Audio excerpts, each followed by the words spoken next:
EPARTRADE is a digital platform that we've created basically to make life easier in the business community of auto racing. EPARTRADE, there is no e-commerce. It's literally a connection just like at a trade show. So now, any time of the year, a buyer could reach out to a supplier. When you see a product that you're interested in, all you need to do is click on request more information, and then from there it is forwarded directly to the buyer or to the supplier. EPARTRADE really eliminates having to travel, closing down your shop. Now you have a place to showcase globally your racing product and technology. Pull your visor down, strap in. Racer is about to take you deep inside an exotic and high-speed world. From the start, Racer in all its forms has shared the passion, beauty, ingenuity, and commitment that make racing a way of life.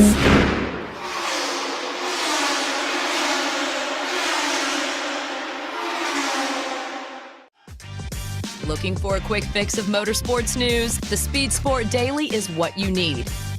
It's a free racing newsletter delivered directly to your email every day. We'll cover the winners and the losers and tell you who's making news off the track. It's NASCAR, NHRA, World of Outlaw, INDYCAR, and so much more. Go to speedsport.com today and get signed up for America's free racing newsletter and get your daily motorsports fix. The Speed Sport Daily. Land speed record holder George Poteet's Speed Demon rocketed 481 miles per hour at the Bonneville Salt Flats. You don't go that fast without ARP fasteners. There is no way that we could go the speed that we've gone, the number of times we've gone, with a lesser quality bolt than ARP supplies to us. And we absolutely wouldn't be where we were today if it weren't for ARP. When failure is not an option, it's ARP-bolts.com. We're Performance Plus Global Logistics. Our team of dedicated performance industry and logistics experts get valuable cars and components to the track on time in top condition. We provide expedited logistics solutions for the performance industry using direct routes instead of deferred options, and communicate all necessary information to the appropriate resources to meet regulations and ensure a smooth transit and secure delivery, both domestically and internationally. And we exceed customer expectations by providing best-in-class service with an efficient and cost-effective system in place. Contact us today to book your next shipment. You work as hard as your truck, and you have no time for downtime. That's why more truck owners trust Blue Def, America's #1 diesel exhaust fluid brand. Each batch is guaranteed pure, so you can avoid costly repairs caused by inferior DEF. Demand America's best for your truck. Blue Def and Blue Def Platinum. Put trust in your truck. With Shop Monkey, we've been able to grow the shop by 20% in gross sales since implementing it in the shop. Everything that we were doing before has been sped up with Shop Monkey. All of our parts ordering, all of our approvals, all of our mechanics knowing what to do next. And I've had friends that are in the trade that own shops ask about Shop Monkey, and I highly recommend it just because of easy use. There's nothing like it with that kind of platform.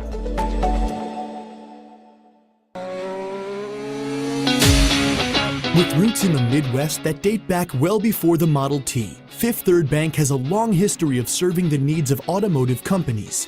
While much has changed over the years, our passion for helping businesses put cars on the road and on the track has not. Today, we are more committed than ever as a member of SEMA, a founding member of PRI, and a sponsor of multiple race teams across several racing series. For over a decade, Fifth Third Bank has been a staunch supporter of our industry and a great partner for many companies in the motorsports field. Our business has been growing extremely fast, and really we could not be where we are today without Fifth Third. They provided amazing strategic advice, the capital we need to support our phases of growth. They are true partners for me now, and what they do with their involvement in motorsports is untouched in this community. Where can we take your business? Fifth Third Bank. Scott Lewis and Associates, the sales, marketing, and branding specialist for the automotive performance industry since 1988.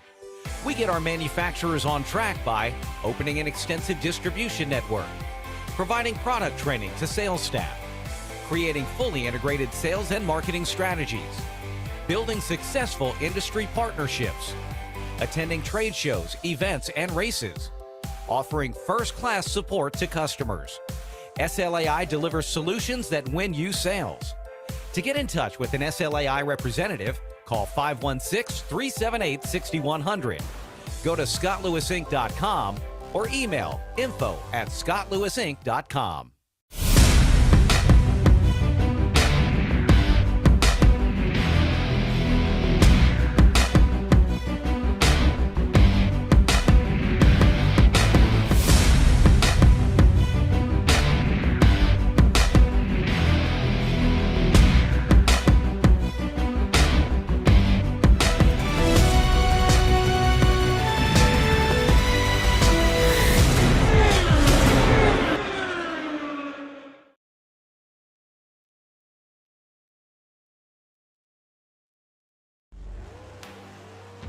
The number one source of friction in your engine is not what you think.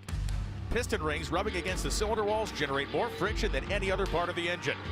More friction and temperature means more wear and less horsepower. Fortunately, the team at Total Seal knows how to reduce friction and wear through innovative piston ring design. If it takes a piston, Total Seal can build a better ring.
If you're watching this video, you might be wondering, what is WPC?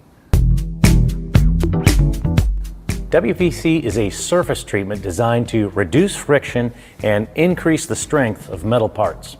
As much as it might seem like a coating, WPC is actually a surface treatment. Think of it like shot peening, but the media is much finer, like talc.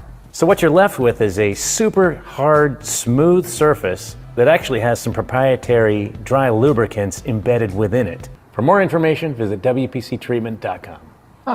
Wow.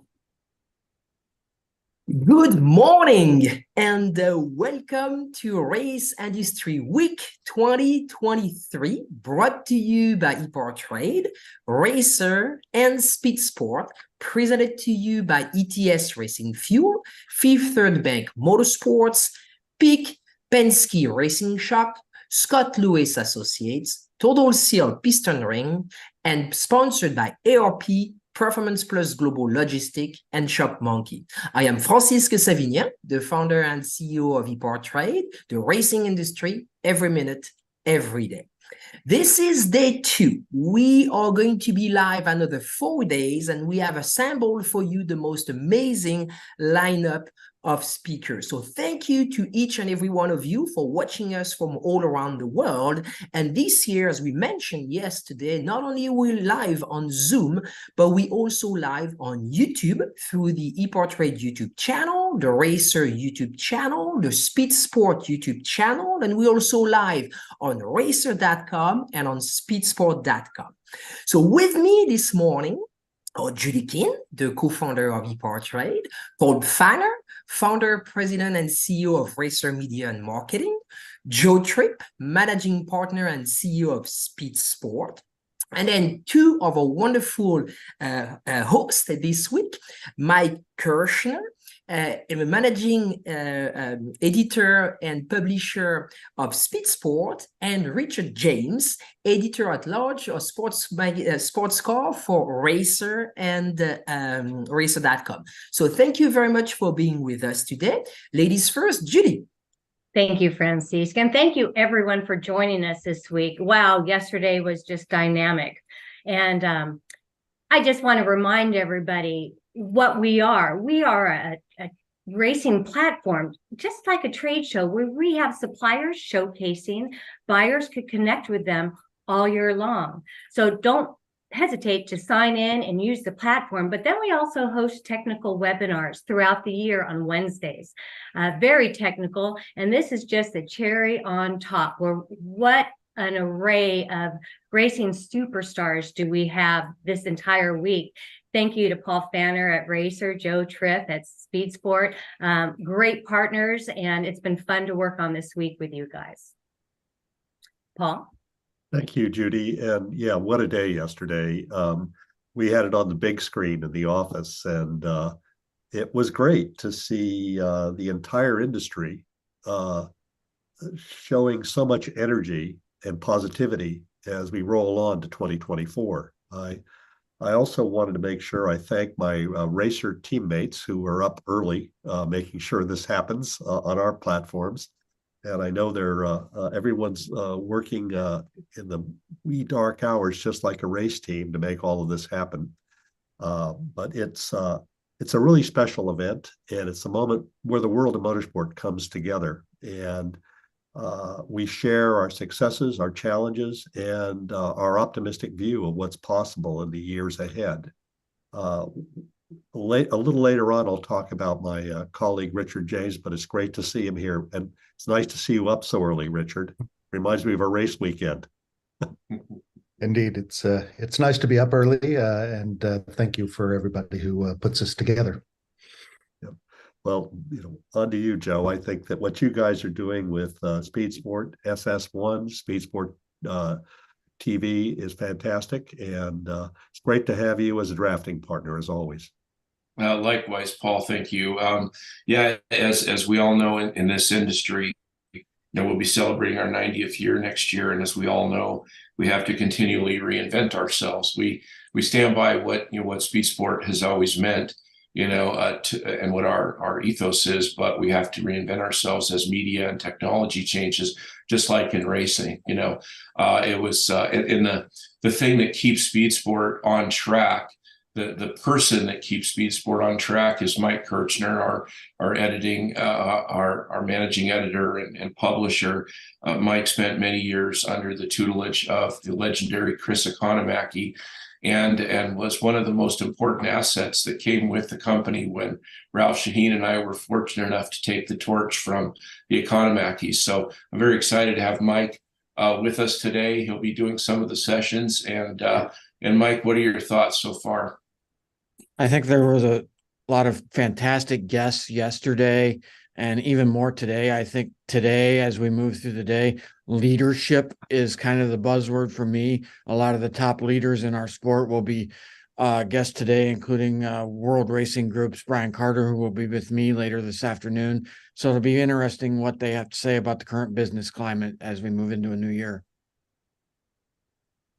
Absolutely. And then Richard, this is the first time you're joining us this year. So thank you for taking the time to be with us. You have two great interviews back to back in a few moments. Thank you. Thank you for inviting me. I'm very much looking forward to talking to both gentlemen. Paul, any thoughts on yesterday?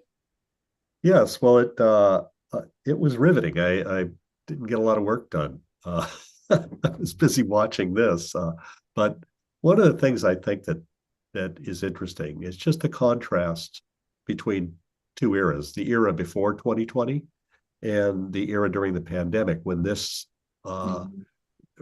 idea was born. And I see racers they learn faster than the competition. And I see so many learners on our screens as we go through this week. They're really great at evolving and adapting. And what I also see is the audience expanding for our sport, younger audience, new media bringing in audience that was unreachable previously. I think that what we have now is a wealth of opportunity to grow this sport in the years ahead by learning to behave in a way that is aligned with now. And I think that the journey to now is a never-ending one if you're involved in racing. And we have I'm going to be up, I think, following Richard's interviews this morning with a sports car theme that I think we got going. I'm going to be interviewing my friend John Doonan, who's the president of IMSA. And I'm so excited because I think no one's done now better than IMSA has this year. They have defined what's possible in the race to the future. Absolutely right. You're absolutely right. Joe, any thoughts on yesterday and the upcoming days? I was riveted yesterday. I mean, all day long. Of course, we had Ralph Shaheen and Jim Roller from Team Speed Sport on doing some great interviews. German touring car, Dakar. We had the Formula One power boats, Tim Seabold from there, and welcome Daryl Strong from Unlimited Hydroplanes. We're constantly evolving and reaching out beyond, 2 or 4 wheels into boat racing and off-road and all sorts of other things. The other thing that struck me is just a reminder that this is a global platform. What you and Judy have built truly is a global platform. And starting off with Steve Phelps from NASCAR, which is, a global platform in and of itself. We had 2 guests yesterday that a German and a French gentleman that English isn't their first language, and Jim Roller did a great job with them. And thankfully, Franciski stepped in and helped a little bit interpret. But it was just riveting. It was entertaining. I had it on, on the big screen all day long, and plan on doing the same thing today. Even though we're in the industry and been in it collectively for how many decades, all of us on the screen here, but I'm always, as Paul said, I'm always learning and always adapting and evolving. And we do that by participating in things like that where we learn from each other. So looking forward to another great day of that. Thank you, Joe. And there will be more international peoples in the days to come. We'll travel again back to France, to the Middle East, to Japan, many other places. So it is 6 a.m. I'd like to, before we bring our first guest, like everybody out there to please share the links with your colleagues and industry friends. This is an industry week that's been designed for you. So everyone in the industry, please share the Zoom link, the YouTube link, the Speed Sport and Racer.com to all your friends in the industry. So thank you very much. Please stay with us, Paul, Joe, and Mike, and then we're going to transition quickly in the next session. I see that Remy is on, and so we've got a good news and a bad news. When you have such a lineup of people like we have this week, sometimes you've got last minute changes, and unfortunately this time we've got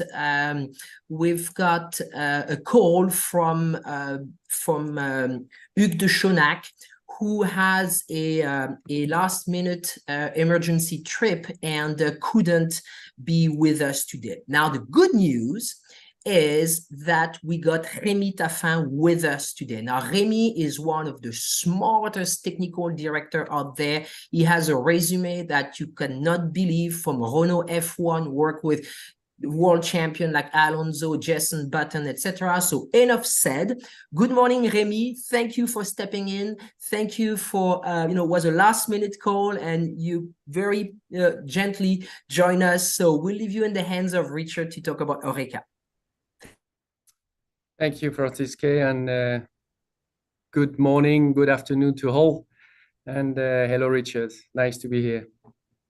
Well, thank you for joining us last minute. Appreciate the substitution. And I know Francis went a little bit over your resume, but is there anything that you'd like to fill in on in terms of your history in motorsport? I think first it's fair to say that I spent quite a lot of my time in the Formula One world for somehow like 20 years. But since I met with Hugh de Schonack and I started my let's say the second part of my life in motorsport, and I am now 2 years into Oreca, and a lot has been going on with Hugh and basically Oreca. You cannot separate Hugh and Oreca, and I would be happy to share all of this. Excellent. Well, give me it's a very interesting time in the world of sports car racing. The top tiers are changing rapidly. Give us kind of the overview of Oreca and everything it's got going on right now. Yeah, I have to say it's quite a long time for Oreca. It's 50 years, as I remember. Hugh is actually having the 50 years of his company this year. So quite a tremendous journey to now. But it's clear that since now 2 or 3 years, Hugh has been looking into the future of Oreca, trying to always reinvent. And what has been done since is making sure we keep developing the company, but also to follow up on what's going around. And you've been mentioning with the rest of the field that there was quite a big push on the IMSA side. There is also push on the Europe new categories. We can see LMDH, we can see sports cars, LMP2. We also have tried to make sure we get involved in all this new series to make sure we participate, and obviously we always try to win, because the aim at Oreca when we do something is to be the best.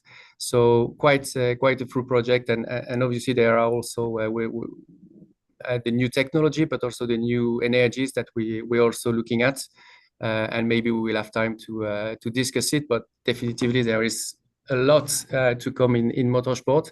I can see there is not only one solution now, quite a lot, and it's up to us, as already mentioned, to develop them as quick as we may, so we can afford that to customers, to spectators.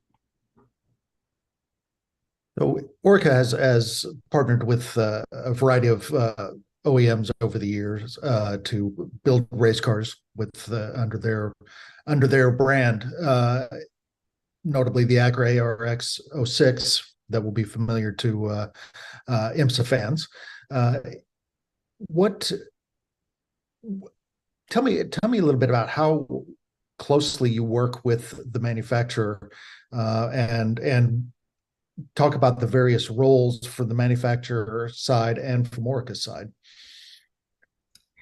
Okay, so I think we first need to rewind a little bit, and Oreca has been doing a lot of races and racing as being a team, so winning races. And at some point, something like 15 years ago, you guys decided, oh, maybe we should also try to do our own cars and win with them. And this has all started this LMP2 and the widely known Oreca 07, which basically has made the job to also demonstrate that Oreca is not only capable of racing and winning races with cars, but also with their designing their proper cars. And I have to say, the link to the manufacturers is all credit to Oreca being able to develop a car and make definitively sure that we are a good partner. And when we got onto switching to a new regulation like LMDH, it has become clear to manufacturer that the LMP2s that Oreca has produced and now we would be able to supply them was key to partnering with you mentioned the RAX from Acura, partnering with Honda and also now partnering with Renault Alpine, and this was definitively based on the know-how that we showed outside on track. So that's basically where we came from, and why the manufacturer is also liking to work with a company like Oreca is still the way that we do develop. We can develop quickly. We are smart. We can basically maybe make things that become maybe impossible to the biggest one than that what we are. So we basically are not doing the same thing, and we're partnering to try to get the most out of both worlds. So that's what makes it very interesting. Well, as you mentioned, much of that was built off the LMP2 program in the 07. It's kind of become the LMP2 car in a variety of series worldwide. What do you attribute that to in terms of the success of that chassis? I think that chassis has been made in 2 or 3 steps, but definitively there was with the 05 a very good baseline, and I have to say when we went up to the 07, everything was all about making sure we get the most out of everything. So sometimes it can feel like, wow, we're gonna have to brake late, but this one was really braking as late as we could on every part of the car. So I have to say, it's like everything Oreca does. We try to go as far as we may into getting most out of the performance, and sometimes it creates problems, but we like to solve these problems. So we prefer to have a quick car that we have to fix rather than the opposite. Okay, is the changing landscape? Obviously, LMP2 won't be part of WEC next year, but there's still a lot of places that LMP2 can compete. IMSA for one, European Le Mans. How many cars are out there now, and how many? Do you expect to add to that, or will everything kind of stall until the next set of regulations comes out? It's fair to say that there's quite a lot out there, since we are the only one to sell LMP2 these days. We have gone over 120 cars since the beginning all over the world. And you mentioned the WEC that we will unfortunately be out of, but for other goods. But we still have ELMS, where we have quite a lot of cars, but we also keep on developing LMP2 in the US with IMSA, with John, where we try and promote a lot LMP2 and sports cars. And we also, as Oreca, trying to bring even more services into the US, and we are actually reinstating our company in the US. So we will have very soon Oreca North America that we will run our operation from. So not only for LMP2 in IMSA, but as you know, we also have developed the GT3 for Ferrari, so which is also racing in IMSA, and we will actually make this operation from there. So it's a slow beginning from the end of the year, but the real focus is by the end of next year we are fully operational, and we can actually have even a better services to our US customers. Well, what is the role once you've sold the car? What is the role of Oreca in supporting the race teams both on the LMP2 side and LMDH? I have to say it's whether we get the LMP2 where we actually design the car and produce it because it's our own car.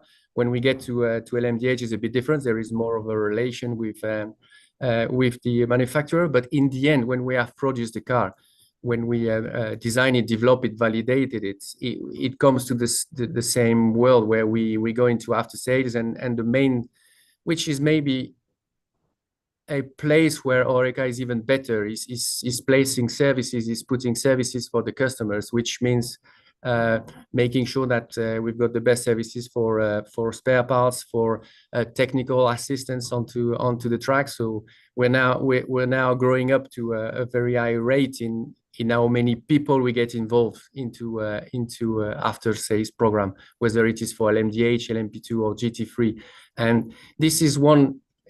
Not only you need to have the best car, but you also need to have the, let's say, the best customers. But the best customers for me are the happy customers, and that's where we make the most of the focus, especially looking at the LMP2. Well, you mentioned the a U.S. base. Where will that be, and what's kind of the role of having a remote, a remote base in the U.S.? Yeah, the localization we choose is Indianapolis. I think there is 2 or 3 spots in the US, so you have to choose between these 2 or 3, and we've chosen Indianapolis. And the main starting point for us is to operate our categories, mainly obviously LMP2, LMDH for Acura, and GT3 from the US, because what we do these days is we travel back and forth with the European guys, and we felt that it's now a time for us, looking at the number of programs we've got, to reinstate this base in the US, so we get more link to the US teams. Basically, you're living at the same time, you're living the same thing, same country, and it's putting us onto a different dimension. Okay, with the Frye, it's not the first time that you've been involved in a GT program, but it is the first time in a while, at least into that level of involvement. What's kind of different in developing, taking a road car and developing a GT3 car versus building a race car from scratch? I think the main, if you look at our programs, and you mentioning GT3 with Ferrari, that I could not thank enough for having trust us, and we see the result now is basically the magnitude of the program. Because just to give you a few numbers, we say we have built more than 100 LMP2s in somehow 7-8 years. And we already have 100 GT3 cars in a bit more than a year. So it's a different dimension in the way that we also have had to put up the structure to get maybe on a more industrial side of motorsport, being able to build 6 cars a month, for example. It's implying a different structure, but what we also try to do is we keep the DNA of our cars, and basically the GT3s that we've produced is, someone would say, it looks like a proto. We discuss about technology, how we promote it. I think what was behind this GT3 is the fact that we, as Oreca, gathered everything we knew about race cars, and we tried to fit everything we could into a GT3, even if we thought, oh, maybe this is too high for. We actually did not discount it. We just say we always do, and we have to make the best car out there. So that was quite the exercise when we designing it. But I have to say, maybe it was the easiest part. Now we have to produce the car. We have to get everything to the customers. We have to build the services around, and it's a worldwide services. So, as we always say, we learn every day, and we try to make sure we go as quick as possible. When Ferrari introduced the 296 GT3, they were, I know, fairly inundated with requests for cars, and said they would likely have more customers than they would be able to than the would-be cars. Talk about the race car approach to building a GT3 car. One of the things they touted was kind of the modularity of the car, and the fact that it was that made it easier to repair. I mean, is that kind of where that comes from in terms of taking a more race car purpose-built chassis approach to GT3? I think you mentioned quite a few of it, but it's clear that when we have been used to design proto for a few years now. Then, so when you start thinking about a GT3, you start saying, okay, I will try and make it, because the thing of Oreca is trying to make the best car, but it's not only the best car out there on track, it's also the best car in the pit lane, the best car for the driver, the best car for the team. So we have looked at every single details that make a team to win a race, which is not only on track. And what we also try to make possible is one of the big difference to a proto. We come from an aluminum chassis, which is the chassis from the series cars, that you need to work on as you would do for the proto with a carbon chassis that is obviously much stiffer. But in somehow we succeeded to make all this bodywork that fits and is easy to remove and get on and to work. And because working on a car is very important in endurance racing when you can't afford to lose too much time. So this was the challenge. It was to try and transfer the technology we had on the LMP2, for example, or LMDH, onto a GT3. Okay, one of the challenges in working with different manufacturers is, you're developing with Ferrari a GT3 car that will go head to head with Acura's GT3 car, which is also a partner.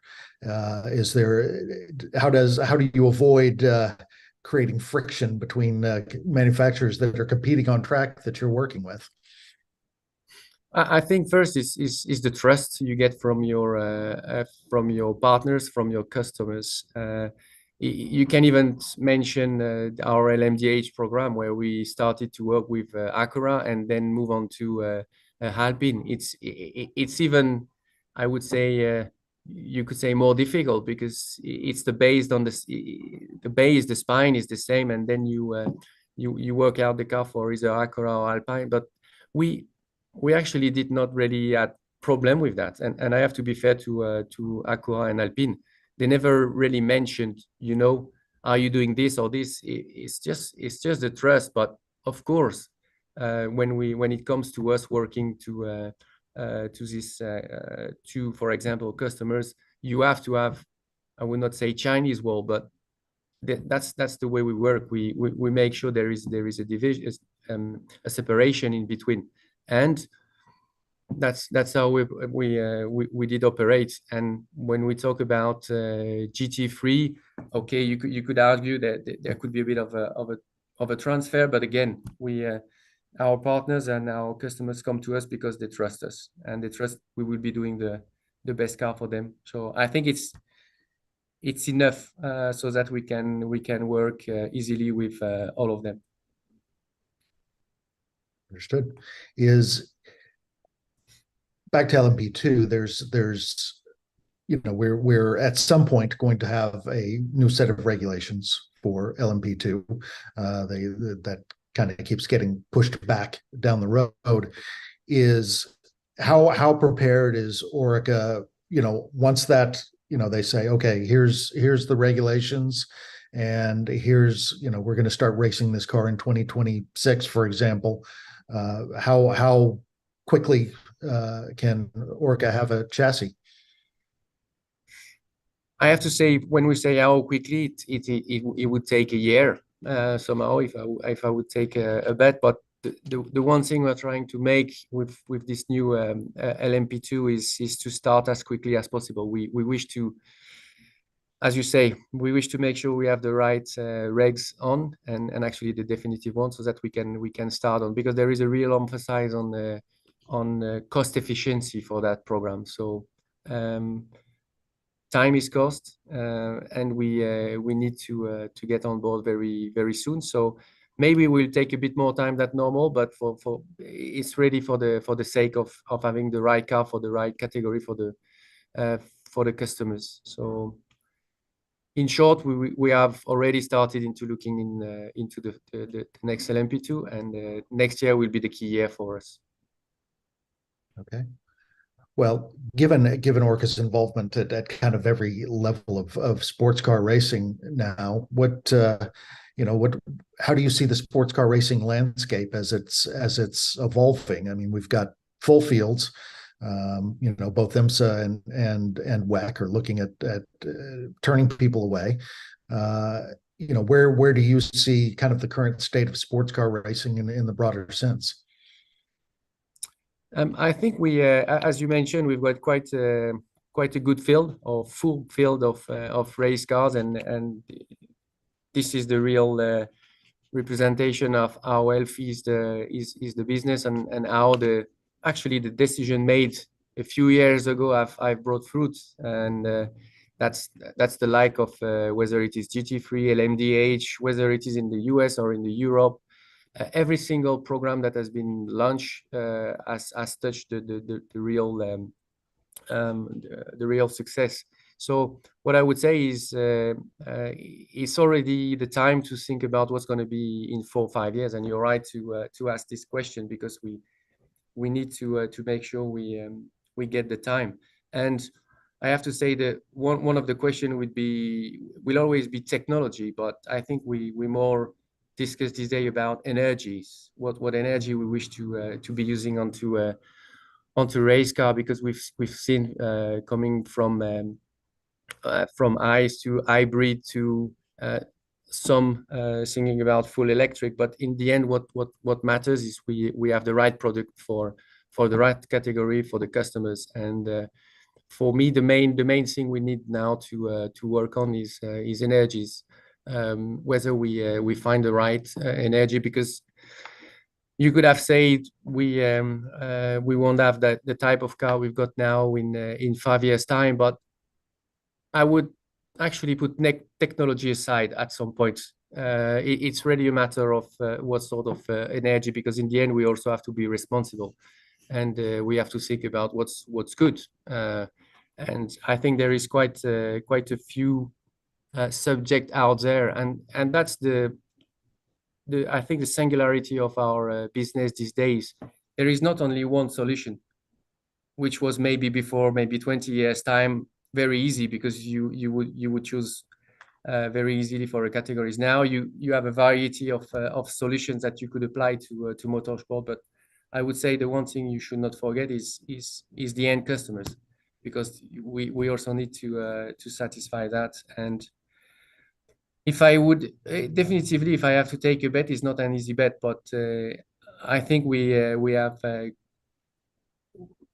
have more than one project we all discussed about. For example, hydrogen, that could be an energy for the future. So we're working on that. You have to make sure you can, I would say, digest this new energy, so that we don't, excuse me for this word, but so we do not design ugly racing cars. We want to keep designing nice racing cars that eventually make some noise. And I think we're all trying to find the right balance and making the most out of technology and energy we see out there, because the best thing that motorsport is capable of doing is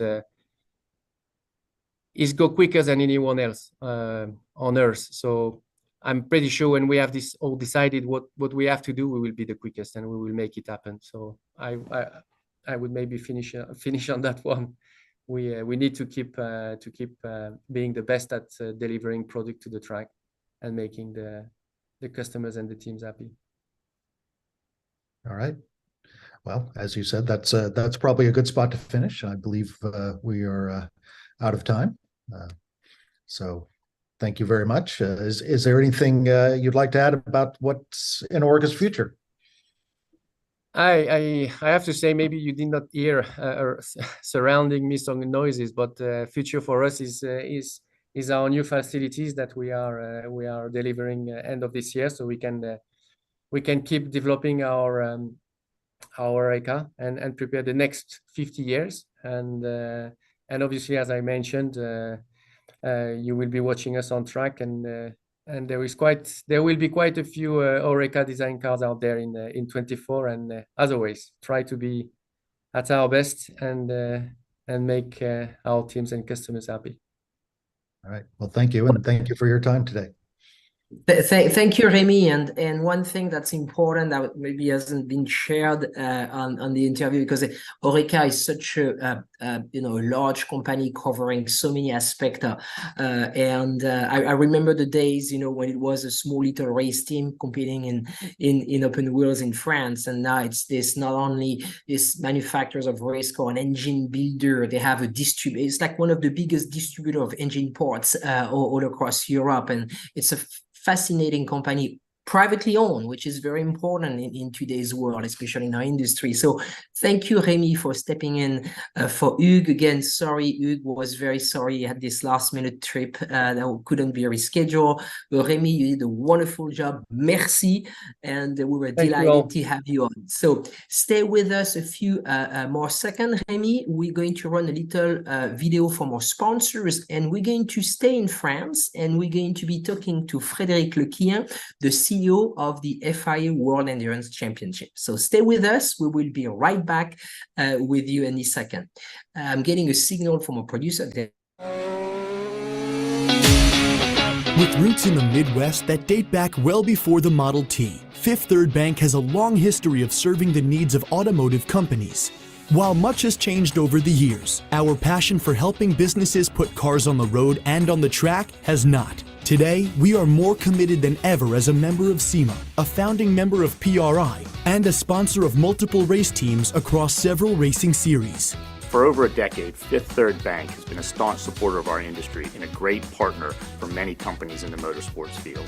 Our business has been growing extremely fast, and really we could not be where we are today without Fifth Third. They provided amazing strategic advice, the capital we need to support our phases of growth. They are true partners for me now, and what they do with their involvement in motorsports is untouched in this community. Where can we take your business? Fifth Third Bank. You work as hard as your truck, and you have no time for downtime. That's why more truck owners trust Blue Def, America's #1 diesel exhaust fluid brand. Each batch is guaranteed pure, so you can avoid costly repairs caused by inferior DEF. Demand America's best for your truck. Blue Def and Blue Def Platinum. Put trust in your truck.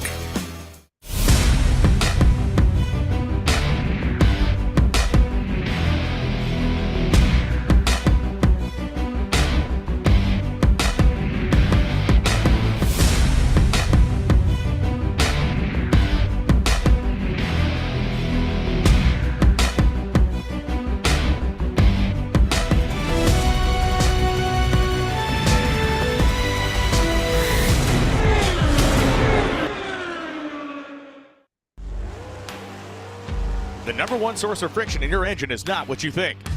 Piston rings rubbing against the cylinder walls generate more friction than any other part of the engine. More friction and temperature means more wear and less horsepower. Fortunately, the team at Total Seal knows how to reduce friction and wear through innovative piston ring design. If it takes a piston, Total Seal can build a better ring. Thank you very much, and welcome back to Race Industry Week 2023. So this week we're traveling around the world. We started with France this morning, and we're going to stay in France for another 30 minutes. We're going to bring on Frédéric Lequien, who is the CEO of the World FIA World Endurance Championship, including the fabulous 24 Hours of Le Mans, which celebrated their 100th anniversary this year. So Richard James is going to be continuing the interview, and we have Frédéric on. Bonsoir, Frédéric. Bonjour. Hello, good morning. Thank you very much for being with us today. So we'll leave you in the hands of Richard James. Thank you. Good morning or good afternoon for you. Good morning. So for the American audience, some of whom aren't as familiar with the World Endurance Championship, give me kind of the overview of how you describe this series. Yeah, it's quite a wide, difficult question. because I need time to answer. First, I would say that we are a young world championship, only 10 years. We celebrated our 10 years anniversary during the season 2022. But at the end, we are young. And what we can feel now is that we are really entering in a new area. Something is happening in terms of media coverage, in terms of participation. We're going to welcome 14 different OEMs for the 2024 season, which is, I think, in the history of motorsport, that never happened in the history of motorsport. 14 different brands in the World Championship. So let's say that it has been a long journey. It took time to build something which is now very, very strong. We need to keep our head very cold, not be arrogant, not be pretentious, just continue to work, take care of the teams, take care of our suppliers, our sponsors, our partners, and we will see where we'll go. Well, yesterday the series released its entry for 2024. It's an impressive list, and you know there are some names that aren't on it. You know, you're in a situation where, you know, it's a good situation to be in the fact that you don't have to worry about empty grids, but at the same time you have to worry about being too full and turning people away. What's the balance there, and you know, how do you arrive at who gets to come and who doesn't?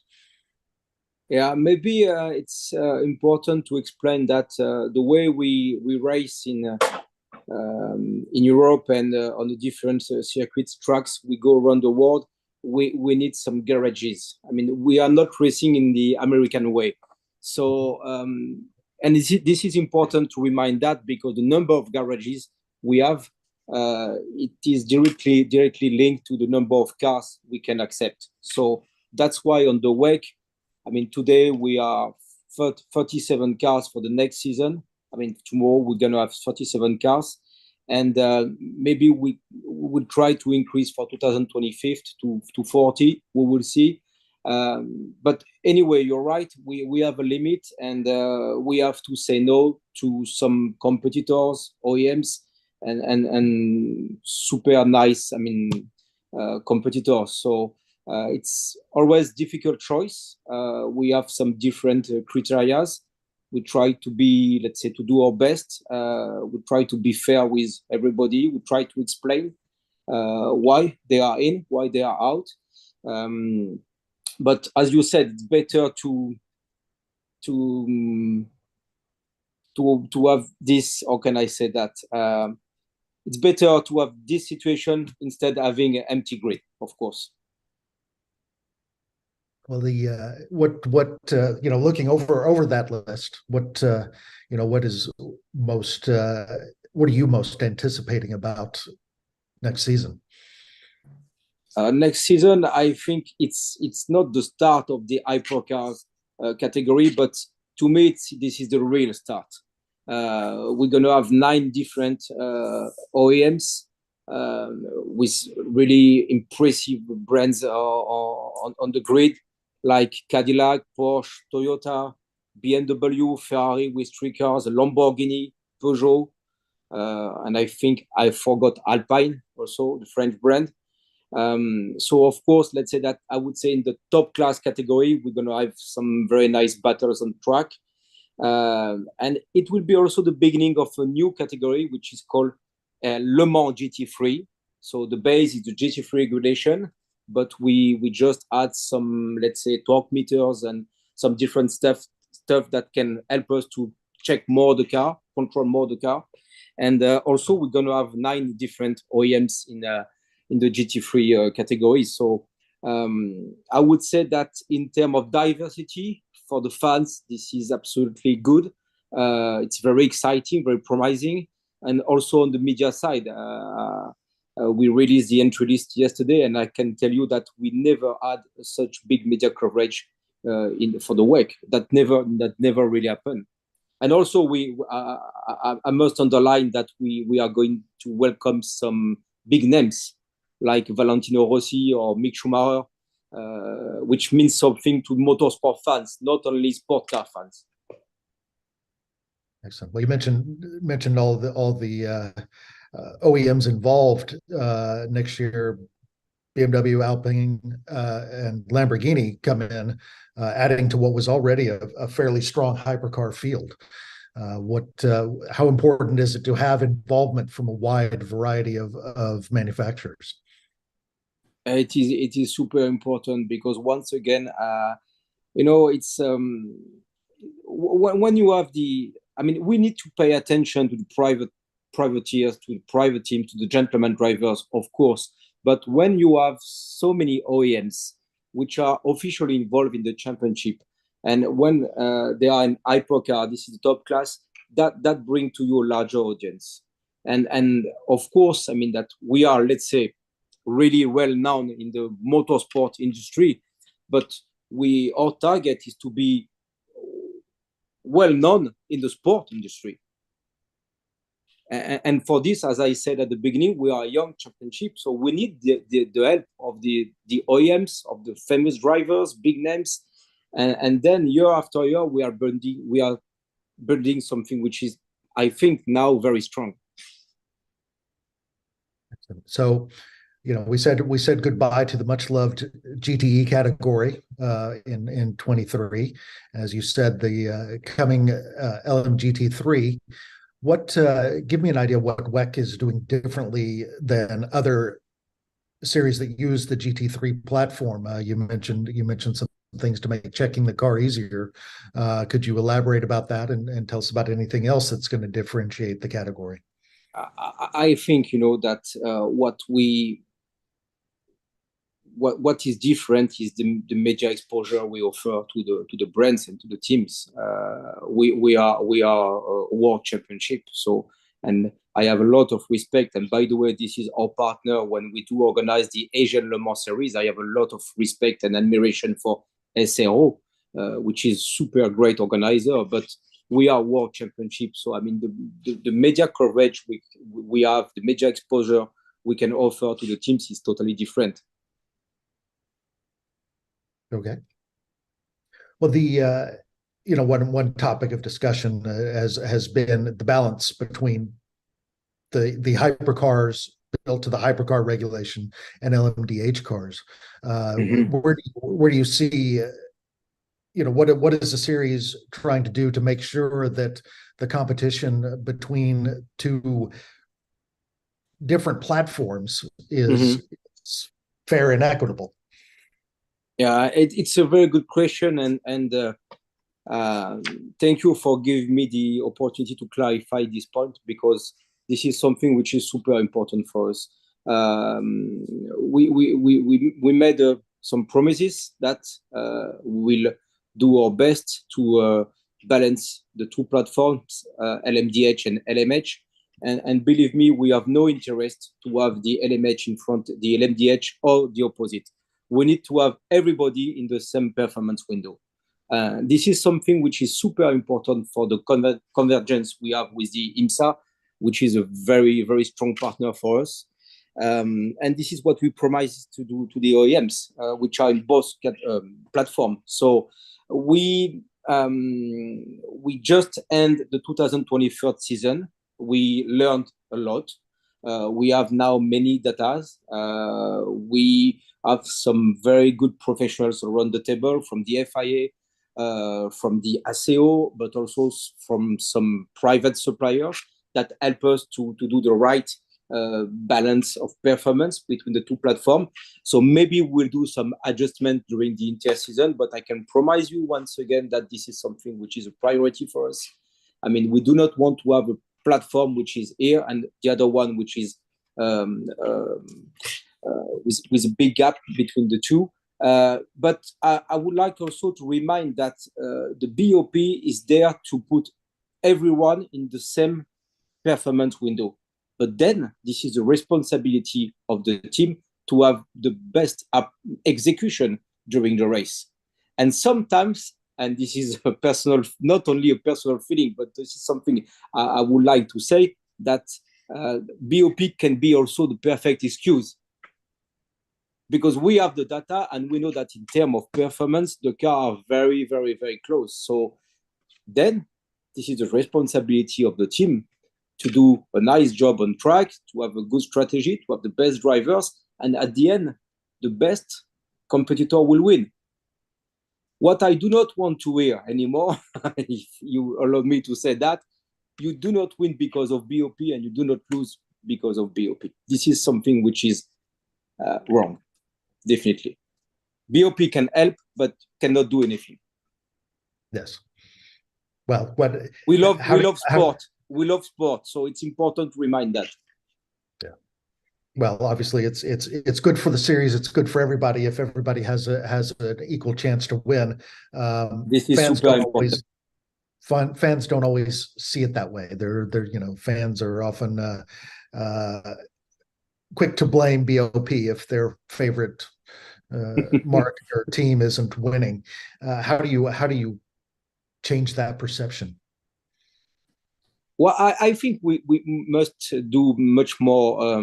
Sorry, in English, I'm not sure of the word. Pedagogy. We need to explain more what we do. Not all the time trying to keep silence and let the OEMs communicate for us. I think it's important to remind that the data we have are confidential, but it's important to give more transparency and to explain which kind of data we have, and to say to the fans that our job is to put everyone in a performance window, and then they have to do the job, which is, once again, I think this is we offer a frame. We cannot offer a win or a podium before the start of the season. Well, I know it's not a favorite topic of race officials, nor is it a favorite topic of discussion for media. So we'll move on from any BOP discussions.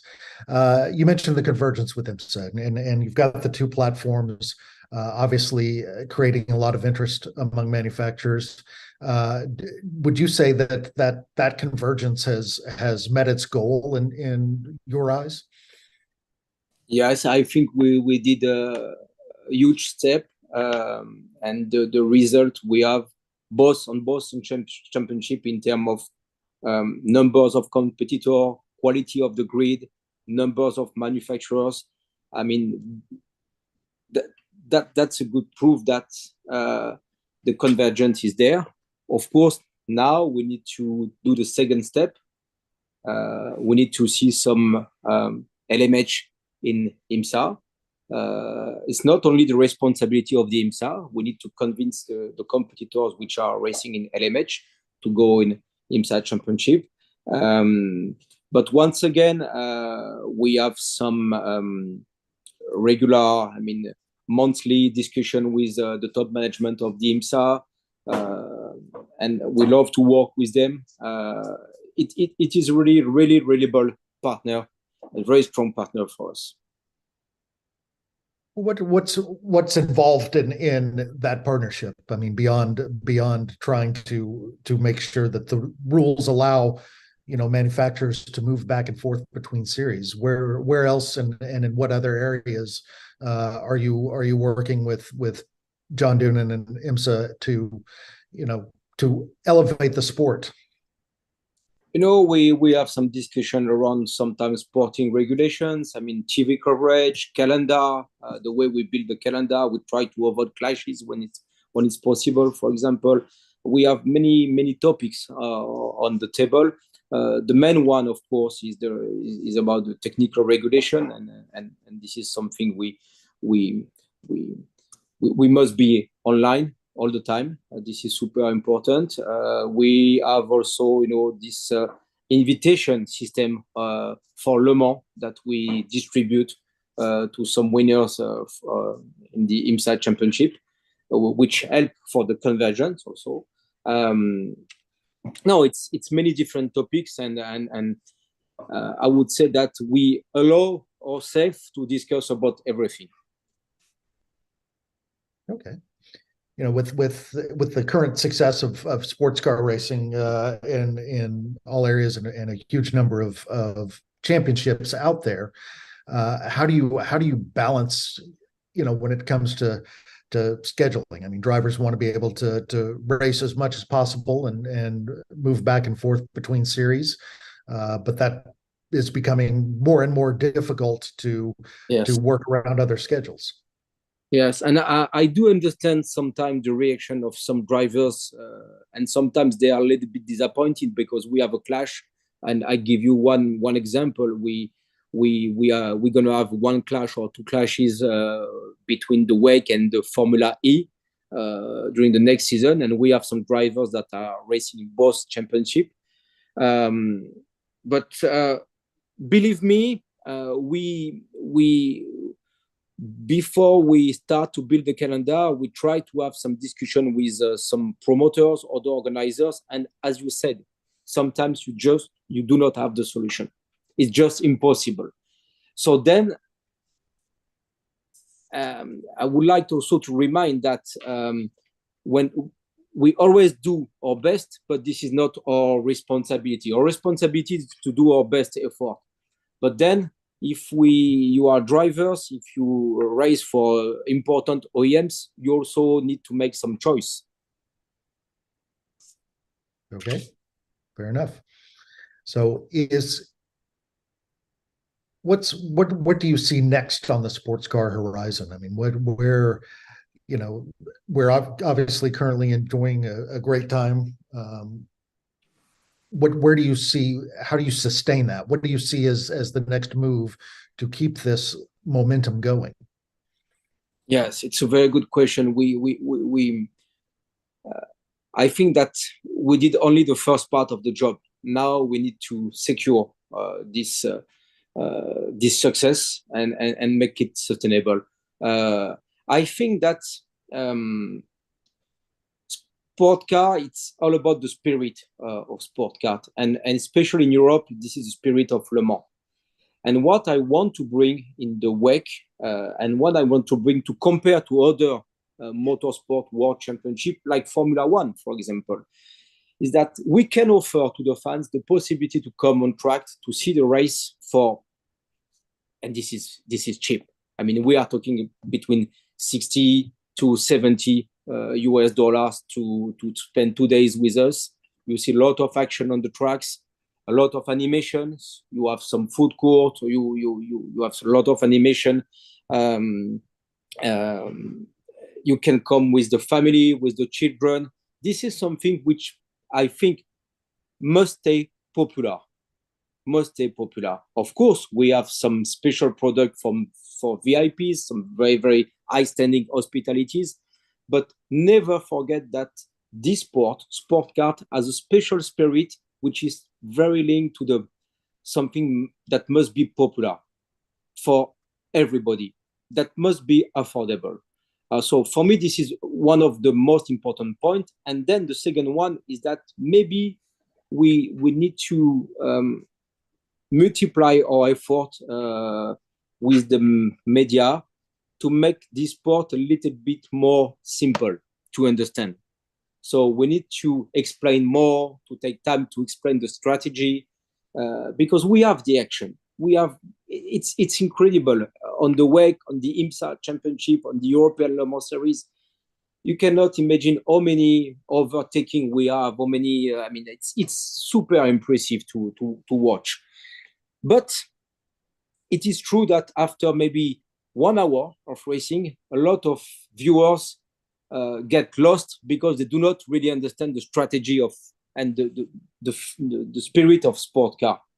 And we need to multiply our effort to make it simple, to explain exactly why the cars stop to the pit, why they must change driver after, I don't know, 1 hour, blah, blah, blah, blah, blah.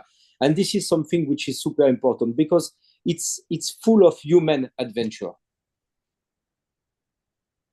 Well, that brings up an interesting topic, and one that I often encounter is in trying to explain some of the nuances of sports car racing with multiple classes, multiple drivers. how do you see a way to simplify that message? You say it's something we've got to make it easier to understand. Where do you see as the best avenue to do that? It's a lot of small things. Just to give you an example, we have a lot of TV coverage and a lot of broadcasters, so it means a lot of commentators, and we need to train the commentators to make sure that they say some simple things to be sure that the viewers understand the race. But it takes time to do that, Also, few months ago, we did a very big survey. We asked some questions to 18,000 fans of the WEC. And one of the questions was, are you ready to support a change of the format of the race? What do you think about a sprint race, maybe on Saturday, a 1 hour race? 80% of them answered no way. We want to keep the DNA of sport car, which is endurance. So we want to see at least 6, 8, 12 hours of racing and 24 hours for the 24 hours of Le Mans. So I said that because I think that we need also to avoid mistakes and not choose the simple way of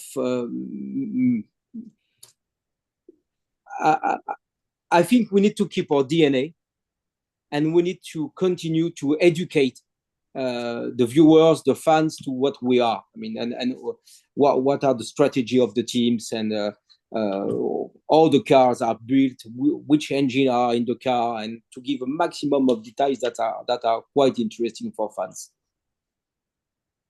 Excellent. Well, as you mentioned, the World Endurance Championship is a fairly young championship, and we've watched sports car racing evolved. Group C, GT1. Looking at the history of sports car racing, and would you say that it's as good as it's ever been? I think we never reached such level of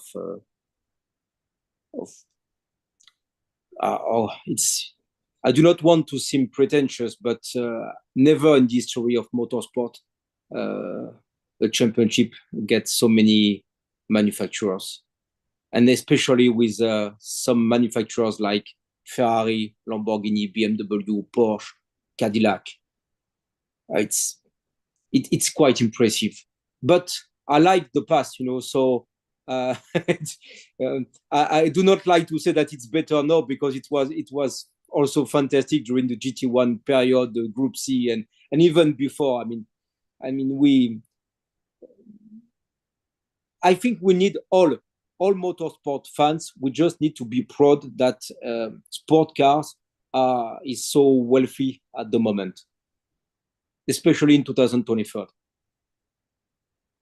Excellent. Well, indeed it is, and good luck with the 2024 season and dealing with all those manufacturers. And thank you very much for your time today.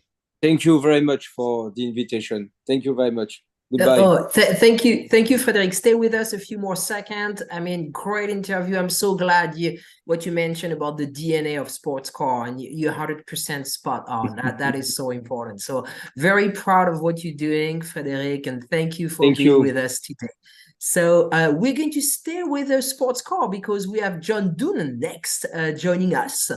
And so stay with us a few more seconds. We will have a short video from our sponsors, and we will be right. EPARTRADE is a digital platform that we've created basically to make life easier in the business community of auto racing.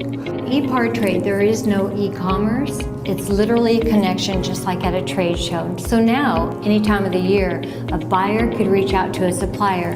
When you see a product that you're interested in, all you need to do is click on request more information, and then from there, it is forwarded directly to the buyer or to the supplier. EPARTRADE really eliminates having to travel, closing down your shop. Now you have a place to showcase globally your racing product and technology.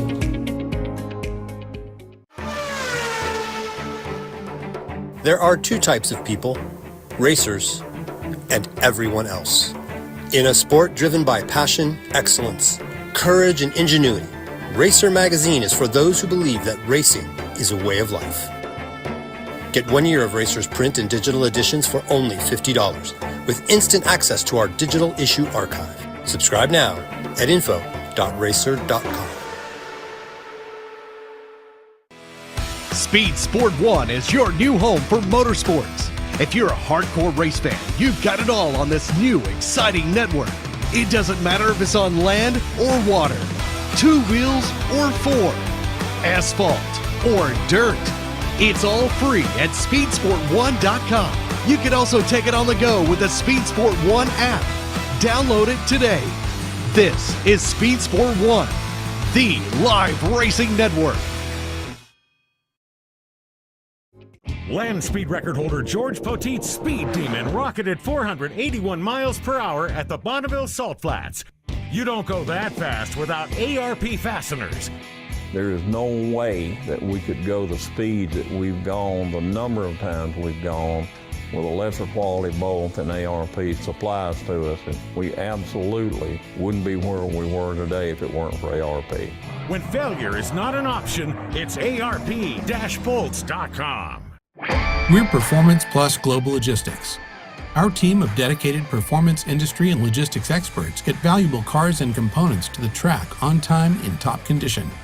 We provide expedited logistics solutions for the performance industry using direct routes instead of deferred options, and communicate all necessary information to the appropriate resources to meet regulations and ensure a smooth transit and secure delivery, both domestically and internationally. And we exceed customer expectations by providing best-in-class service with an efficient and cost-effective system in place. Contact us today to book your next shipment. Scott Lewis and Associates, the sales, marketing, and branding specialist for the automotive performance industry since 1988. We get our manufacturers on track by opening an extensive distribution network, providing product training to sales staff, creating fully integrated sales and marketing strategies, building successful industry partnerships, attending trade shows, events, and races, offering first-class support to customers. SLAI delivers solutions that win you sales. To get in touch with an SLAI representative, call 516-378-6100. Go to scottlewisinc.com or email info@scottlewisinc.com.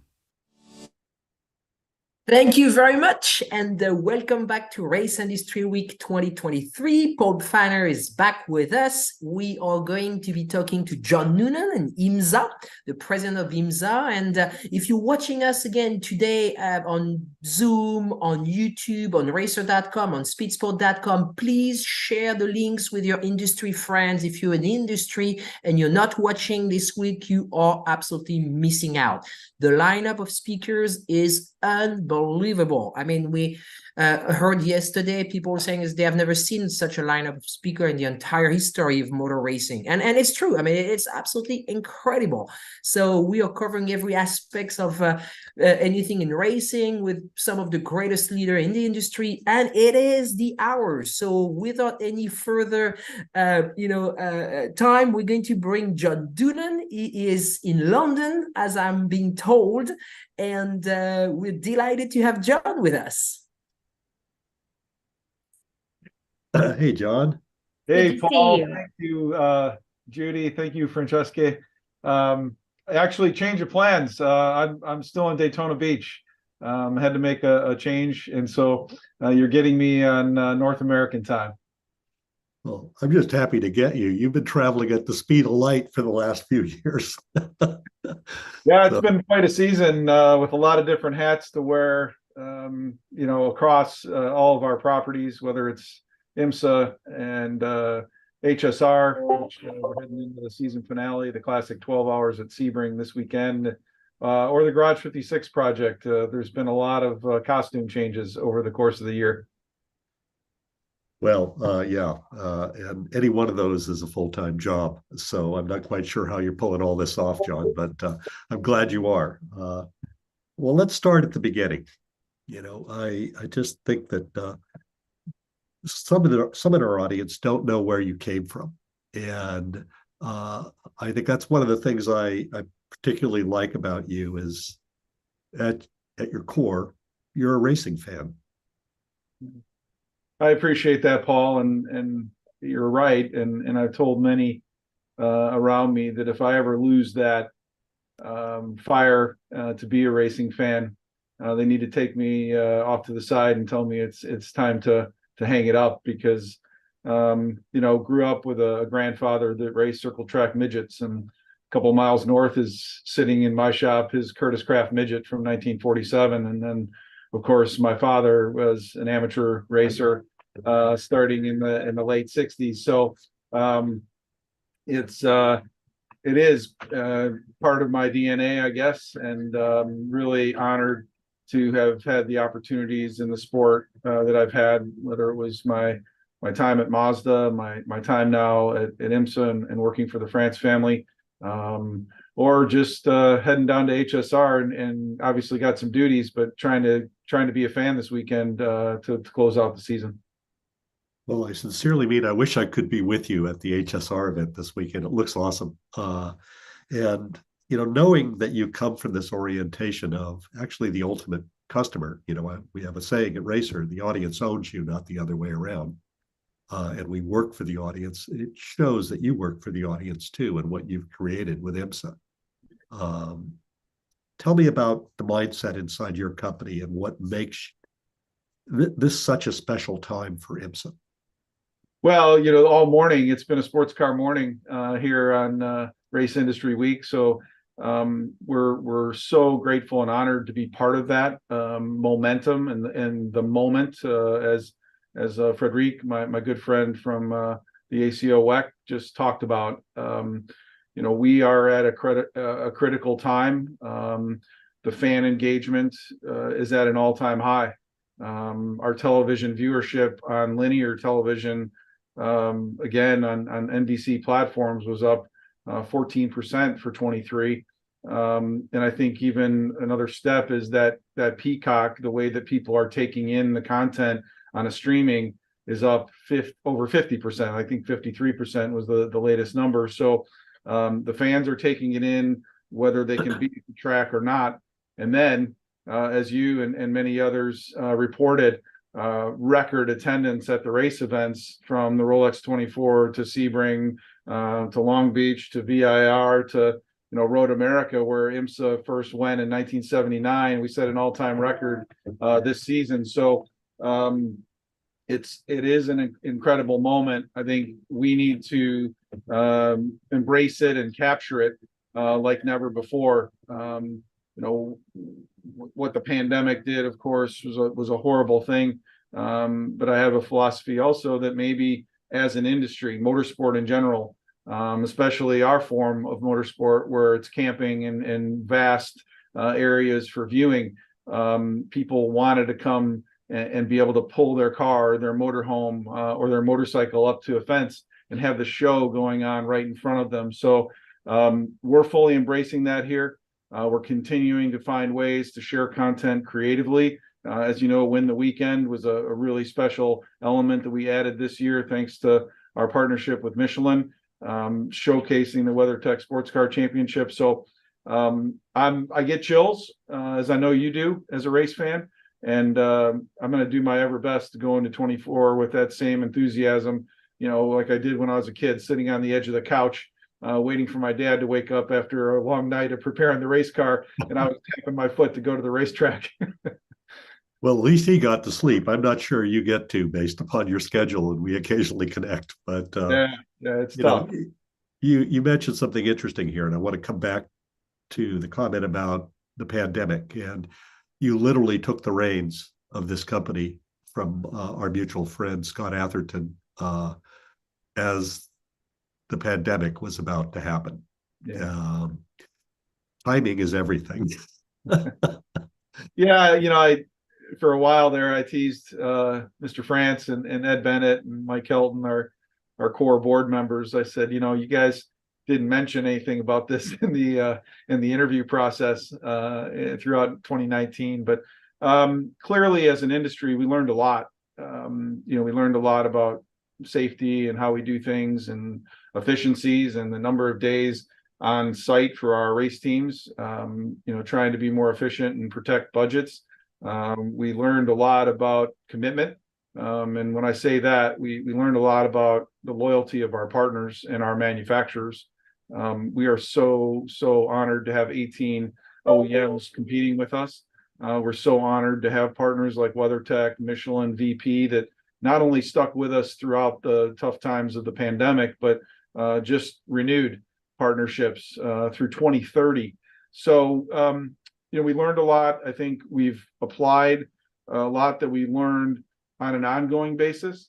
There's some things that we did, fortunately, don't have to take temperatures on the way into the racetrack anymore. But I think the things that we learned have made us better as a sport. And I say that in a rising tide lifts all boats manner for the whole sport. On our side at IMSA, we definitely learned a ton. And we're so excited about what happened in 23. But I just got out of staff meeting, and it's all focused on a test here in Daytona next week, and 2024, which is, as you know, you guys reported it, as did Speed Sport, record entry counts again. Yeah, there's no room at the end. You are completely full for the season, and so it appears as WEC. And let's talk about that relationship with WEC, because to me, that's some of the secret sauce and what's making sports car racing globally grow. We saw something for the first time in the history of Racer.com, which has been in existence in one form or another since 1997. IMSA dominated every metric possible in January, and that momentum carried forward at levels we haven't seen in a very long time across the season. But you absolutely killed it at Formula One, NASCAR level, INDYCAR level audience there. You're actually pulling from everywhere. Yeah, that's the excitement about having the OEM participation we have. You got fans of all these brands, and they're keen to see their brand do well. They're keen to see the storyline of what happens on the racetrack and how that impacts the road car lineup. But you're right about those strategic relationships. Obviously, NASCAR is our parent company, so more and more the directive and the strategy from the France family is, shared resources internally. We have a beautiful R&D center up in Concord, North Carolina, just down the street from Windshear, and all those LMDH cars that we work so closely with the ACO on the regulations for, they've been through the wind tunnel together. They've gone to the R&D center, and just in recent weeks, our team, the ACO team, members of the FIA technical team were there homologating the new Alpine LMDH car and the new Lamborghini LMDH car. So that level of strategic alliance has got us a rule set with LMDH for the top category that's consistent, it's tight, it's going to create stability for the manufacturers. Cost control is there, and the fans know what to expect, both in the short term and the long term. The same goes for our SRO relationship around GT4, our WSC relationship around TCR. I think I mentioned rising tide lifts all boats, but this kind of stability for our sport globally allows a manufacturer to build a car, know that it's feasible to race either as a factory supported entry or in customer racing anywhere in the world. And I think you and I have been through, as many of the listeners, the evolution of our sport and some of the highest of highs and the challenging lows. We're at a moment right now where consistency and stability is key. We all want to push the envelope of technology at all times, but that stability is going to continue to be critical for all of us, I think, in the medium and certainly in the short term. Well, that's the heart of it, I think. You've just touched on something, John. And, this is my 50th year doing this. And I started by going to a sports car race. And I've seen the rise and fall of multiple sports car racing series. I've seen the rise and fall of various iterations of IMSA, and you just touched on something I think that hasn't been managed very well, was stability, cost control, rules administration. You know, these things are tricky. Balance of performance. I know your favorite subject. Yeah, you speak about not sleeping. That one keeps me awake at night. But you know, you touched on something, Paul, and you haven't been to my office here in a little bit in Daytona Beach, but every one of my teammates here in the office or at home has a plaque on their desk, and it says three things: cost effective, entertainment driven, automotive industry marketing tool. And that is exactly at the core of what Jim France's father, Bill France Sr., John and Peggy Bishop, that's really the core set of values that they wanted for IMSA. They wanted people to be able to go racing at whatever level they wanted, whether that's an entry level single make championship, a customer racing program in the big shows like the Michelin Pilot Challenge or the WeatherTech Series, or allow a manufacturer to come with a factory endorsed entry and factory support. So you're right again that stability is key. The platform is stable, but we have to be sensitive to making sure that there isn't cost creep and that we keep everyone in the game as long as we possibly can, and make smart decisions, not in a vacuum here in Daytona, but with our global partners technically around the world, as well as our teams here. And once again, you started off with it with our fans in mind, their experience, how they take in our content, their engagement with us, and their loyalty has to be absolutely number one priority now and forevermore. Well, agreed. And I can tell you that there, just from personal experience, there's not a better race weekend to take a new fan to than an IMSA weekend, because the diversity of content, the openness of the paddock, the friendly nature of the sport, it's just fundamentally welcoming. And it is auto racing. So cars actually matter here. There are not a lot of parity appliances on the racetrack. These, you go through an IMSA paddock and you see very different brand personalities, presentation of teams. You hear multiple languages being spoken. It's a doorway to the world. And that doorway goes both directions. And was particularly interesting to see you take what was effectively a NASCAR Cup car to Le Mans this year. Can you tell me about the Garage 56 adventure, which was your night job, I guess, or what? I don't know when you found time to do this, but tell us about this. Well, that brown couch behind me is the couch where Mr. France came in and sat down and said, "Hey, John, I got good news for you. You're going to be the program manager for Garage 56." And yeah, it gives me the chills. As you are, and again, so many others watching today are historians of the sport. And I remember in 1976 when Bill France Sr. took a couple of NASCAR stock cars on a global stage. And Jim is such a racer himself, and he wanted to recreate that.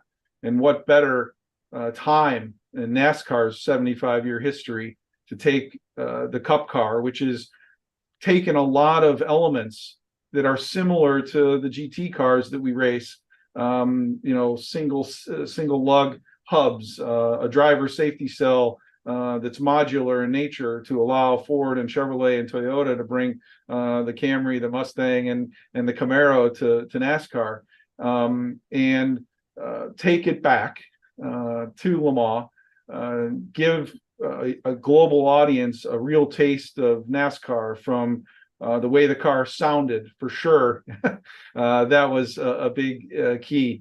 To take the winningest manufacturer in history, Chevrolet, back, who has a tremendous history at Le Mans in general, but to take them back there in this project, to take the winningest team in NASCAR history, Hendrick Motorsport, to take Goodyear, who's been NASCAR's tire partner since 1954, back there, also with tremendous history at Le Mans, and put a team of all-stars together in every aspect of the program, from everyone that managed the car, the tires, the engine program, and then the pilots, Jensen Button, Jimmy Johnson, Mike Rockenfeller, and our coach, Jordan Taylor. It was magical, to be really candid, Paul. I spent a lot of time with Marshall Pruitt there, trying to log the story. We're very excited about the Prime documentary that'll be coming out. There's a book coming out about it. It's one of those magical moments in the history of our sport. I just like that kid and fan that I was so honored to be part of it. Our pit crew won the pit stop competition with a floor jack.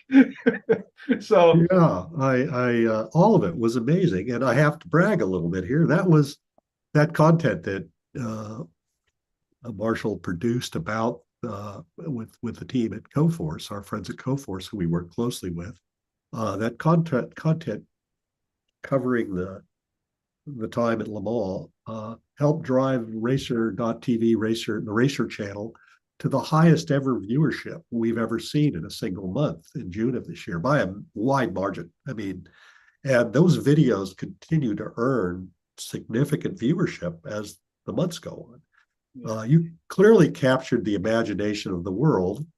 Is there any more to this story? I have to ask you, do we get to see this car race again in a similar setting? Well, when we took it there, I think we thought the fans would like it. Mr. France emulated a story from '76 that they really loved the sound and the car. So as it turns out, they loved it, which was really special. They were cheering like mad, chanting USA, chanting NASCAR. So to be able to bottle that up and sprinkle that in other areas, it would certainly be a dream of mine. You never know what we have up our sleeve here. So more to come on that, but the celebration of it continues. Our partners at Chevrolet announced at Le Mans 56 Garage 56 Special Edition Camaro street cars. So, those will be coming out soon. Hope to have one in my driveway at some point. You never know what the plans are for the future, but what we did in 23 around that project is something I personally will never forget. And I guarantee you, any of the men and women that invested time in this, it became like a fraternity or a sorority. There's a special bond that was developed, and like I say, I'll never ever forget it. Well, neither will our team.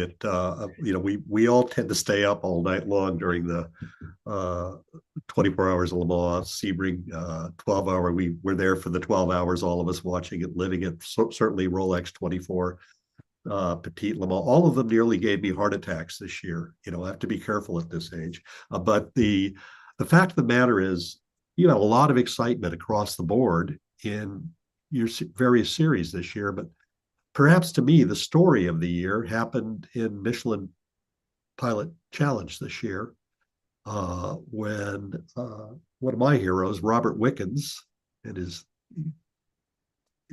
comeback run here, scored a championship. Tell me a little bit about that, what it means to the sport. Well, you and I are dear friends, Paul, and I have a soft side, and there were several emotional moments of the season, and I got to be careful here because I'm gonna do it again. But Garage 56 was one of them. But to see Robert with this at Michelin Raceway Road Atlanta on Friday of Motul Petite Le Mans weekend was a personal tearjerker moment. To your point, he's a hero of our sport. His never stop challenging perseverance based on what he and Carly and their family have been through is remarkable. What Brian Hurd Autosport and the Hyundai folks accomplished with that championship is another milestone of the year. Robert has also become a good friend through the process, wanting solely to see him succeed, and not necessarily in race wins. And obviously everybody could say, special project, but no, everything that was accomplished was done through hard work and authenticity, race car preparation, great strategy, all of those things. But for me, seeing his story succeed, and for him to achieve all the things that he's worked for, from the day of his accident through all that rehab. I mean, remember the social posts of his rehab that he was doing. And, both of us know what kind of effort went into that, and just super happy for him. I told him at the banquet on Friday night, that again, to be happy for someone is a unique thing, that you can really share personally. And I told him, I'm so happy for you and Carly in this moment in your career. Well, it sums up to what's so wonderful about IMSA is that there's so many stories and so many layers to the sport. When it's despite all the technology and all the cars, it's a very human sport, and the competition, that you see also has a downside, and we saw that at Daytona this year. The integrity of the sanctioning body shone through. Tell me what that was like for you as a person that manages the sport, to have such a unfortunate thing occur with a winner of the race. Yeah, I mean, you talk about not sleeping. I've prided myself in staying up for all 24 hours like you for decades and decades, and following that checkered flag, we wanted to send our fans home, and like every race, and have them know who the winner was. And to learn 5 days after the official results were published that we had an issue was a heart-stopping moment for myself, my technical team, our leadership. But you have to address it. Everyone comes to the racetrack and wants equal and fair competition. You mentioned BOP, and 18 of 18 manufacturers stood on the podium this year. 17 of 18 won a race this year. So I'm super proud of that for the sport, and for all of our participants. But when that issue popped up, it was that famous quote that I love, do the right thing, you'll surprise some and astonish the rest. And we had to do it. There was an issue. We investigated it deeply. We understood the root of the penalty, the infraction, the manipulation of data. And there is simply no place for that in our sport. The fans are paying a price to come see the race or watching it on television. The teams are investing heavily in being there. The manufacturers are investing heavily in being there. And in the end, it's about fair and equal competition. And we addressed it. We handed down a significant penalty. I think we put additional monitoring in place for the rest of 23. We'll approach 24 in a very different manner with proper data loggers that cannot be manipulated. But you and I both again know the rules of the road, and when they're broken, they have to be addressed. And it impacted us. I don't want to go back to that day. I think it was a huge learning experience for a lot of us. We enter 24 with, as you said, bumper crop grids, and we're going to go at it here next week in a test, but also at the Rolex 24 in January. Well, the most important part is you're going at it with integrity and commitment to fairness and fair application of the rules. And I think that with such a complex rule set, and great amount of it shared with the WEC and Le Mans, it's a Herculean task to manage all of this. But if you look at what you're accomplishing across the board at IMSA and what's happening in WEC, it's what the market wants right now. And I think there's a lesson to the rest of motorsport in what you're doing. It took courage and commitment to do this. The fact that most of this really came to fruition during the pandemic is even more astonishing. Yeah. And if there's one thought you go into 2024 with, what's the one thing that you didn't get this last year that you want IMSA to get? What is the thing you're hoping for? Well, when I came here, I joined what I believe is the best group of motorsports professionals around. So I have a fantastic team of folks that run with me. We run in unison to tackle any challenges we face and celebrate when we can. One of the things that I believe, and you know this based on my past life, but we as an industry have to, 100% have to find ways to continue to engage with our next generation of audience, our next generation of participant, and give them opportunities, whether that's through STEM education, whether that's through career development enhancement programs. Got Ken Fukuda, who's our diverse driver development scholarship winner.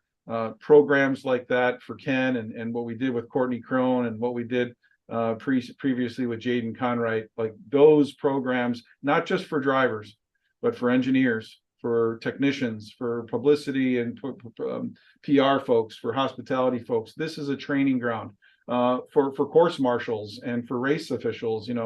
Mike Cobb, Eric Prill, and I have spent a lot of time on napkins talking about our development program with SECA. So, for me, what we need to go get and continue to go get is that next generation of audience. And what we did and what we're doing with things globally are really important. But we're really excited about 2024. Thrilled to have the opportunity to share with you all today. And really congratulations to everybody participating and helping and develop such a great week, Race Industry Week. Honored to be part of it. Thank you, John. It's been great seeing you and spending some time with you. Hopefully I'll get to see you at Daytona if you're not being whisked off to one meeting after another. But thank you for all you do for the sport. I really appreciate you and your IMSA team. They've done a super job this year. Thanks, Paul. Thank you. Everybody. Thank you back at you, John. I mean, you were one of the first one that came on board when we had the first annual Race Industry Week, and you have been on with us every year and helped us to build what it is today. So we are forever thankful, John, of your support and having you on, and congratulations on everything you're doing. So stay with us a few more seconds. We will be transitioning next to our next session with the FIA. We're going to travel to Dubai to meet with Stéphane Filastre. We're going to run a very short video and we will be right. EPARTRADE is a digital platform that we've created basically to make life easier in the business community of auto racing. EPARTRADE, there is no e-commerce. It's literally a connection just like at a trade show. So now, any time of the year, a buyer could reach out to a supplier. When you see a product that you're interested in, all you need to do is click on request more information, and then from there it is forwarded directly to the buyer or to the supplier. EPARTRADE really eliminates having to travel, closing down your shop. Now you have a place to showcase globally your racing product and technology. Pull your visor down, strap in. Racer is about to take you deep inside an exotic and high-speed world. From the start, Racer in all its forms has shared the passion, beauty, ingenuity, and commitment that make racing a way of life.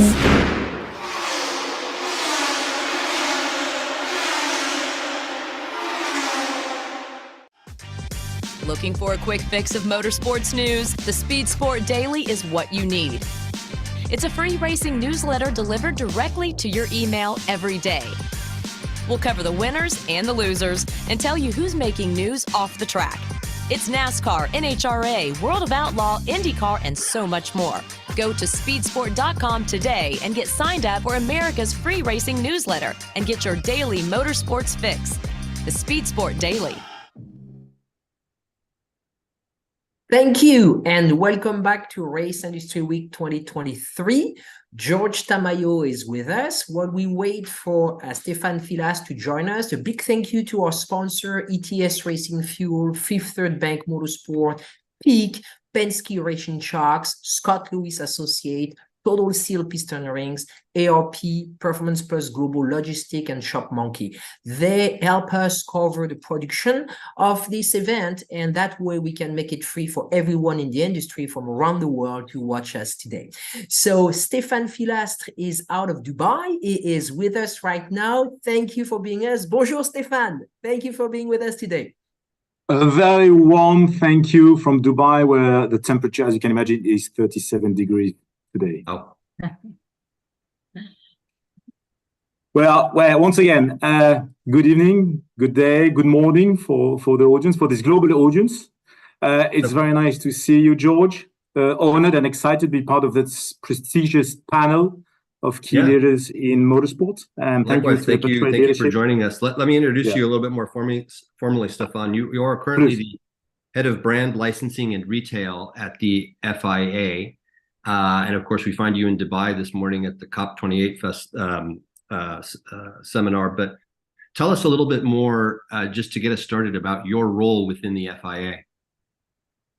Well, first of all, I would like to take the opportunity to say that I'm grateful to still learning my job, because I only started motorsport 11 years ago, even if I'm already 53. And I came in this global organization in a moment where effectively the brand was becoming a fundamental element of what the president at that time, Jean Todt, wanted to build. So the job was new. I had to take this opportunity.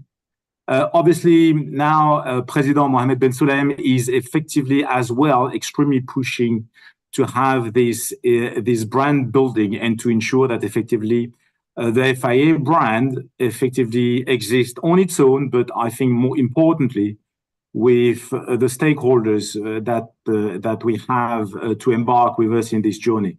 So we have the luxury to have 244 plus clubs, which are the members of the FIA, as we all know, motorsport and motoring clubs, which are representing over 2 million of license holders and over 80 million motorists in the world. So it is a community which is extremely vast. Obviously, our promoters, I understand that you already had a lot of very strong and insightful in-depth dive from our promoters. And it is a community which is obviously vital to take care of. And then finally, but Francis knows very much about that, the industry and the sponsors and the partners with which motorsport would not be possible. So effectively, the FIA brand has to be relevant, has to be well positioned, has to work for all those stakeholders for sure.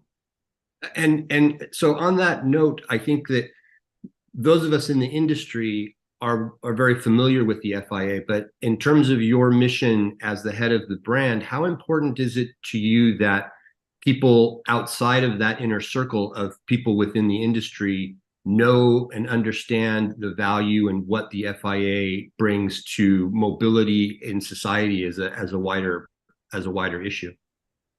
Effectively, I mean, the critical point here is that, and I appreciate the fact that you have a motorsport audience. We have a motorsport and a motoring community, which make the FIA quite exciting every day, because we have to work with those two elements, which are sometimes in competition, but most of the time, I would say, united, because we are facing more and more the same challenges.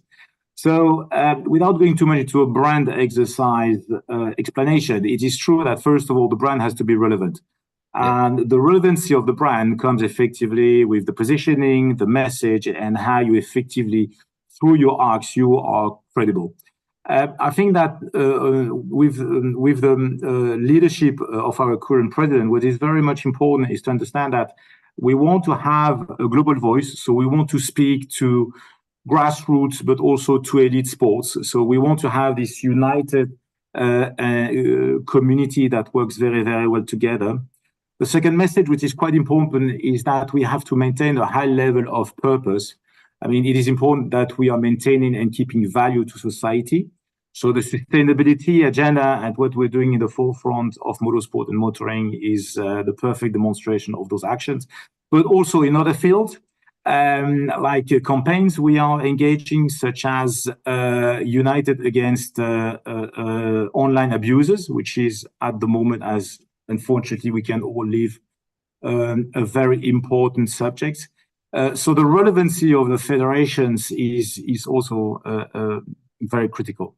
Last point maybe is about innovation technology and the acceleration of the implementation of the technology and the innovation. I think everyone knows that motorsport is a perfect showcase of technology, is probably the best showcase of the technology. And this is what we have to promote in the way we're communicating our image and our brand.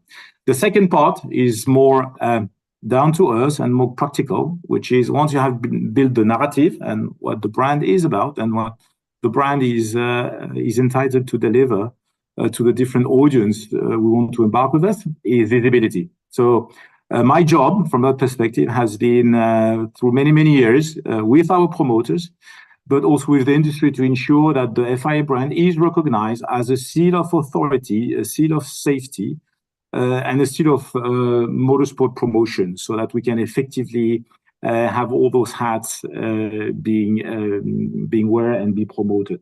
And a very practical element to that, and we accomplished this work in 2021, was to have the integration of the FIA master icon, out of which you can see a big version on my back that is now part of all the World Championship logos, just really much to very establish and promote the values I was describing earlier.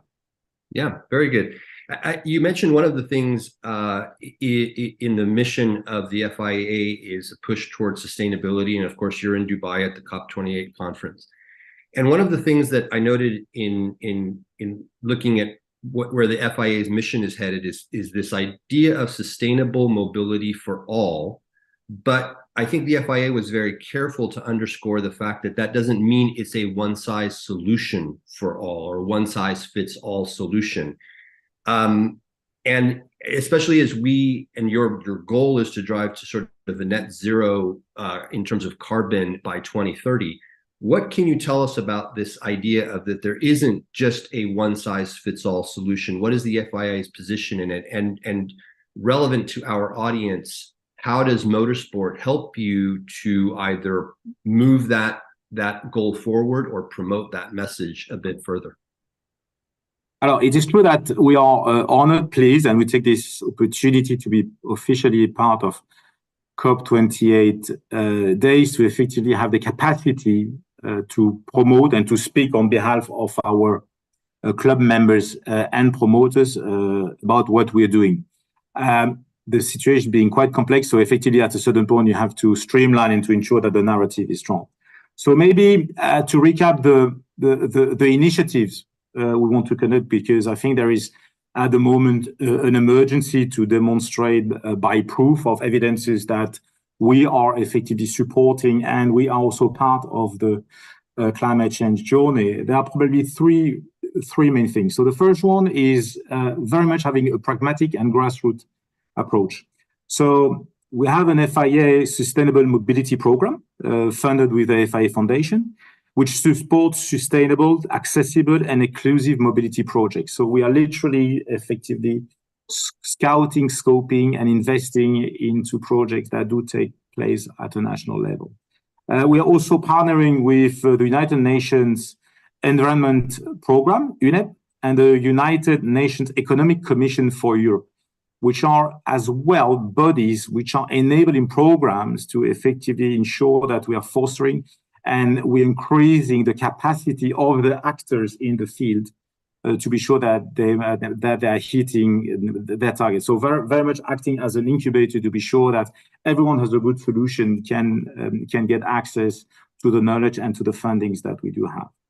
Another initiative where we are effectively here in Dubai is to promote what we do call internally the Championship of the Everyday Driver, which is an app which is artificial intelligence based, and that helps not the driver to how to drive, but to be literally more efficient and effectively to be sure that because most of the drives are constraints nowadays, we're trying to have them with micromanaged tool to be sure that they can decrease by 15, 20, 25% their CO2 impact. And by making that number big, you can effectively get a significant impact, which is great. The second thing. Let me thing. ask you, Stefan, with that app as sure. an example, can you share with us how much take up you're getting so far? How much participation you're getting so far with that? So we have been launching this program back in 2019. It is a program which is mainly distributed by our member clubs, as we want to effectively have the capacity to provide them a global platform that they can distribute. We have been reaching over 20,000 drivers around the world.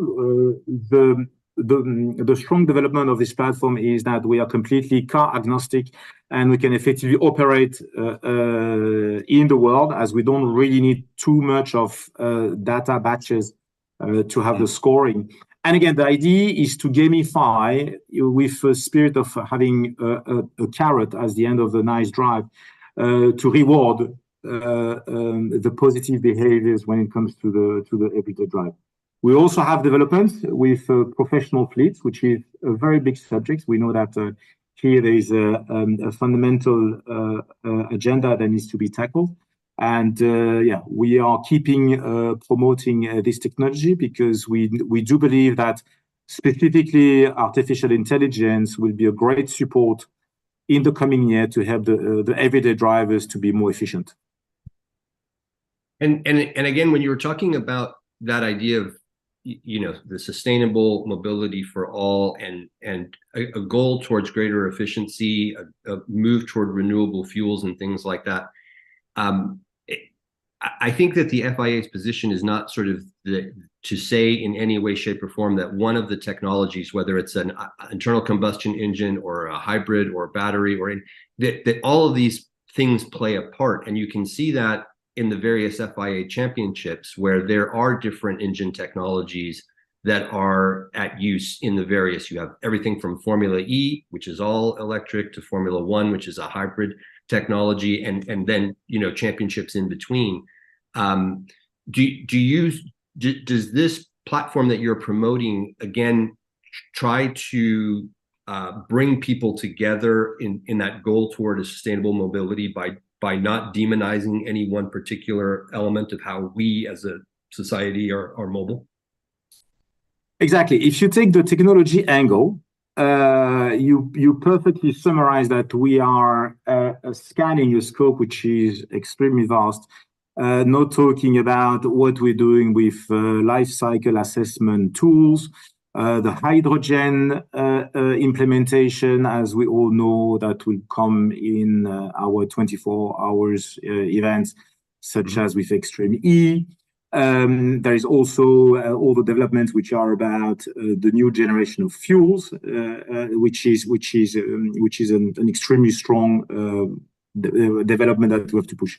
By nature, because we have a global organization and because we effectively operate on all those countries, we have effectively to design a global message, but a local implementation. I mean, paraphrasing what big companies have been doing years ago, think global, but act local. I mean, this is definitely what we have to do. It is a challenge, but I would say it is a superb opportunity because and you get so much to know from your members, from your stakeholders about the technology they are bringing, that it makes the journey very exciting. I think the challenge that we have then now is effectively, to your point, being sure that it is accessible. So we are carving out maybe any IP issue that can come around. Then there's the cost element, which is important. And I think the presidential team and the executive leadership team have been working a lot to ensure that effectively we are keeping motorsport at a level of financials which it make it strong and viable for the future. Being absolutely sure that when we have a technology we can bring, we can effectively then export the technology to other markets and ensure that it is well developed. Formula E is definitely one of the showcase we have. I think they have been demonstrating, especially with the Gen 3 car, that we have the highest rate of recyclability. So yes, this level, I would say this race is never stopping. There will be no winner. It can only be through the mass participation of the actors that we can make something that makes sense to all of us. I would also say that one of the rules, and sometimes we can be criticized for that, is the ruling and the complexity of certain rules we have. But it is for sure, since the 1990s, I mean, safety is a very high motto in our federations. And we have to be absolutely sure that when a new technology, being very innovative or very affordable, does go into the market and does go into force, we are sure that the highest level of safety is matched for, first of all, our drivers, the teams, mechanics, track marshals, and obviously the fans in the end. This is absolutely fundamental. Yeah, there's no question the FIA has been a huge leader of safety improvements in the last 30 years, where you look back at some old race videos and you almost shudder to think that's what we used to compete on, and now the level of safety is extraordinary. I want to change gears real quickly to another new initiative this year, which was the FIA President's Awards that were handed out. A lot of diverse awards. One of them went to the Motorsport sanctioning body in Australia for their work in I think in inclusion. Tell us a little bit about what the FIA President's Awards are about and what you hope to achieve with them. Alors, the achievement is definitely on very specific subjects to have the capacity, first of all, to recognize, reward, and promote the talent and the knowledge of our clubs. It is true to say that sometimes there is no point to reinvent the wheel, and you have a lot of talents sitting next door. Just the capacity to know about that and to have access to it. And I think our president has been particularly engaged in that moment to ensure that effectively we were promoting those different purposes. I would say that as a general element, I think there is a will to promote and to recognize the talent. We also have, as part of our prize giving, an FIA Innovation Medal, which was awarded last year to Sir Gordon Murray. This year, we are still keeping that confidential for the moment. We're going to award another leader in the field of motorsport and motoring. But again, those awards are here to, first of all, promote the diversity, the knowledge, the professionalism of our clubs and the different talents we do have, and it is our role to make this promotion. And the purpose of those awards are effectively very much to do so and to give this access to our community. I think that the FIA is known, again, to most of us in the motorsport community as largely speaking a regulatory body. It runs a variety of championships, everything from Formula One at the top to across a whole range of championships that are not world championship designations as well. When you're talking about motorsport across so many levels, can you tell us a little bit about what the FIA is doing to grow not only the participant base, to make it more accessible, to make it more inclusive, to make it more diverse, but also what are some things that are happening that are cultivating a greater participation from an audience base as well in motorsport? I think that the FIA has partnered with the Hamilton Commission as one of the initiatives. Are there more things like that you can tell us about? No, absolutely. Sometimes I have friends or people who don't very much exactly what the FIA is doing, asking me, but actually, Stefan, you have a brilliant job because you have no competitors. And I say, well, actually, we do have competitors, which are the other sports. So we have to ensure that we are keeping, going back to what I was mentioning previously, the relevancy to our new audience. New audience, not particularly meaning young people. It can be new audience, sure, as the female audience, for example, as we tended to see appearing just before pandemic with some beautiful activities that the media were providing, such as the Drive to Survive TV series, which has been acclaimed by the world of motorsport. And we know it has opened certain will to be part of motorsport.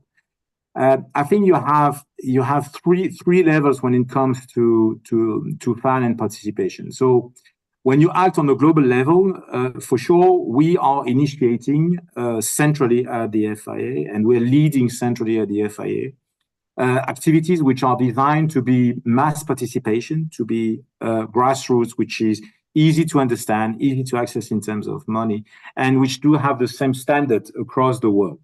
So I can mention everything which we have been doing over the last years with esports, mainly with the collaboration of the IOC, so the Olympic Committee, with the first Olympic Esports Week that took place in Singapore, with other sports, which was very exciting because for the first time, motorsport as a whole was recognized under the Olympic rings in a sanctioned event.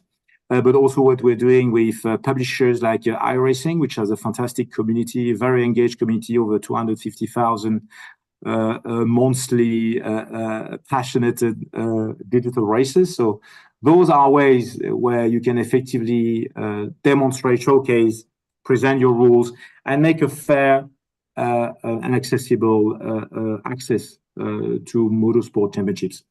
We have the Motorsport Games, which is our global platform for our clubs, which take place every 2 years. So we have 26 disciplines. So it's a very much accessible to all of our countries, from, again, karting slalom to GT cars. And here again, it is a way for our club members to be part of an FIA sanctioned event, which is not always the case in not all the countries. There have been also activities developed by the sporting department and the development department under the leadership of our deputy president, Mr. Robert Reed, like Motorsport in a Box and affordable cross cars, which are blueprint matrix that are effectively open and given to our clubs so they can effectively start to build motorsport in a country. Because we shouldn't forget that we have, let's say, significant numbers of clubs which are very small organizations. So we really have to help them. So which brings me to the second point, which is the regional support. I think we have now implemented a new matrix of regional coordinators, which again are helping the national clubs to get together and to, let's say, share and conquer better what is the motorsport opportunities. And here again, there's a lot of knowledge that can be shared. So we have those regional hubs which are spearheading knowledge, and you can imagine that we don't have exactly the same motorsport in Asia that in Latin America. So it is a perfect way to capture those differences. And again, it's about to be sure that we're keeping the cost of racing low, because it is adapted to effectively what is the purchasing powers of those countries. And at the national level, obviously, we've been mentioning the awards, but we have been also redesigning across the new leadership team the way we were assigning grants and where national projects can be supported. So from marshal trainings to young drivers program. So it is, by nature, one of the fundamental tasks that the FIA wants to have, which is still keeping a grip of that. So to recap, global, important, well-promoted events which do have the same platform, the same matrix, the same accessibility. And then where you're going down, you capture slightly better what makes the specificity of the regions and the countries, just to be sure that what you're doing remains relevant. Yeah, that's awesome.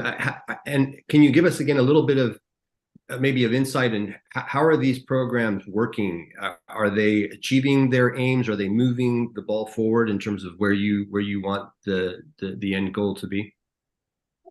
Maybe I will use one of the recent numbers we have been receiving from a research agency called Nielsen, which is delivering a barometer of what about the sports in general. It appears that motorsport is top 10 when it comes to most liked and appreciated sport on planet. So when you consider that to the numbers of licensing, it is quite an achievement. So I believe what we're delivering, and I have to thank the promoters, the teams, the manufacturers. We are delivering an exciting sport, and I think the agenda is right. So effectively through that work, and I would say it's a collective work, we are ticking the box about ensuring that the fans do receive a very exciting, safe, and fair regulated sports, which is very important. When it comes to effectively ensuring that we are giving access and more access at a national level to the kid, I would say that the long is still very, very long. It does require financial resources. So we had to digest the difficult phases of financial, let's say, turbulence over the last years. Now I think we are in a far more better position. So it'll be probably for us a way to re-engage with more programs. So we had the Rally Star program that happened in the world, which was the talent detection program, where we wanted to help getting talents from the world being able to become a rally world champion. There are other initiatives we have with the Girls on Track activities and the way we also want to have some of our female drivers to be able to reach the top of the single-seaters disciplines. Again, the esports is an extremely exciting and easy to access route. But again, what is important is that we ensure that our clubs do have the right financial resources and blueprint to be able to build at a national level good detection and supporting plan. That is excellent. And Stefan, I think our time is up for today, but thank you so much for joining us. Much success in the conference as you continue on. And thank you for the work that the FIA is doing, because it really does benefit our industry as a whole. Again, thank you very much.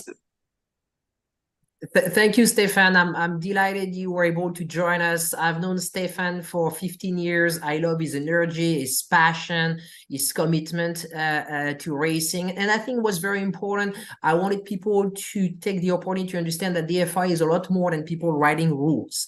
And Stefan's job really describes what the FIA is as a whole. And you did a beautiful job, Stefan, today explaining everything. So thank you very much.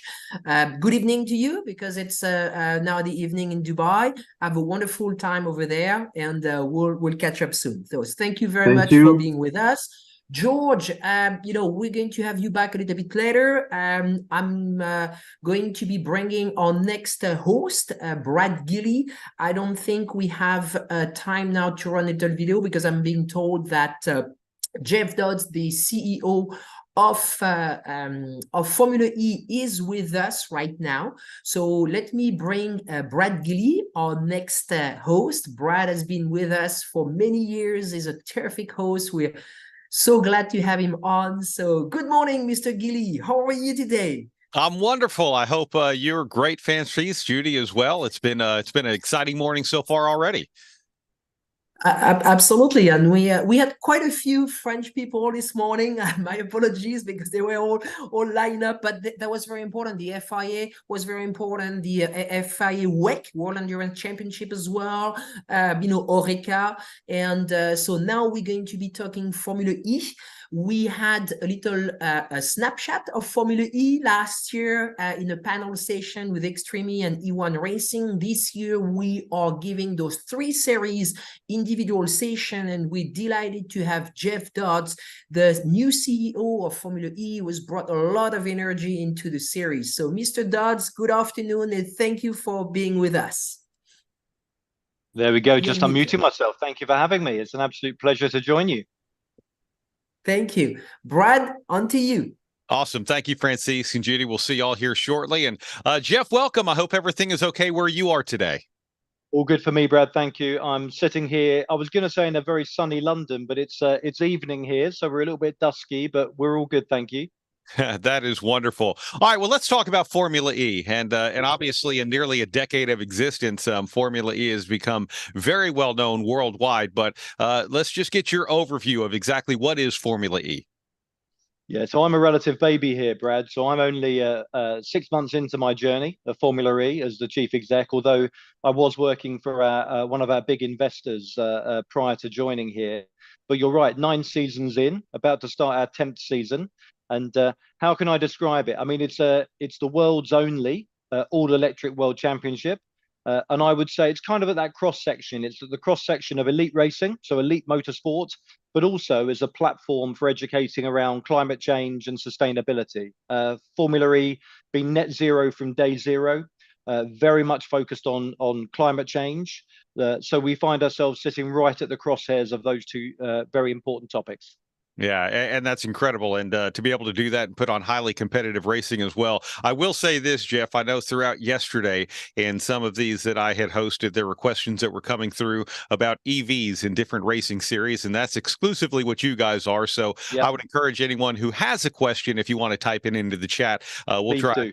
Yeah, work some of those in as well. But you guys just had a pretty incredible season, and you guys are talking about it as the most competitive yet. Why is that? Give us a review. Well, so look, so most incredible season because fan base grew by about 15-16% year on year. So we're up to about 350 million fans worldwide now, Brad. So seeing real growth in fan base. Just ticking past NASCAR, actually, in terms of global fans, which I know is more of a US-centric sport, but something we're super proud of here in Formula E. In terms of competitiveness, though, I mean, the racing season itself was the first year of our Generation 3 racing car. And what that delivered, you're always a bit apprehensive going into a new generation of car because you're not quite sure what you're going to get on the track. But I think on every single race we did over the year, you got triple-digit overtakes. In North America, we raced for the first time in Portland on the PIR.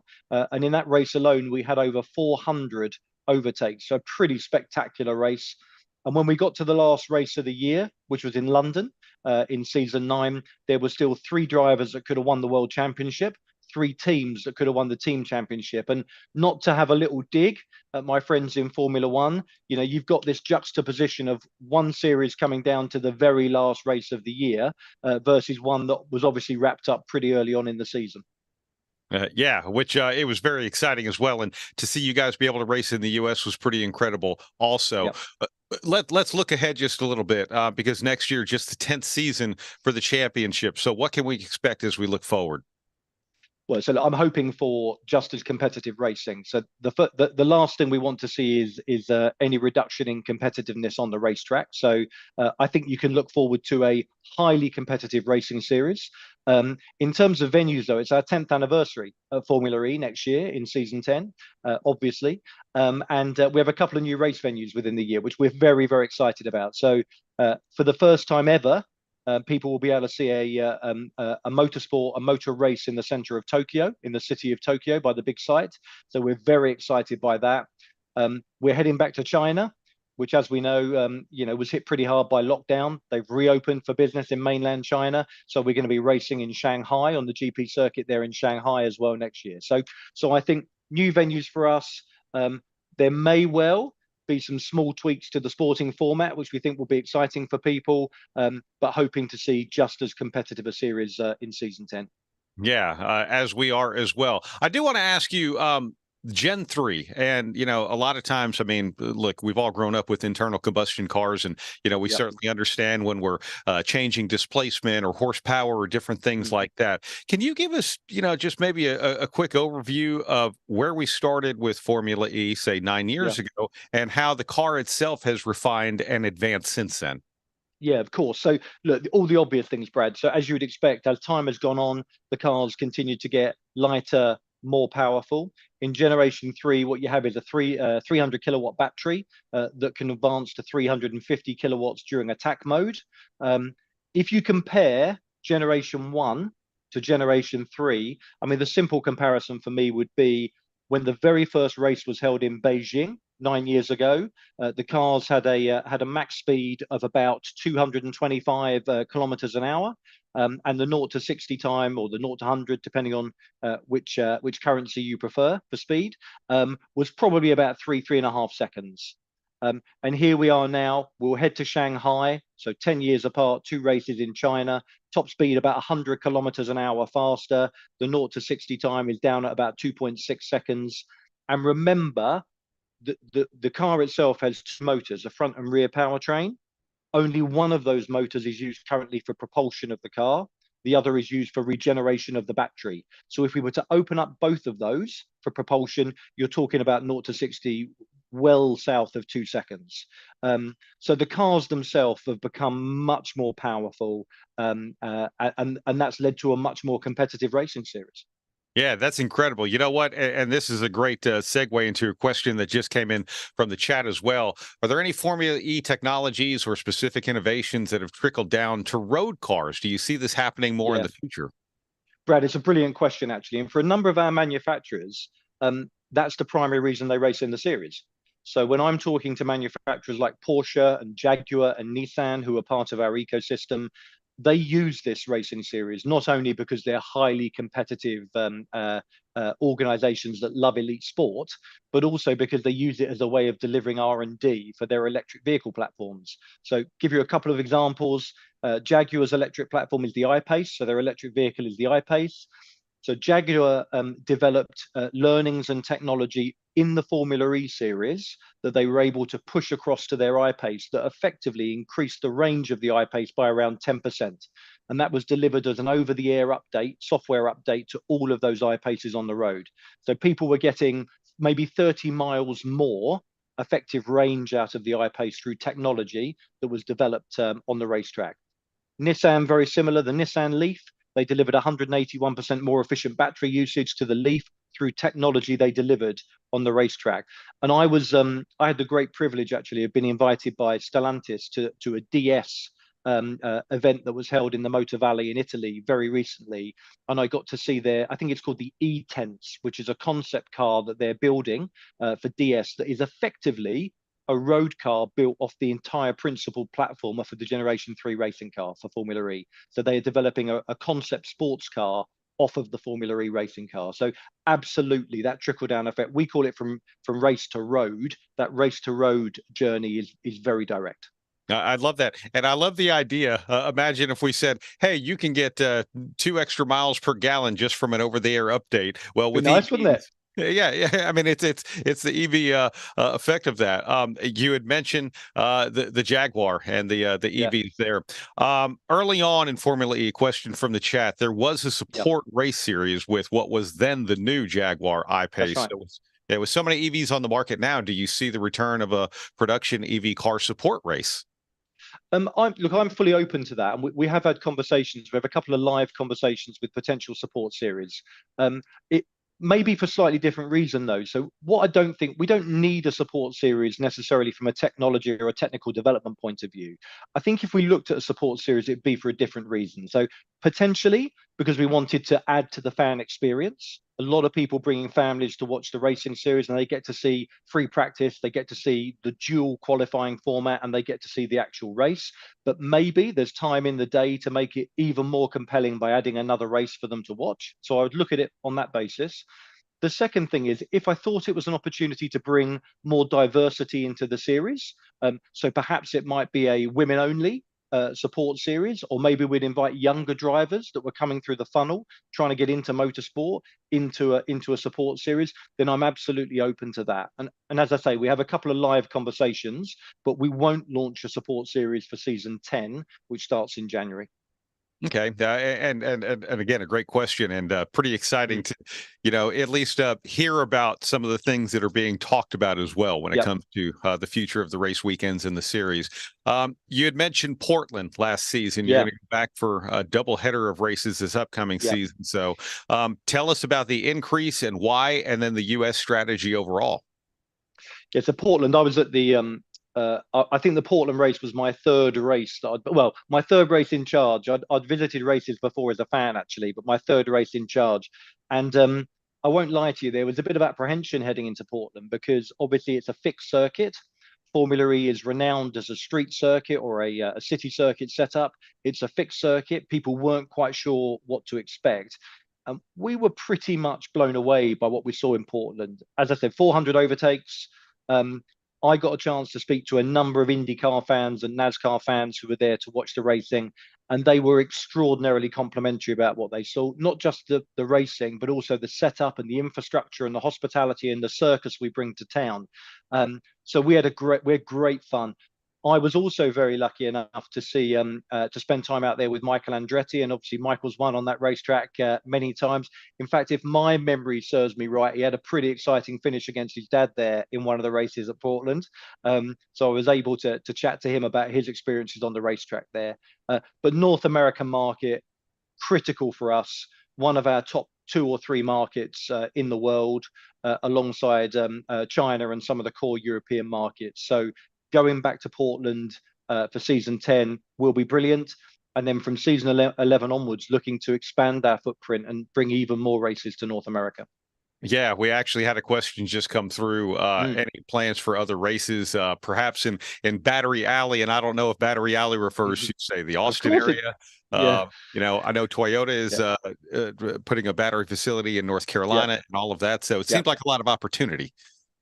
Yeah, and not just Battery Alley. So West Coast, East Coast, incredibly important to us. So I'd love to have representation on both the East and West Coast. But we're also talking to a number of other cities around the US at the moment, and not just in what you might consider new technology areas for automotive. We're also talking some of those areas that might have a rich history in internal combustion engine as well, to try and bring new tech there and showcase the development of automobile manufacturing. But I would be very surprised in season 11 if we don't have 2 races in North America, and then maybe beyond season 11 to increase to potentially even 3 races. Wow, that would be incredible. Just from a curiosity standpoint, are there any other doors that potentially open? Because one of the things, especially, you know, being a predominantly street series, when you go into a market, they're going to worry about noise. Are these cars going to be so loud they're going to break the windows in our skyscrapers? I mean, it's literally things that are talked about. You don't have the noise constraint. Does that help with conversations? Yeah, of course. And a lot of the cities we end up in, Brad, are often because the city talks to us because they're trying to educate more around climate change and sustainability. And when we turn up in town, we try not to be too disruptive in building a circuit if we turn up in a city. So we try to do it as quickly and as efficiently as possible. What you have then is a number of people that are in the city that don't have to travel by car to get to see the race. They can go by public transportation. So you don't have this enormous amount of cars on the road to try and get to watch a race. We're also able to use our race as a way of educating around the need to focus more on carbon emissions, climate change, and this kind of drive towards net zero. So we use ourselves not just as a racing series, but as an education platform, and that very much appeals to the cities we race in. And you're so spot on. You know, for a lot of people turning up with families, particularly young families, not needing to strap on the big headsets and the ear protection or worry about the smell. The fact that we turn up and it's a clean, quiet sport racing in a city centre is very appealing to the cities we talk to. Yeah, for sure. Another quick question on the schedule, and let's just expand North America because we have a question about Canada, Vancouver, British Columbia, more specifically. Do you think whether we'd go back and race there or whether we'd race in Canada? Yeah.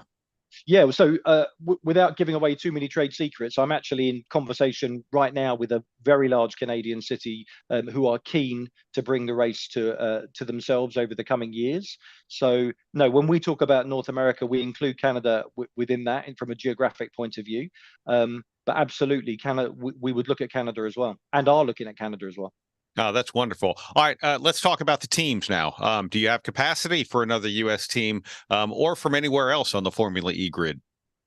Yeah, so look, our maximum number of teams, Brad, is 12. So in the regulations, the sporting regulations, we agreed to a cap of 12 teams between ourselves and the FIA, and we currently have 11 teams racing.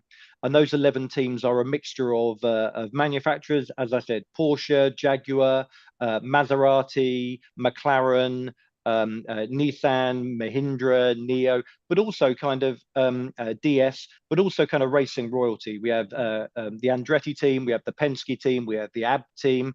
So we've got this real lovely mix. Now, that 12th spot, so we have a 12th spot available, which is not one we want to giveaway. So it's not one we just want to fill for the sake of filling it, because we don't need to do that. We have highly competitive racing with 11 teams. On the other hand, it's one that's available for a brand that brings something to the series. Now, you talked about a US manufacturer there. I would love to be having conversations with US manufacturers about putting a team into Formula E. The reality is, up to this point, the conversations have probably been more active with Chinese EV manufacturers or European, because they're slightly more advanced in terms of the rollout of their electric vehicle platforms. But over the coming years, we've just started to talk to some American US-based OEMs.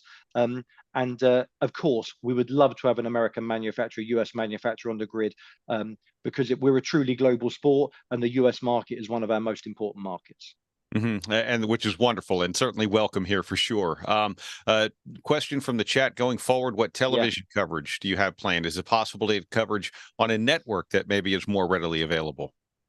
So in the US, so around the world, we're doing media deals all the time. So our media reach is about 360 million a year, or it was in season 9, and we look to expand that into season 10. We're heading back to China, as I said, so we're about to announce, I can't say it on here because it's not official, but we're about to announce our Chinese media deal. We'll announce a new Japanese media deal as we head into Japan. And we announced earlier on in the year a really interesting combination deal for media in North America. So with CBS, who have carried our races before, been a very good partner of ours. But we've also announced a deal with Roku. And Roku, I think, has about 70 million customers across the world. But Roku in the US, we will be the first live sport that Roku partners with. So when you land on the Roku platform, if you're watching the race through the platform, you'll be able to, on the landing page, see the tile for Formula E, go in and get a deep and rich experience around Formula E through Roku's platform, and also watch the live racing. And therefore, if you're watching races through CBS as well, through the Roku platform, through that one portal, you'll be able to access everything we do in North America and everything we do around the world. Oh, wow. That's really cool. And that's some great coverage as well, for sure. All right. Let's look ahead to this next season. And I know we talked about the competition on the racetrack. Would love to see equal to that, if not more. But what predictions do you have for next year, Jeff? Oh, that's a big question. So that's a great question. I'd get shot by 10 teams if I gave you a prediction for who I thought would be the winning team. I think the competition will be bigger and better than ever. I was lucky enough to get all the data through from our Valencia pre-test that we've just had in Spain. So I think it will be another highly competitive season. In terms of the locations, my prediction would be that seeing the cars race around the Shanghai Grand Prix circuit, the intermediate circuit there, will be brilliant, because the Chinese fans are super excited about us going back. And I think from race point of view, all of our races are great, but I think the two that I'm really interested in seeing is the race in central Tokyo. I think that will be an incredible spectacle. And also, we're moving our Italian race next year. We move from Rome in the city centre, and we move to Misano in the Motor Valley, very famous for the MotoGP races there, the home of the Doctor. So very excited to see our cars racing in the Adriatic coastline down there in Italy, in Rimini. The only other prediction I'd give you would be a real strong prediction on Max Verstappen winning the Formula One World Championship, but I don't think that's what you were asking me for, Brad, was it? No, not quite. But I do know this. In my brain, I'm already vacation planning because. Yeah, well, I tell you what, we'd love to host you. I can recommend Rimini. Beautiful part of the world. Oh my gosh, yeah, not just the amazing racing, but also the visuals and the destinations and everything else that you guys have. You say that Tokyo. I mean, Tokyo, we're racing during cherry blossom season, which, as we know, is a very short period of time. I think it's only about 2 or 3 weeks that they have cherry blossom. We're right there in the middle of that. So Mrs. Dodds has already booked her place at that race, Brad, but I think it's more for the cherry blossom than the motor racing. I can understand that. And that's what's great about these being destinations as well. All right, let's talk about sustainability. And if we move now to sustainability, this is where Formula E started, obviously. Tell us about the intersection of high performance and sustainability. Yeah, it's a great question. So when I explain what Formula E is, Brad, I tend to ask people to visualize the yin and yang diagram, that icon. And on one half of it, we're an elite motorsport, a world championship motorsport that has sustainability at its core. And on the other side, we're a platform for educating around e-mobility and the move towards net zero that has motor racing at its core. We absolutely see both of those things together. They come together to make up what Formula E is. Formula E, when it was founded by the Spanish businessman Alejandro Agag, when Alejandro founded the business, I think that year there were only 300,000 electric vehicles sold around the world that year. If you fast forward to now, it's nearer, I think, to 10.5 million electric vehicles will be sold this year, and it's growing at about 20% a year. So the vision to set up a world championship 9 years ago, when there were almost no electric vehicles on the road, to see where it is today, and then to see where it might be, when my children are driving their cars, they will have never experienced an internal combustion engine. They will only probably know an electric vehicle. And the key thing for us, therefore, is not just delivering compelling racing, but also delivering a compelling story around the environment and sustainability. Now, we're rated the #1 sport in the world for ESG, not motorsport, the #1 sport for ESG in the world. We're committed to science-based targets. I think we'll be the only sport in the world committed to science-based targets. And even though we have such a focus on sustainability, we also committed through those science-based targets to reduce our emissions by 45% between 2019 and 2030. And we're already 25% roughly towards that 45%. So as you can imagine, there's a big team here that are fully committed and fully fixated on every part of our chain, our supply chain, our business model, to make sure that we are as sustainable as we possibly can be. And through season 10, we have some other exciting things we're doing in the space of sustainability that we will announce in season 10. But no, absolutely core focus for us. That is incredible for sure. You're participating in COP28 next week, and you've already delivered a message of global sport of give it everything to be more sustainable. Tell us about that. Yeah. Look, I think, sport is an incredible thing. So it's a passion for many, many people around the world. And every week around the world, there are multiple billions of people watching sport. So our view on this is, if sport were able to talk about what it was doing to become more sustainable, just for a week, just take effectively one week match and talk about the fact that they are changing things in their business model, they've changed their approach to logistics or supply or transportation, or done something to make themselves more sustainable. The number of people they could reach with a message about change and positive change on a weekly basis would be billions and billions and billions. So we're very lucky, Brad. So we were born as a sport that's sustainable at its core, net zero from day zero. Many, many sports, Formula One, 75 years old. I think NASCAR, roughly 75 years old. You look at NFL, you look at baseball, you look at the basketball, you look at soccer. These sports are much, much older. They didn't have the luxury of establishing themselves with a business model that was focused on sustainability, but they're all doing something. And our simple ask is to get out there, to focus on that and communicate that more to your fan base so that you take the lead in educating them about some of the things they can do differently. That's incredible. A couple of chat questions. We were talking about noise earlier, and this one's interesting because there are some EV manufacturers who might, give exhaust noise, as part of it. But for older fans, here's what it says: the noise, or quote unquote music, as many of us refer to it, steps are being taken to attract those fans. How do you convince a petrol head, let's say, e-racing is just as exciting? Yeah, I don't know if the person put their name at the end of the question, Brad, but Ben O'Connor. No, Ben. So hey, Ben. So you and I have something in common. So I'm a petrol head as well. So I've grown up watching all forms of motorsport. Nothing I love more than going to watch a race and getting that tingly feeling and feeling the vibrations kind of resonate through the body when I'm watching it.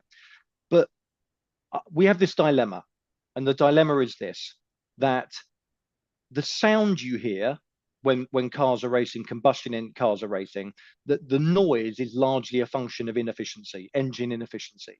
So the louder the noise, the less efficient the engine is, because that energy is not being used to propel the car forward or the vehicle forward. It's lost into the atmosphere, and you hear that as noise. So the reason you don't hear noise in an EV racing is because the engines or the motors are like 98, 99% efficient. So there is no lost energy. So to try and create a noise would effectively be trying to create the illusion of inefficiency. So I don't necessarily think that's a great idea. I also think if you think about the emerging fan base for EV racing, and as I say, we have a large number of fans around the world and it's growing very quickly. For a lot of those people, they probably won't experience, the youngsters coming through probably won't end up having much experience of an internal combustion engine. So they won't feel the need to have the loud engine noise, because it's when they get in their own car, it's not something they'll be used to. So I think where we've netted out is, because we've looked at synthetic noise as well and artificial noise. We're a very authentic business. We don't like the idea of artificially creating anything. It would be a symbol of inefficiency, which we're not sure we like the idea of either. We think the world, once everyone's driving EVs, people will be slightly less worried about the noise. And don't take this the wrong way, Ben, but as an, you may not be, but many of the petrol heads I've met and the die-hard Formula One or MotoGP fans or NASCAR fans are pretty convinced they don't like EV racing because they're a traditionalist and it's not the same as what they've grown up with. I'm not sure we should be spending all of our time and energy and money in trying to convince some of those people to change their view when we have such a huge opportunity out there for a new fan base. And I think that's a fair way to put it. And as much as I love the roar of the engine, the feel, the everything, there also is something to be said about having a conversation with the person sitting next to you as you're enjoying it. Yeah. And by the way, I'll say it again, I love both. I get a huge kick from watching a Formula E race and being able to talk to the person next to me about what I'm seeing. I also get a huge kick turning up at a MotoGP event or a Formula One event and getting that amazing feeling. So for me, us trying to match them doesn't feel like the right answer. We have something different, which we're embracing. Well, Jeff, I'll tell you, we look forward to the innovation, the events, everything that you guys have coming up in 2024. I truly appreciate you coming on here today and My feel pleasure. like you're probably going to spend a couple hours even just answering questions from the chat, which has been great. We look forward to it. I'll be back next year, Brad. Awesome. Thank you, Jeff. Thank you. Great. And Ben just said perfect answer, and Ben is right. And I know Ben. Thank you for watching us. So stay with us. Jeff will run a very short video from our sponsors, and we will be right back with you on next session with Ware.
If you're watching this video, you might be wondering, what is WPC?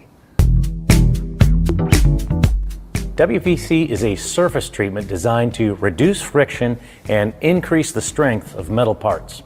As much as it might seem like a coating, WPC is actually a surface treatment. Think of it like shot painting, but the media is much finer, like talc. So what you're left with is a super hard, smooth surface that actually has some proprietary dry lubricants embedded within it. For more information, visit WPCtreatment.com.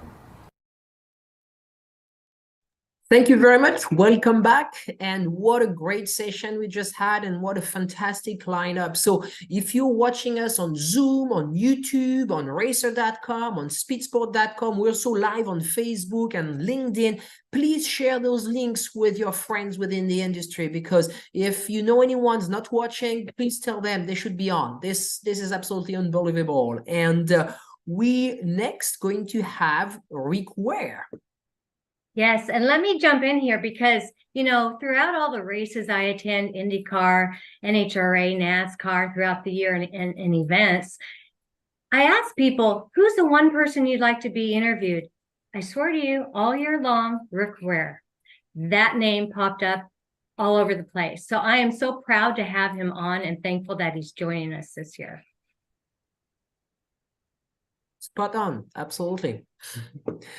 Mr. Ware is with us, so Brad Gilly will let you take over as soon as Rick starts his video and is with us.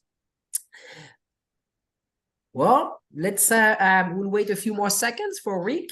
There he is. Hi, Rick. Thank you for joining us. Judy, thank you for having me. Sorry for my computer literacy there. I have to have a bunch of help for this. We're good.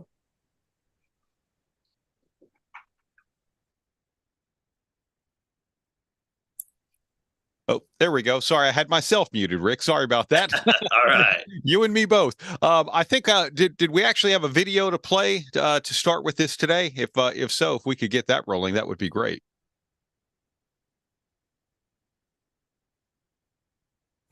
Parts Plus and Biohaven for Clay Milligan as they head to the finish line stripe. It's Clay Milligan!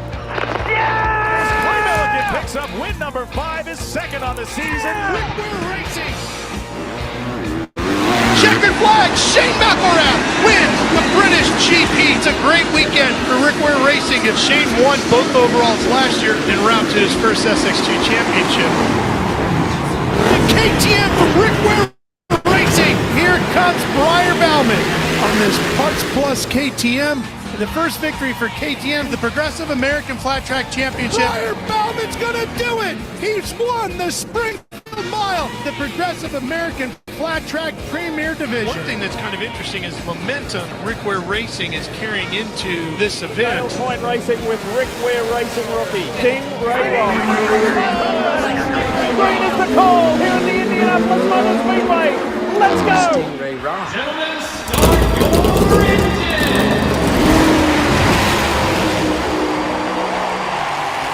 Man, the whole RWR team is incredible, and it doesn't matter if it's the top fuel car, the NASCAR, the INDYCAR, the IMSA car, Global Supercross, IMSA, you name it. If you ain't following RWR, you are missing out because we are making things happen. We're stomping on that loud pedal a lot.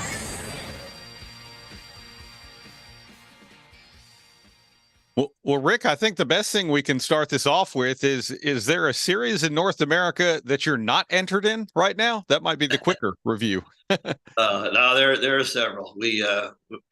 Motorsports is alive and strong, and I'm really thankful to be part of it.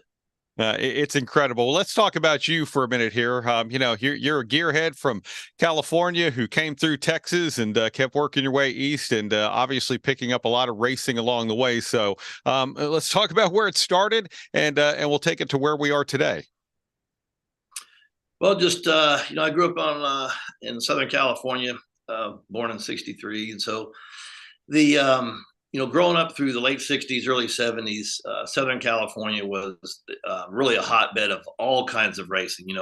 I think back through even the early 80s, NASCAR actually opened up and closed at Riverside, both the beginning of the year and end of the year.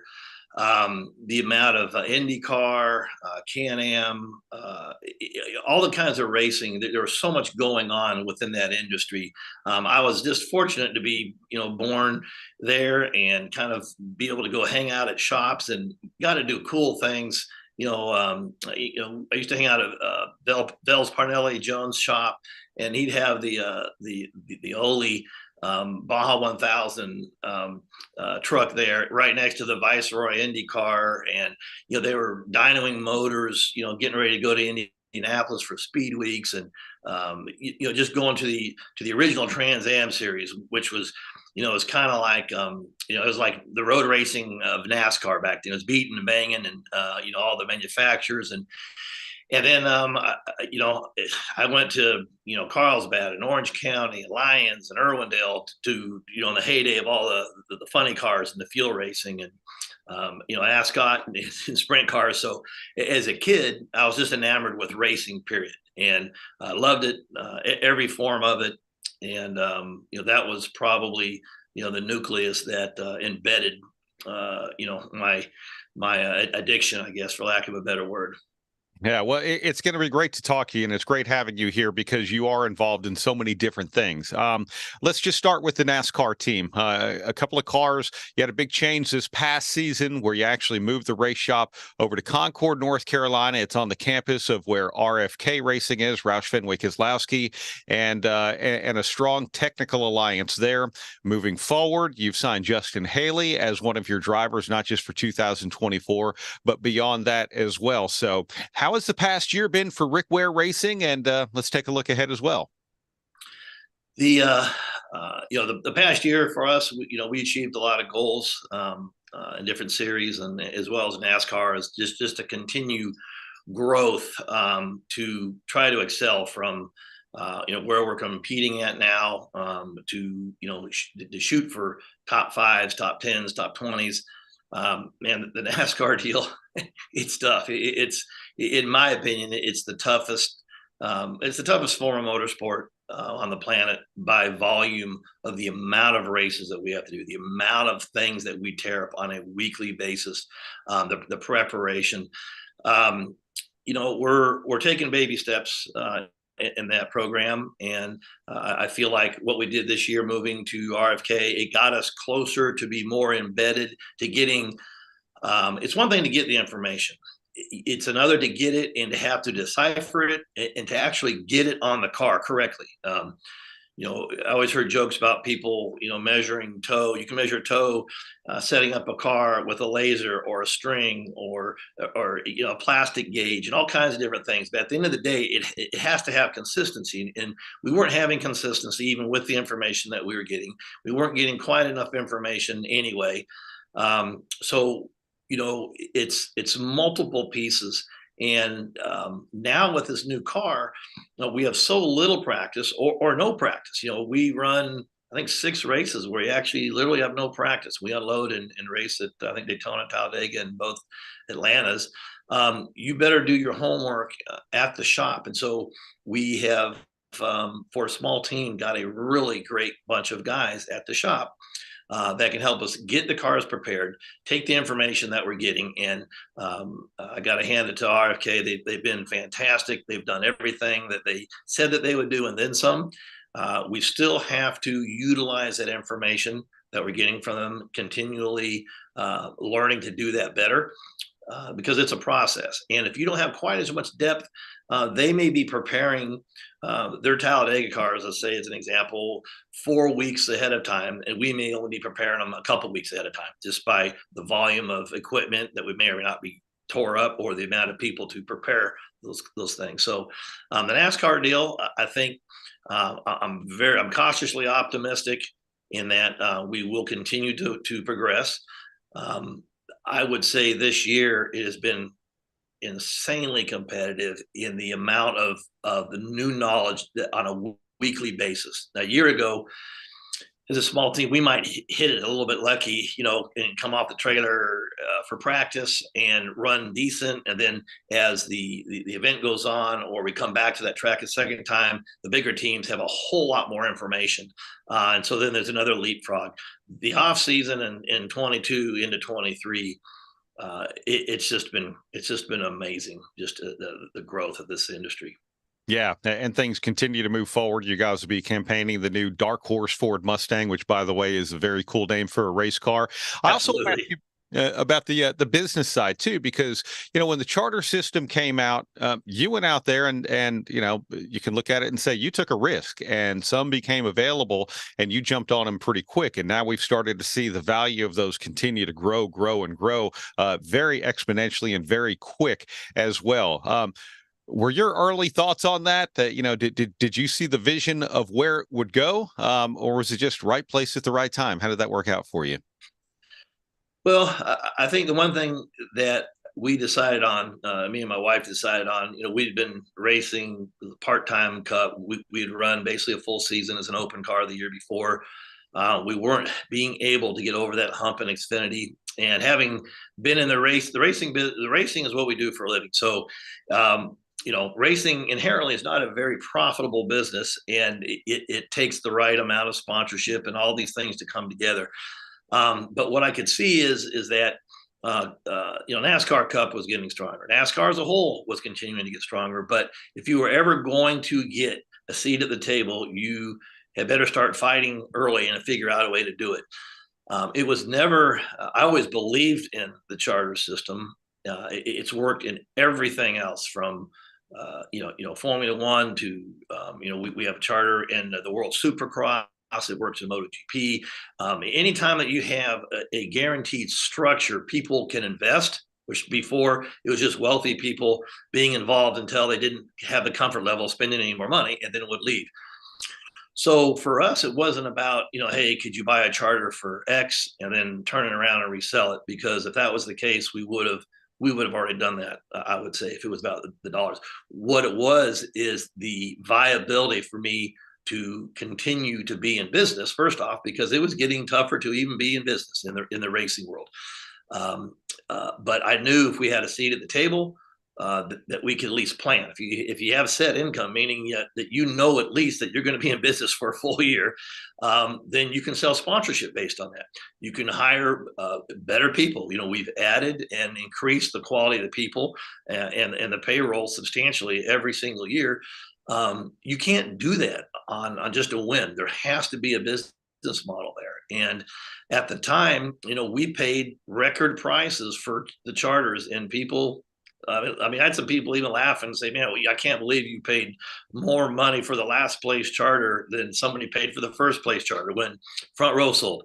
It was really just about being able to start to grow the dream and the plan to, first off, just survive.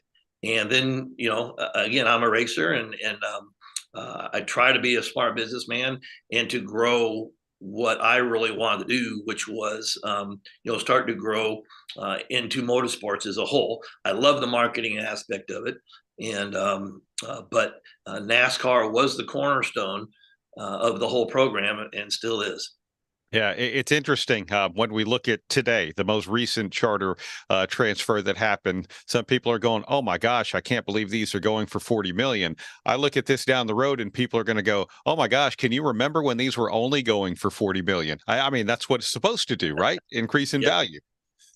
Well, if you take it from the context of, and I hate to do too many stick and ball analogies because I'll get myself in trouble. However, the lowest, Major League Soccer teams that we may not be familiar with that are not winning games, they're shy of $500 million. They're probably in that they're probably in the $250, $300 million range, and they don't have the branding potential that NASCAR does. They don't have the schedule, the depth, and it doesn't even count, some of the wild things we're hearing about for 25 and beyond that we may be going and racing.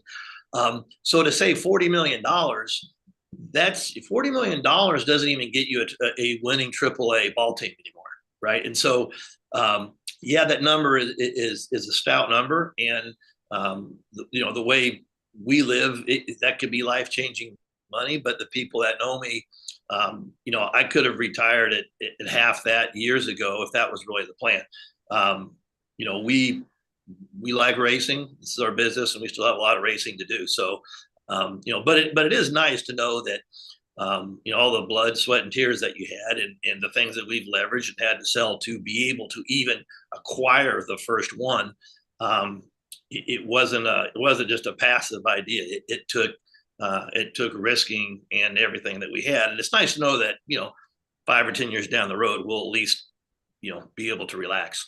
Yeah, which is a great thing. I want to transition over to IndyCar, and I'll do that with a question from the chat. When you partner with someone like Dale Coyne in IndyCar, what do you hope to do by partnering? Is it to help to learn how they run their team, learn new processes, make new business connections, or something different? Tell us about how that works for you. So Dale's the only partnership that I have in motorsports, and my philosophy has kind of been, typically in motorsports, there's the race team guy, there's the money guy. Usually the money guy is a sponsor, or he comes and goes, or somebody kind of has to lose to make something work in this business. The relationship I have with Dale is a very rare one. And to answer your question, I could be racing with Dale for 5 years and still continue to learn from him. A lot of people don't realize, other than Roger Penske, he has the most IndyCar starts in IndyCar history.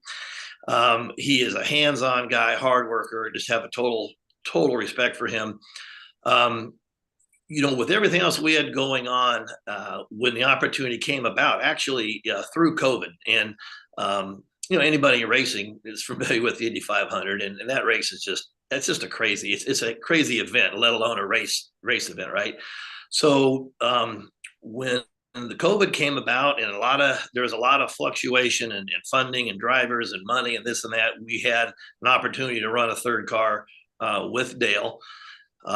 We took, this is early on with some of the expansion, when we took some of our existing sponsors and said, hey, how would you like to be involved in X? And of course, it's an easy opportunity for somebody to want to be involved with a 500.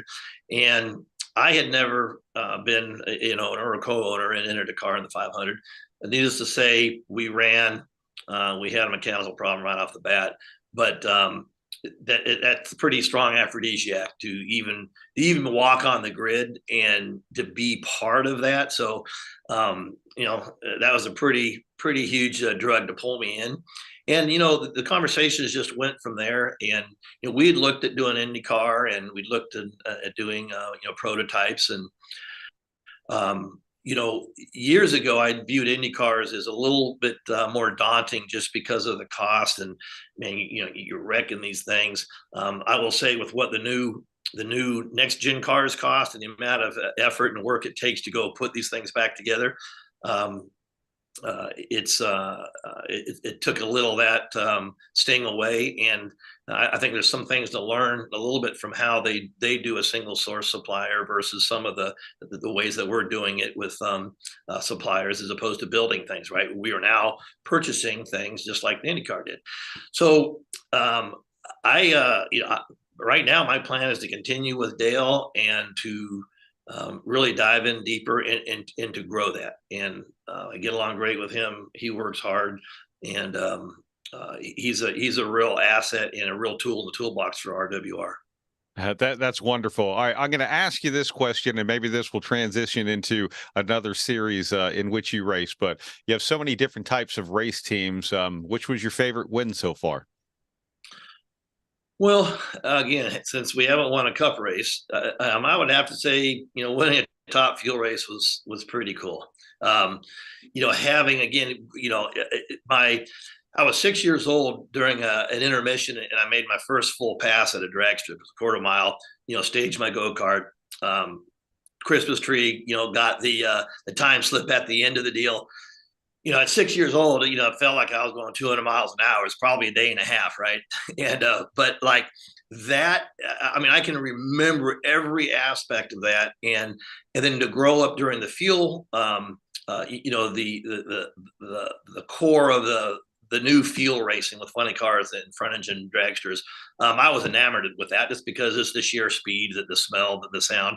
My father was racing a '68 Camaro, and I think it was like the modified production class, stick shift class. So I loved drag racing.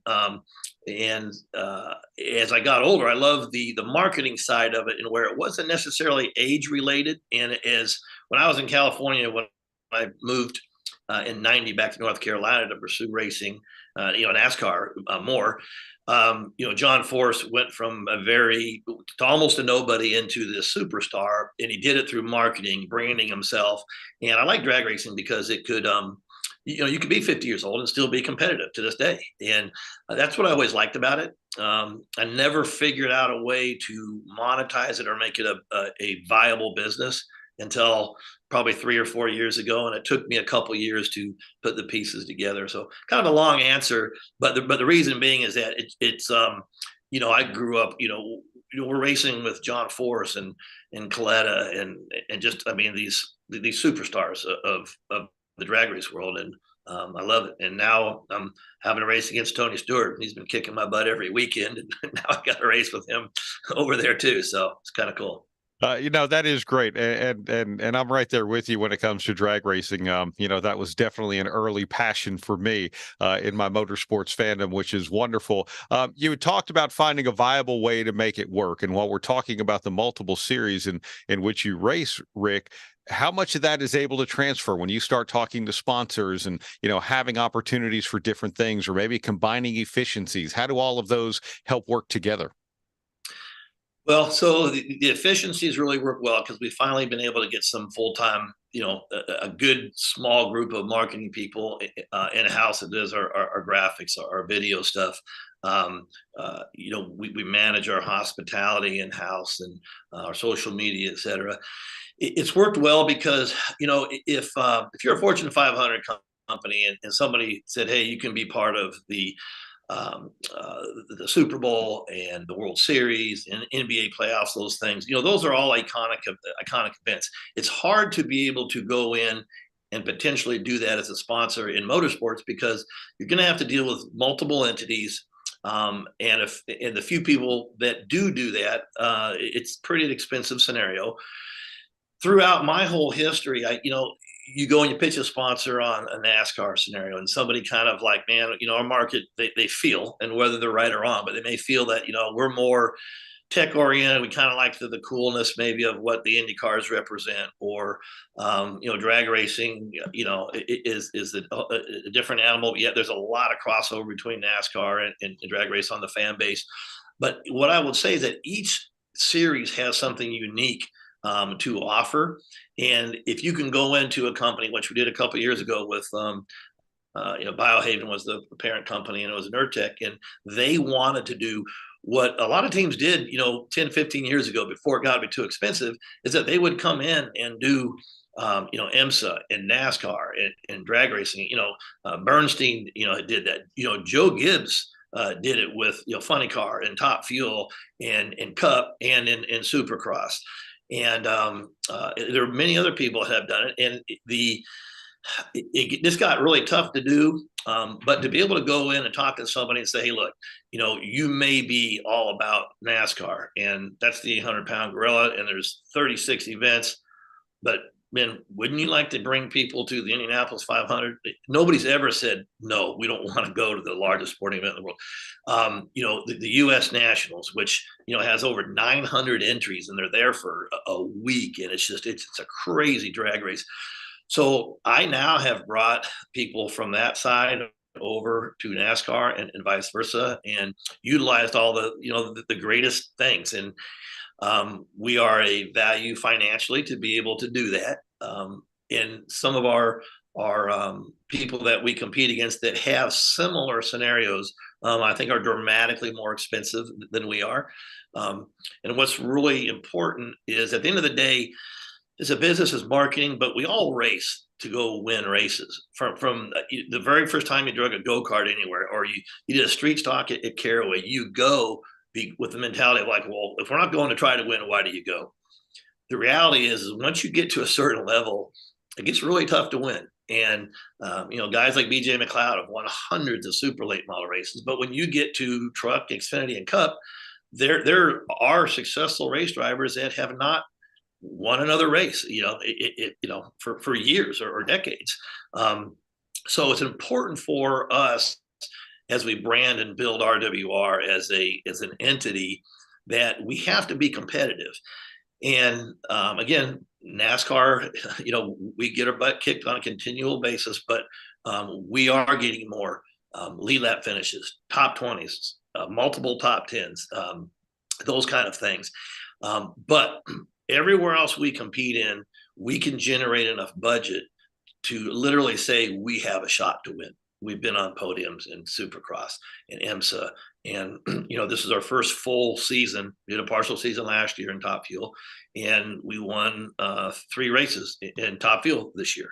And there's only, I think, one team that won more races than we did. We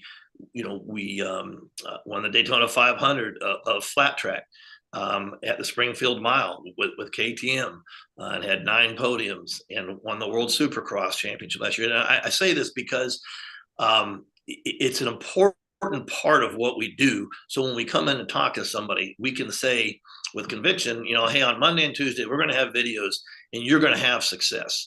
And you have to be careful what you promise in the success, but we need to have a history, and recent history of we are competitive. We are gaining competition levels more and more in NASCAR. I hired Justin Haley. He's won in all 3 divisions. That's the first step. We're continually getting more and better engineers. So that's a long answer to Top Fuel. You asked me what my favorite deal is, but that's kind of why. Because it's if you've never been to a Top Fuel race, it's violent and cool all at the same time. It is. I would agree with you. It is. It's just. It's an insane experience in such a good way. Rick, with Supercross and flat track, the 2 wheels are my passion as well. With sports cars, with dragsters, with open wheel cars, with stock cars, and all that. How do you decide where to go on a given weekend? Well, a lot of it determines on, if there's a red flag somewhere, meaning either we're trying to keep the wheels on the thing, there's a problem, or there's a big sponsor scenario. We are a small team, but we have some really, really good people. We brought Robbie Benton over going on our 2nd year, and he won the championship in 2018 with Penske in Cup, and won multiple championships and run his own teams. I need someone like that to help me manage all this. We do 110 events or something a year. And obviously I can't go to all of them. We don't have private air transportation. And so we have to pick and choose. And we kind of sit back and where are the places that I want to go, just selfishly. I am still married, thank goodness, and she stuck with me. So we have to pick some of the places that if I'm going to drag her to someplace, another race somewhere, that it's at least on her top 5 list. But it also kind of depends on, what's going on with that particular series, at that particular time. Yeah, great point. Let me close this with a comment from the chat. John Stewart, who earlier, by the way, said you had the best hair in racing. I wish we had 10 more guys like Rick Ware. His passion for motorsports in general is contagious. He's developed a proven marketing platform without spending a fortune in each sport in which he's participating. Great interview, and thank you. And I think that sums you up very well, Rick. Man, thank you all for having me. It's an honor. And Judy, thanks for hunting me down and giving me the opportunity. So, well, the pleasure's mine, and I swear to you, your name was popped up everywhere all year long. So sounds good. And Brad, good to talk to you again. And very grateful. Awesome. Yeah. Thank you, sir. Thank you, Rick. Yes, stay with us. We will run a very short video, and we will be right back. EPARTRADE is a digital platform that we've created basically to make life easier in the business community of auto racing. EPARTRADE, there is no e-commerce. It's literally a connection just like at a trade show. So now, any time of the year, a buyer could reach out to a supplier. When you see a product that you're interested in, all you need to do is click on request more information, and then from there it is forwarded directly to the buyer or to the supplier. EPARTRADE really eliminates having to travel, closing down your shop. Now you have a place to showcase globally your racing product and technology.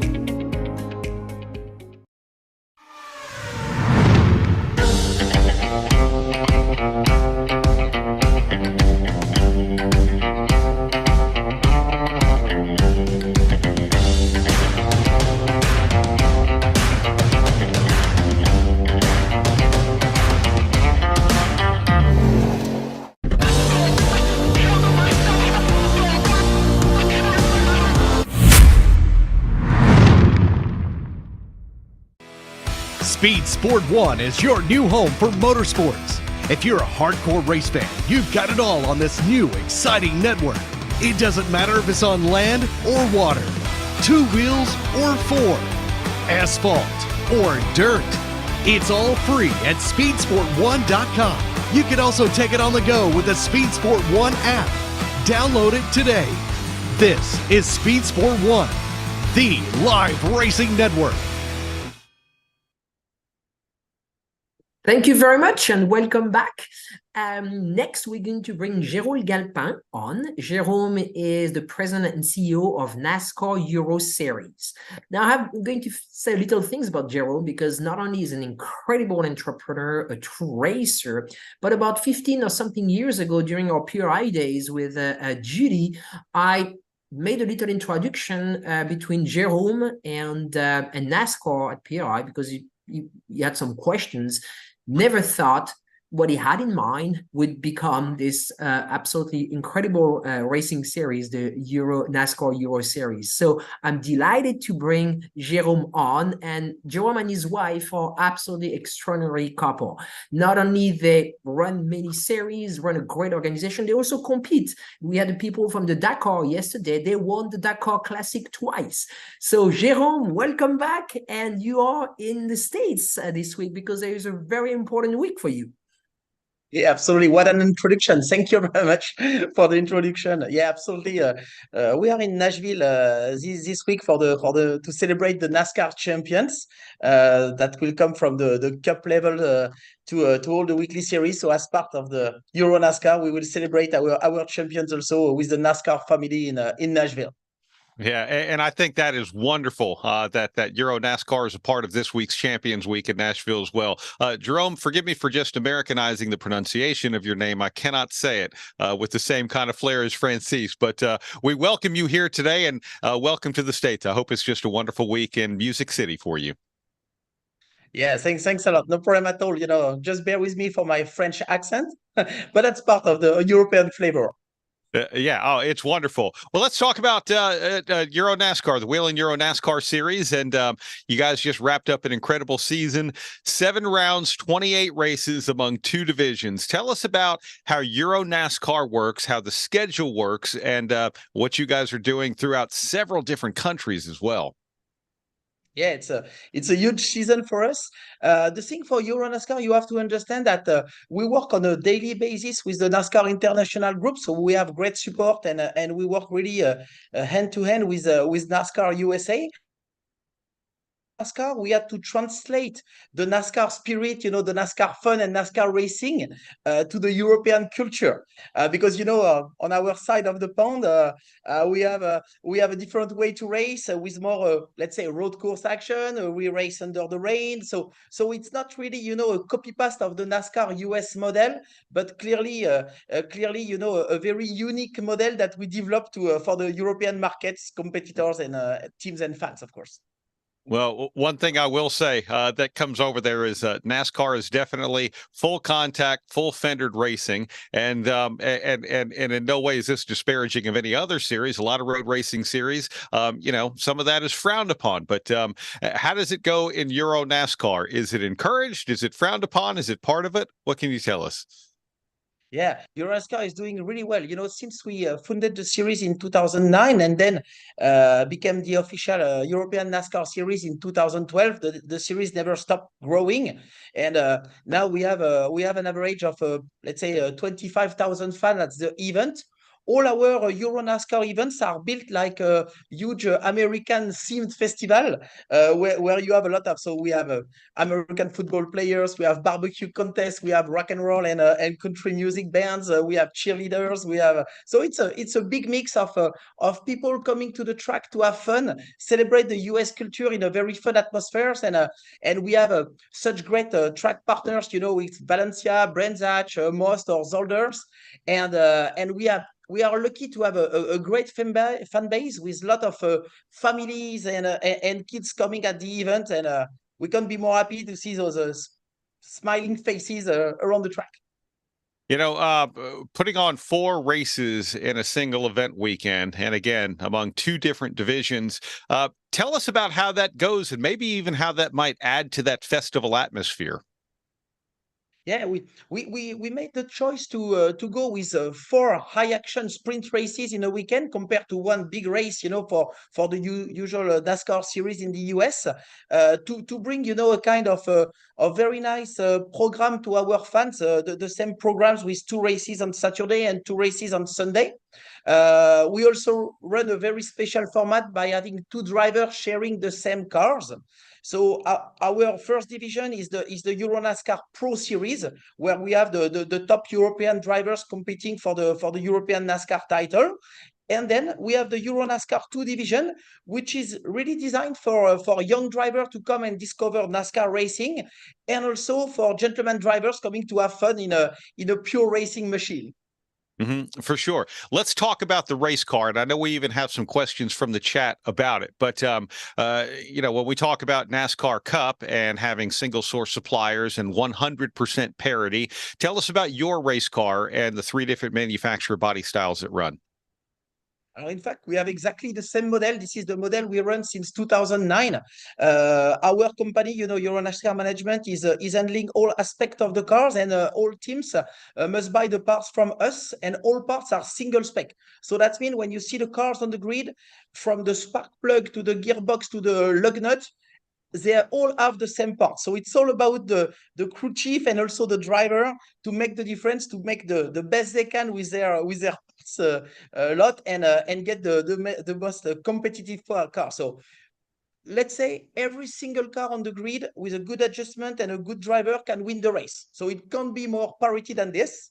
Regarding the technical spec, our cars have there is no car like this in the US. Exactly in the same way we did for the format, we had also to adapt the cars to the European cultures. Our background in Europe is, of course, more about road course circuits, but also, about, great handling and stiff cars. Our guys, they come from GT racing, from open wheels, from go-karts. So we need to have our NASCAR. So you will find a great, very safe tubular chassis with a big V8 engine.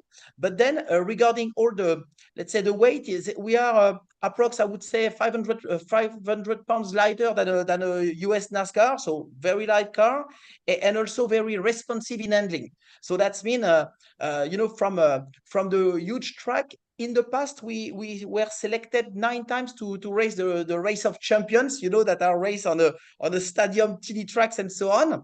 And most of the best drivers of the world, they really enjoy our car because it's all about pure racing with no electronics. So you control everything. And basically, they are handling like a big go-kart. So they are really predictable to handle, and it's a great fun. So I think what made first the success of the series when we get started was about the pleasure the driver get when driving and racing with our cars. That's interesting. A question came through about the race cars. You have the Chevrolet Camaros, the Ford Mustangs, the Toyotas as well. Does Euro NASCAR have car manufacturer support, even if they might not sell those cars in Europe? How does it work in that way? No, basically all the cars are the same. You can change the brand of your car by changing basically the decal kit and the front bumper, but every other single element are spec and coming from our shop.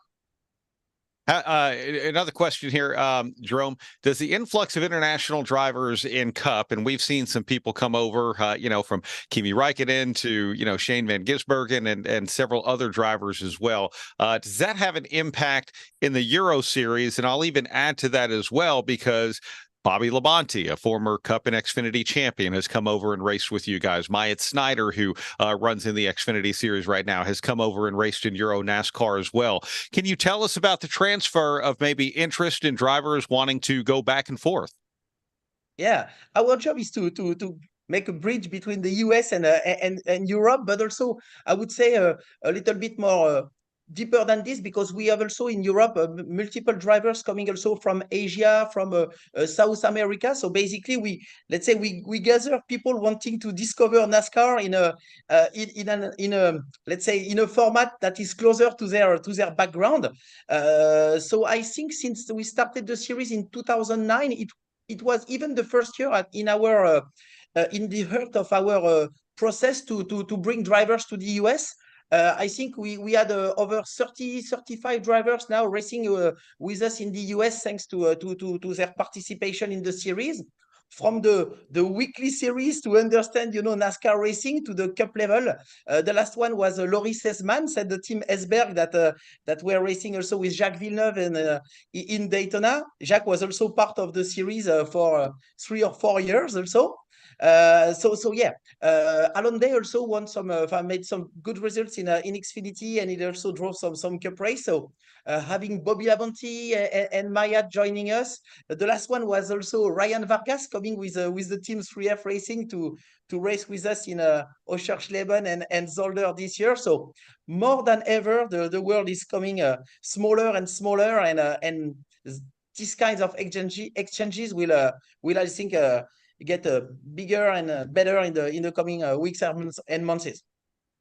Jerome, this past season, NASCAR made a very big impact in Europe as well at the 24 Hours of Le Mans with the Garage 56 project. And it was great, at least from our side, to see a lot of what came out of that and a lot of the interest as well. What impact, if any, did NASCAR's entry in Le Mans this year have on the Euro NASCAR series? It really made a big impact in Europe. First of all, because the project was perfectly designed and conducted. The car was absolutely great on track. The sound was amazing. So I think everybody I met told me about how great was this car. Also, in terms of performances, the car was faster than pretty much any other GT on track, so which was super cool from our perspective. For the last 15 years, we are battling against people thinking that NASCAR is just about turning left and about a big and heavy car, not funny to drive. So showing them in Le Mans that a NASCAR car can be absolutely great to drive and also super performant is something special. So I think if you look at all the points that this Garage 56 project had to check, I think they check all the box and present NASCAR racing under the best possible way, and also all the team management and the way they were doing racing in a fun way. You can be super serious, you can fight for high performance, be hard on track, but it doesn't prevent you to have a great atmosphere in the paddock and be cool, and also have fun. So this is what we are doing also, and this is the same atmosphere that you will find in a Euro NASCAR paddock. That means, yes, it's hard on track, it's pure racing, it's hard racing, but yeah, it's also super cool and fun to be part of. Yeah, for sure. You have a great sponsor of the Euro NASCAR series in Wheeling, and actually here in the States, you guys got to visit them as well. Tell us about the sponsorship, not just the title sponsor with Wheeling, but maybe some of the other sponsors that you guys have brought over in Europe that are a part of the series. Yeah, we have such a great sponsor with Wheeling Engineering. It's a story that started in 2012. So very few people in the industry can count on such a great and long time partner. We were very happy to visit them last week in their headquarters in Connecticut, Chester, in Connecticut. It's impressive when you see those lights and products. It's difficult to imagine the engineering and work and dedication that is in technology you have behind those products. So it was super cool. For the last 12 years, we were thinking about talking about going there to visit the facility, but it was a great experience. On our side, the past 10 years, we are really focused to develop the product, the competition product, the cars, to make sure we have all the basis of a really strong racing platform. And now with NASCAR in the US, we are engaged in a deep process, a strategical process to work on the next 5 years. And of course, sponsorship will be one of the next points to really work on. So Wheeling is absolutely great partner. We have some others, tire manufacturer. We work with Hoosier, and they are with us also on long-term commitments. But we will know we have right now all the tools to chase for bigger sponsor and develop the series. I think we have seen that in Le Mans with Garage 56. We are seeing that on our side every day. At every track, how popular the fun atmosphere and NASCAR racing can be in Europe, and the appeal for pure racing and racing show in Europe, where it's not all about technology. It's all about, people sharing passion with fans. And so the next 5 years for us will be a kind of we have to go for it and go to the next level. Yeah, for sure. There are several different NASCAR series throughout the world. Obviously, we have NASCAR here in America, NASCAR Mexico, in Canada, the Euro NASCAR series also. Jerome, do you ever get involved with any of the other series or any of the other, say, appeal worldwide as far as continuing to expand stock car racing?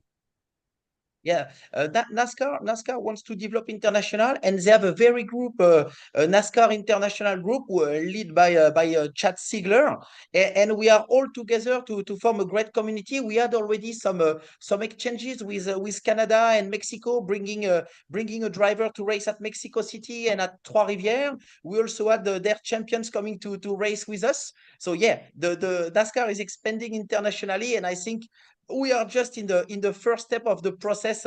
You will see probably much more in the coming years, and Chad is really working, and his group, they are really working hard on that. So it's a really cool community. We have a lot of exchanges and calls and email. We share the best practices and ideas. So I think it's really worth to have all these people around and sharing different background and opportunities. When it comes to team ownership, do you have room on the grid? If a new owner wants to come in and race with you guys, is there space for them? And what would someone have to do to be involved? We are engaged in a process where we try to develop the series and go for better quality, and also to develop to the next level. We had to go back a bit. Season 22 was our biggest field with nearly 35 cars, but we have seen that it was probably too much to have a good quality of teams and cars. So I think our right number should be between 25 and 30, which is pretty much where we are. We were at 26, 27 this year, so there are few rooms, but we are working also on our side with our teams to elevate the level of the series and on technically and also on the marketing side. So there are rooms, but now the selection will be much more stronger than ever, and we have to make sure that we are all on the same page, sharing the same spirit and the same goal to elevate the series and become the best racing series in Europe. That's wonderful. So the schedule, we talked about the 7 event weekends this past season: Spain, the UK, Italy, the Czech Republic, Germany, Belgium. It's amazing how much that you are able to cover of Europe, first of all, but is there room to expand the schedule as well? Absolutely. This 24 season, we will bring back a new oval event in Van Rij in the Netherlands. So this will be it was at the calendar before the COVID period, and then we stopped a bit to go there, but it's a wonderful half mile track, very fast. So it's great also for our drivers to have a kind of test and experience on oval racing, even if we are much more focused on road course. Of course, our goal would be at midterm to get to 9-10 events per season.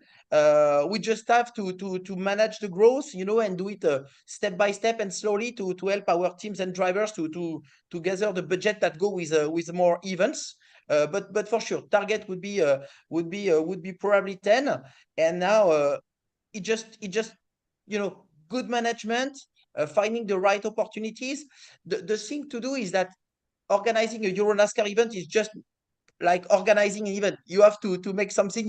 We were talking about the great American festivals, and now all those people in Valencia, in Brands Hatch, in Most. The last one was Oschersleben in Germany. They perfectly catch the concept. We have a parade. Most of the event, we have a parade in the city on Thursday evening when we go to the closest city center to meet with the fan. A grid walk is also mandatory, so we have to get the fan on the grid and share our passion very close to the fan. So you have a lot of things to do to organize a Euro NASCAR. We receive multiple requests. We just have to make the right choice, making sure also we share the same spirit with our track partners. we have such a good group now of people that we need to be very selective to make sure the new entrants will fully be on the same page than all of us. Yeah, you know what? I love it though. A true promoter talking about the festivals, the parades, the grids walks, all of those other things that, a lot of times we talk about, and I look at racing a race weekend as an event, and as part of that event, you get to see some great action on the track, but you get to see a lot of great other things as well. And the importance of that when it comes to the ticket buying public, when it comes to people coming out to the event, to have all of those different things for them. Jerome, where do you see the appeal? I know someone's coming there for the race. They're probably the ones that bought the tickets, but they might be bringing someone else with them that might find the appeal somewhere else, like you said, somewhere in that festival atmosphere. What do you see in your race fans as far as what they're looking for? You have a lot of things to do at the racetracks. First of all, I think the key points is access. Nowadays in motorsports, it's very difficult to access to the paddock, to have let's say a direct link with your favorite drivers or teams.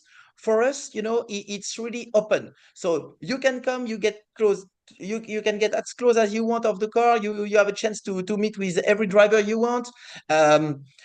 Just a fun example. Teams usually they don't know what to do with their used tires. We put the used tires for the fans to get them, and you can't imagine the number of kids coming back home with a used Euro NASCAR tires. You don't know what they do with that, probably in their room, but.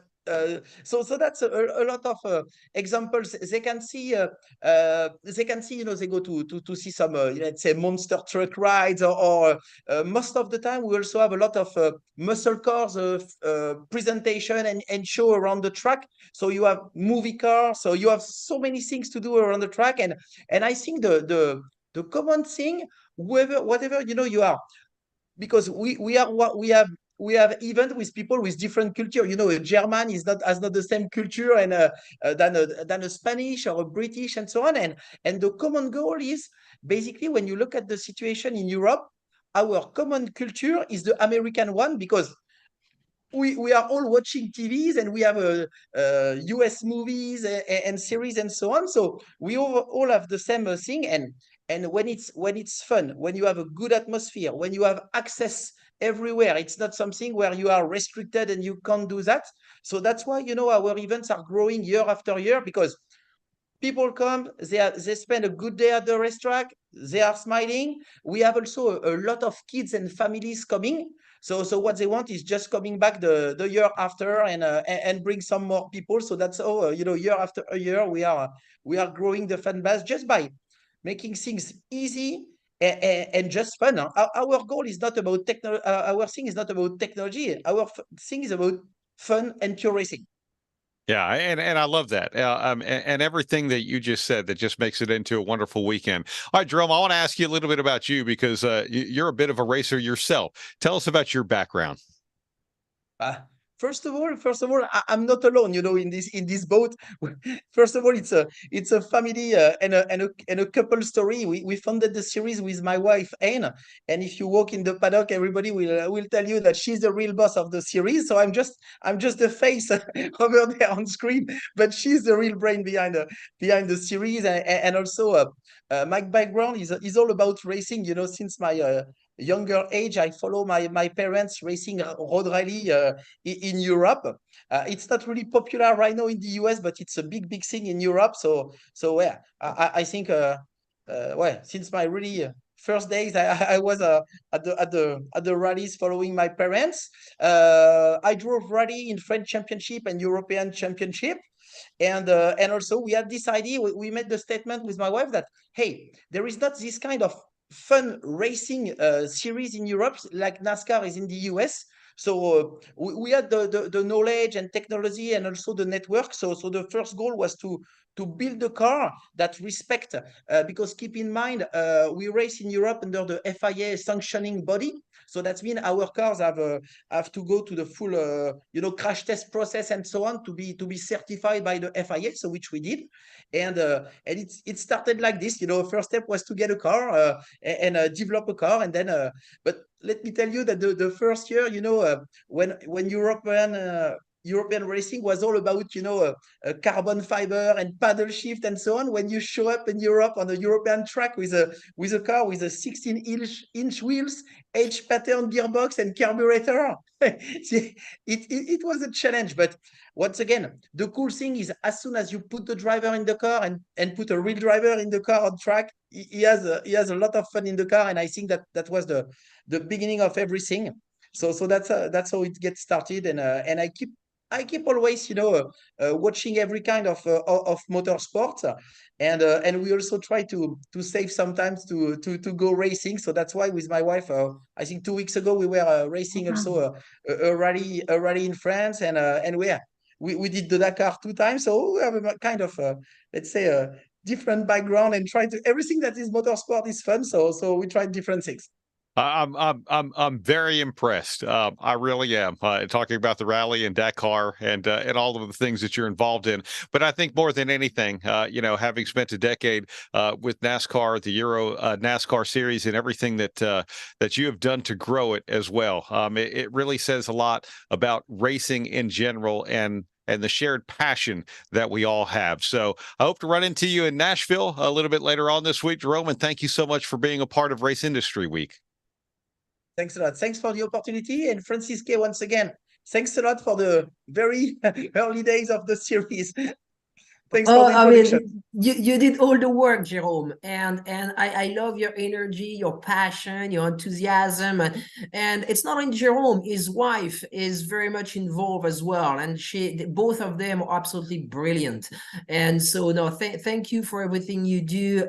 You know, so proud of the achievement you have accomplished. I mean, that's absolutely fantastic. So thank you, Jerome. Have a wonderful week in Nashville. So we will run a short video. We will be right back in our next session with SRO. So stay with us, and we'll.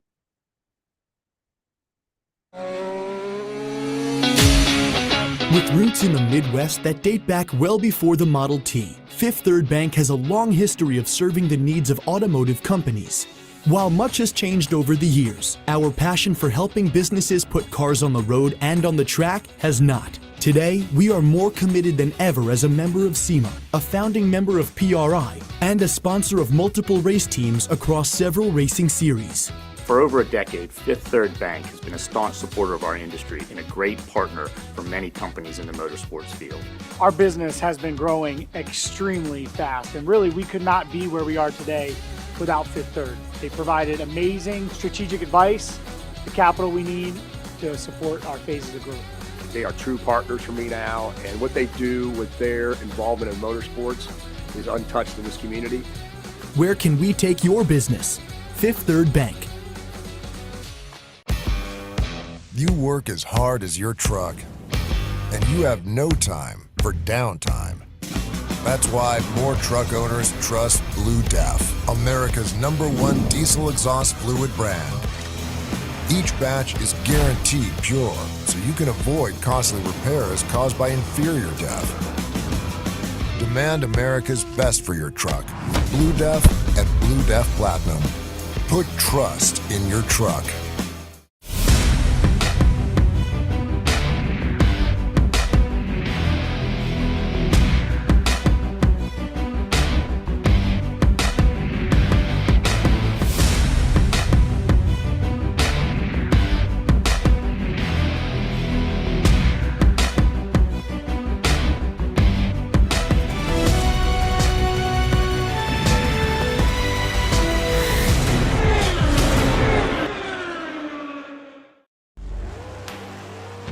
The #1 source of friction in your engine is not what you think.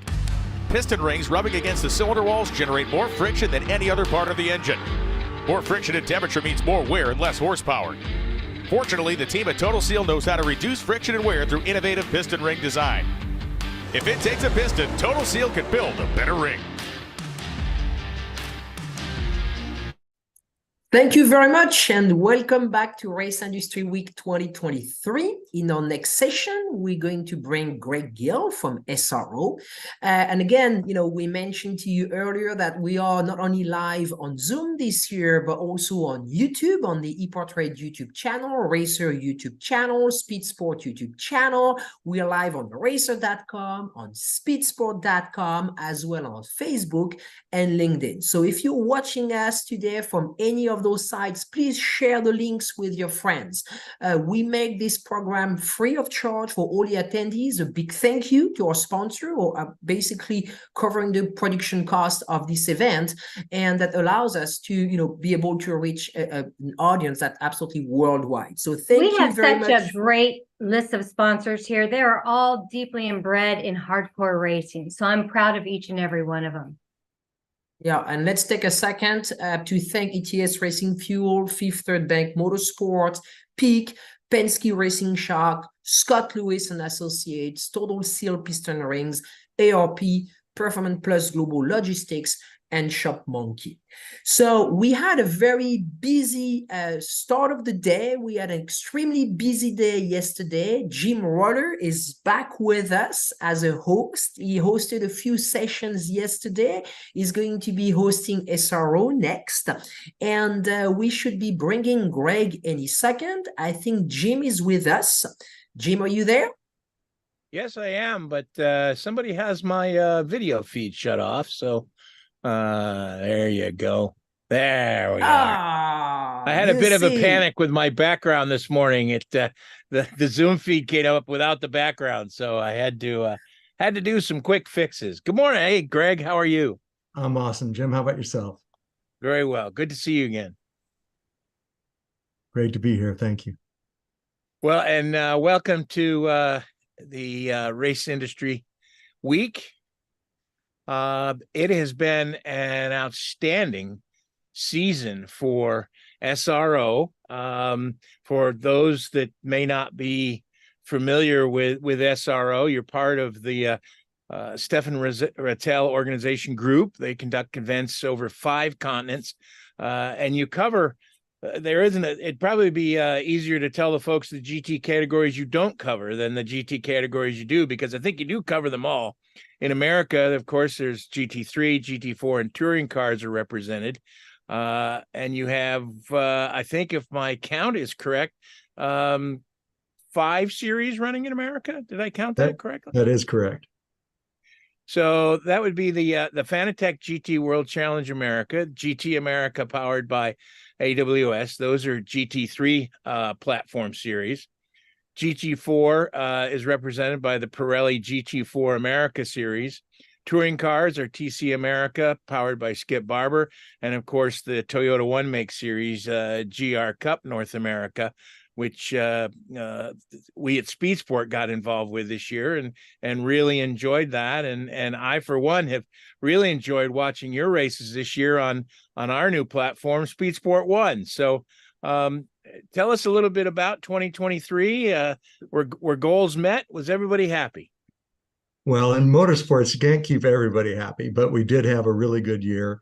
We just came back from our corporate gala in London, where we were able to celebrate all of our championships around the world. Like you pointed out, Jim, we do race on 4 continents, so we are not in Antarctica, just for those that are concerned about that, or in South America, but we hope to rectify South America soon. But it was a very good year for us, a good year of growth.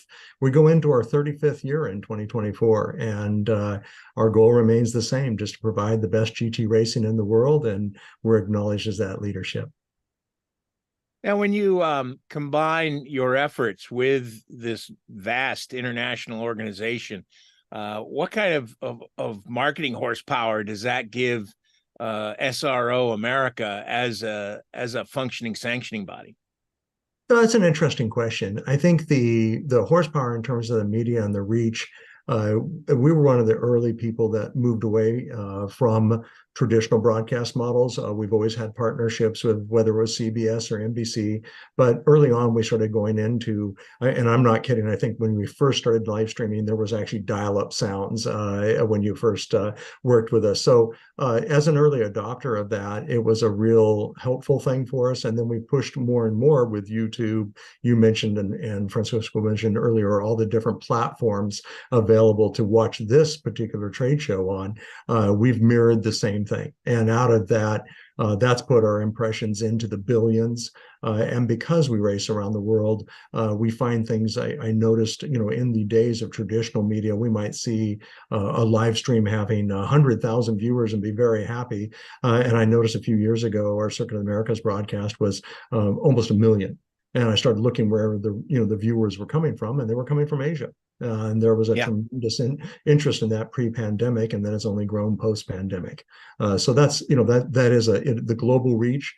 But at the end of the day, Stefan Rattel is kind of famous for saying to our VP of Operations, Brian Hughes, that, Brian, I want you to think globally, but act locally. I want an American accent in your race control. You're in North America. It's important to race in North America. Make sure that, we are dominating and building something appropriate that is for the North American market. And so that's really been our goal for the last few years. And we feel that we really do have that now, of a very much we're all North American people, and we love our country. We love what we do, love being part of a global organization, but our focus is right here in the States.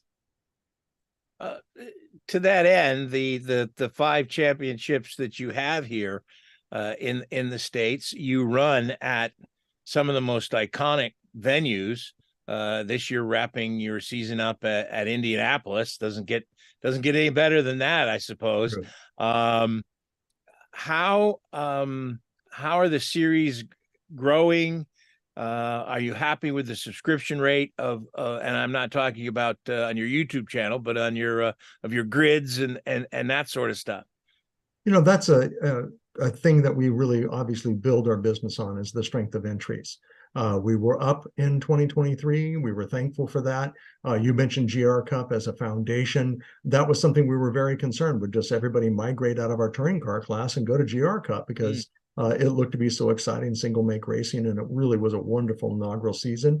What was great about that, and we really thank our friends at Toyota, because early on when they first approached us and said, hey, we have this concept, we're going to talk to a lot of different sanction organizations, would you like to, consider being part of it? And I immediately raised my hand and said, yes, because what you're doing is trying to add new people to the sport.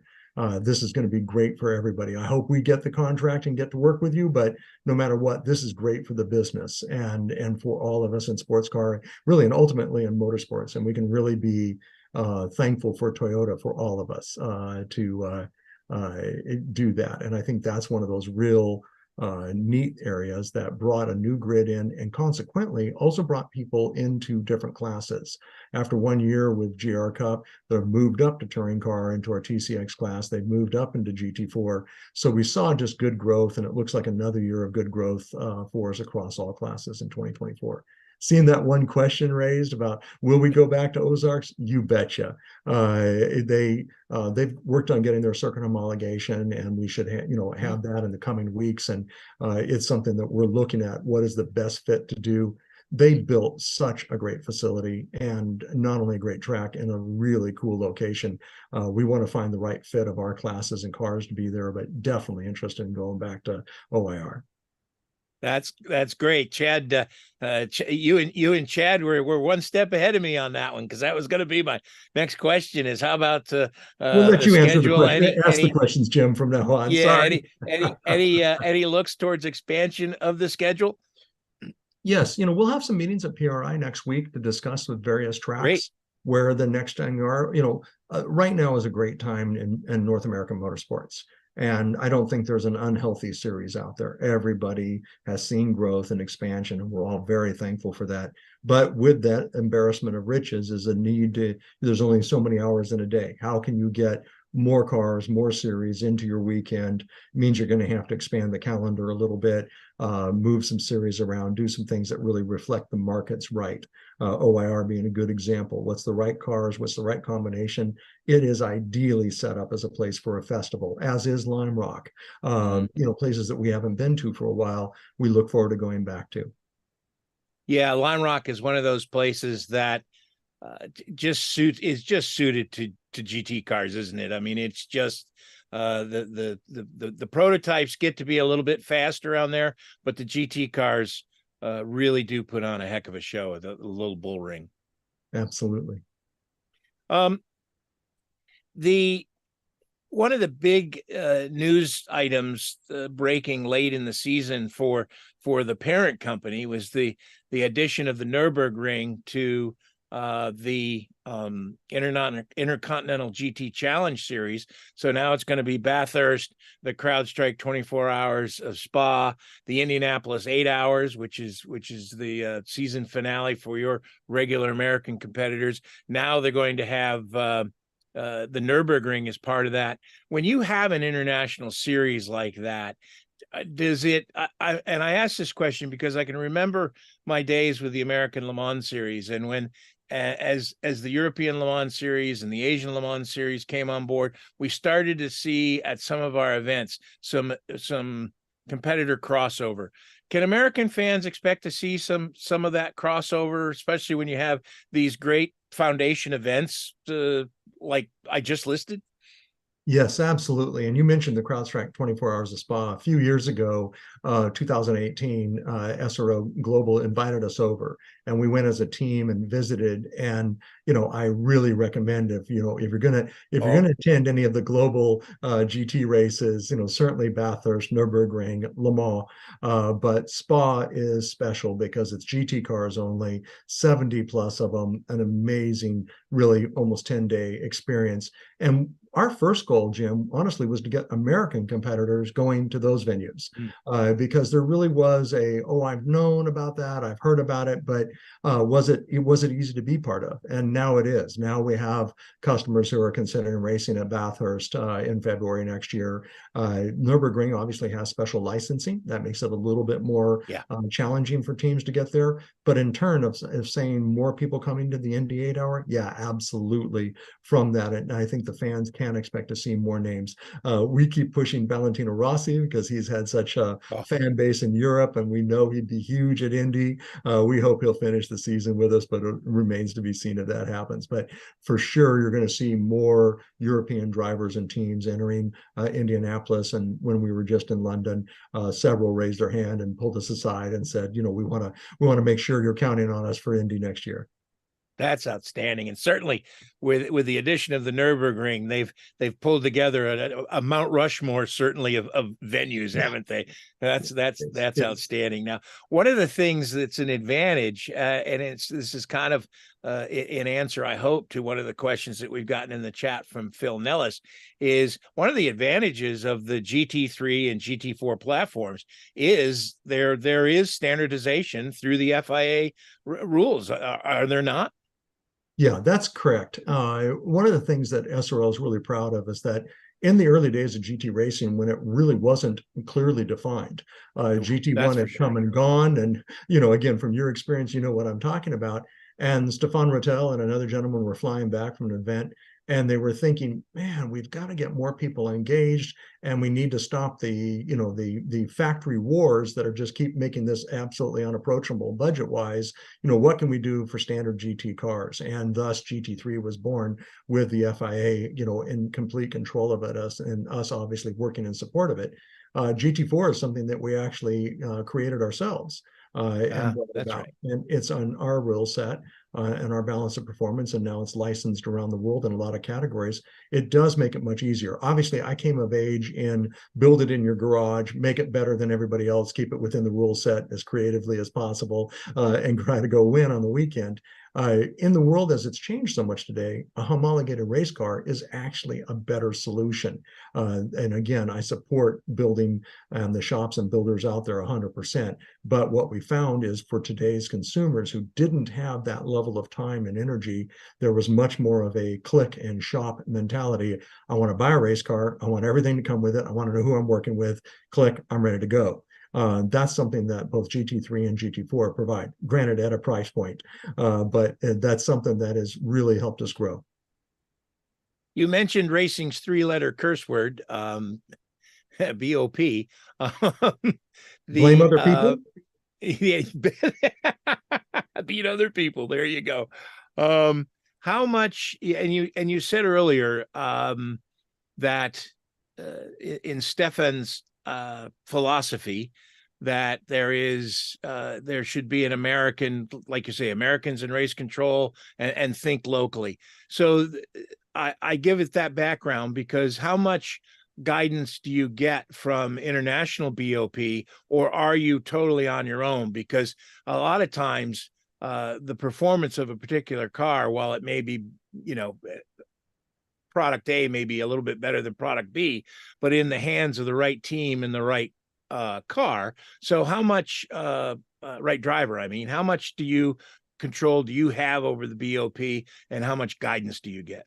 Well, I tell you what, it is a global BOP in GT3 and in GT4. However, what they do and what makes the global BOP applicable to a North American racetrack, and again, I'm in Austin, Texas, so you can talk about Circuit of the Americas, maybe not the best example because it really matches a lot of European designed tracks, lots of runoff, things like that. Where do you slide Sebring in, as an example? Not a lot of other tracks in the rest of the world like Sebring, but we run with an ABCD track configuration.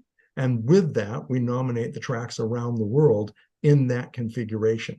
From there, we pull, just like any other group, we pull all the performance data, work with our engineers, work with simulations, and then work with actual track testing before the season starts to determine what's the best balance of performance. So when it comes down into the local market, to answer your question specifically, we'll look at the cars that are enrolled, because if you have an overdog or an underdog for that particular track, but they're not entered to race there, it could skew your results.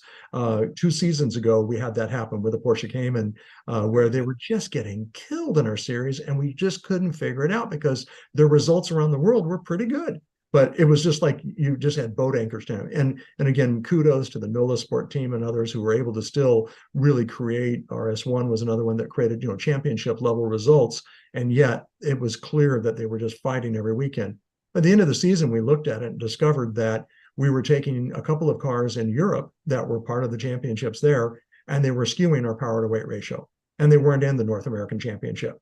So when we do our BOP, we take that into account, this is what's happening in America. These are the cars. And we want to make sure that there's no outliers, either too fast or too slow, that would then pull down the average and make it not successful. So that's why, again, we're licensed and using our BOP not only in our own series, but DTM and others, because it's kind of proven to be the best around the world. Earlier you talked about some possible schedule announcements coming at PRI, which is always a good time for those kind of announcements. Earlier in the year, there was a new 5-year deal announced with Pirelli. Are there any other things that I may have missed during the year since October, or any little hints you can give us before PRI of any new sponsor announcements? Yeah, absolutely. I think you'll see, and I don't know if it'll be at PRI or not, but we'll be announcing that in the coming days that Fanatec has remained as our title sponsor globally. And I'm on my way over to visit them actually tomorrow. But a great company, a great partner, and they've really, as we all recognize, esports are so pivotal to our base customers these days and bringing people into motorsports. And so we're extremely pleased to have a great group of automotive enthusiasts like Fanatec continuing to be the title sponsor of the Fanatec GT World Challenge. So that's something new coming on. And we didn't touch on, but early in the year, I think probably the end of August, early September, before Pirelli, we announced the global partnership with Rova. There again is another great motorsports lubricant and consumer lubricant that they get motorsports. They sponsor teams, they're part of it. Early on, they met with our VP of marketing at SEMA and said, hey, we're coming. Watch us over the next couple of years as we develop things. They don't have the American market where they want yet, but they are really pushing. And we were able to work with them first in North America and then expand to a global relationship. So that's another one that we're really thankful for. But the Fanatec one is literally, the last couple of weeks news, and you'll hear more about that. And to clarify, although we will be meeting with some tracks, our 2024 calendar is set. We're thinking 2025 now is what we're working on. Okay, well, good clarification on that, because I misunderstood that. You were probably crystal clear, but I was the one. In my mind, of course. We could almost do an industry race week on the next topic I want to talk about, and that's sustainability, because that is becoming a motorsports watchword, for lack of a better term. You started carbon reduction and offset in 2021. The organization can proudly tout an 85% carbon, 85% towards carbon neutrality, I guess is the way to put it. You reached that in 2023. What are the goals going forward, and what kind of steps could we see happening in the United States? I know in Asia and Europe, there's 100% sustainable fuels. How long until some of that migrates to America? Well, first of all, how do you feel about bicycle racing, Jim? I love bicycle racing. We're gonna continue to race. As fat as I am, I still love bicycle racing. Exactly. Human powered is awesome, but we're going to continue to work with ICE and then alternative fuels. You ask about, it was something I'd like to note, that it wasn't a political decision. Stefan Rattel was one of the earliest people that came to me saying, look, I'm seeing things where I live, different places I visit around the world that are impacted by the climate, and I'm concerned, and I want to do this. And it was something that really impressed me, because before, as a matter of fact, to this point, we still don't have like a corporate underwriter or someone who is saying, we want you to do this. It was strictly something that Stefan felt as a global businessman that he wanted to push. And then, of course, we got on board with Amazon and others who were part of the Climate Pledge, and we were the first motorsports organization to sign on with that. So yes, in the 2025, we anticipate having a fully green fuel. We're already, as you noted, doing it in Europe and Asia. It's just an issue on shipping and getting it into the States in the right way now. But VP Fuels has got some great products in market, and we'll start testing those and working with them. And again, it's something that the commitment will be there, and we will get to complete carbon neutral. And the steps to that are as simple as all the basic things of, not using single-use plastics and working on biodegradable. And then the tough thing is in North America, for all of us who are in motorsports here, and like you say, let's not spend too much time on it. It's a large country, and we're hauling things from one side of the country to the other. So we've really worked with that, of saying, as we design the calendar, let's not zigzag our teams across the country 3 times. There's some basic things that just add into it. Can we combine things? And they're all things that we were already doing, but that from a global level, it added up. And we were very pleased to see the amount of projects that we've invested in around the world, and here in North America as well, because we put our money into it here in North America. So we've made sure that we're investing in forests right here in the States to make sure that we're adding to the ability to have carbon neutrality. That's one of the, I think, very overlooked things, is the vast nature of our country, the size of our geography, because we are, anytime in racing, any budgets being put together, whether we're talking about sustainability or just putting the budget together for the year, travel is more for anyone who races in the United States than probably 2 national series in Europe combined. I mean, it's just... Jim, you're spot on. You're speaking the truth, because people ask me, how come it's twice as expensive to run an IMSA or SRO America as it is for me to run this series in Europe? And I'm like, well, seeing as I can drive across 4 countries in less than a day, that's why. It's quite. I mean, I remember the first time I visited Misano, Italy, and the person doing our BOP, Claude Sermon, commented, "Oh, you'd be going home that night." I'm like, "But you live in Belgium." He's like, "Oh, it's 7 hours." it wasn't any big deal. You drive for 7 hours, you haven't left Texas yet. That's right. I'm in Austin, and I'll barely have cleared Texarkana. Yeah, the longest week of my life one day was traveling corner to corner in Tennessee. So yeah, exactly. You go east to west in Tennessee, same story, right? Yeah, that's right. That's right.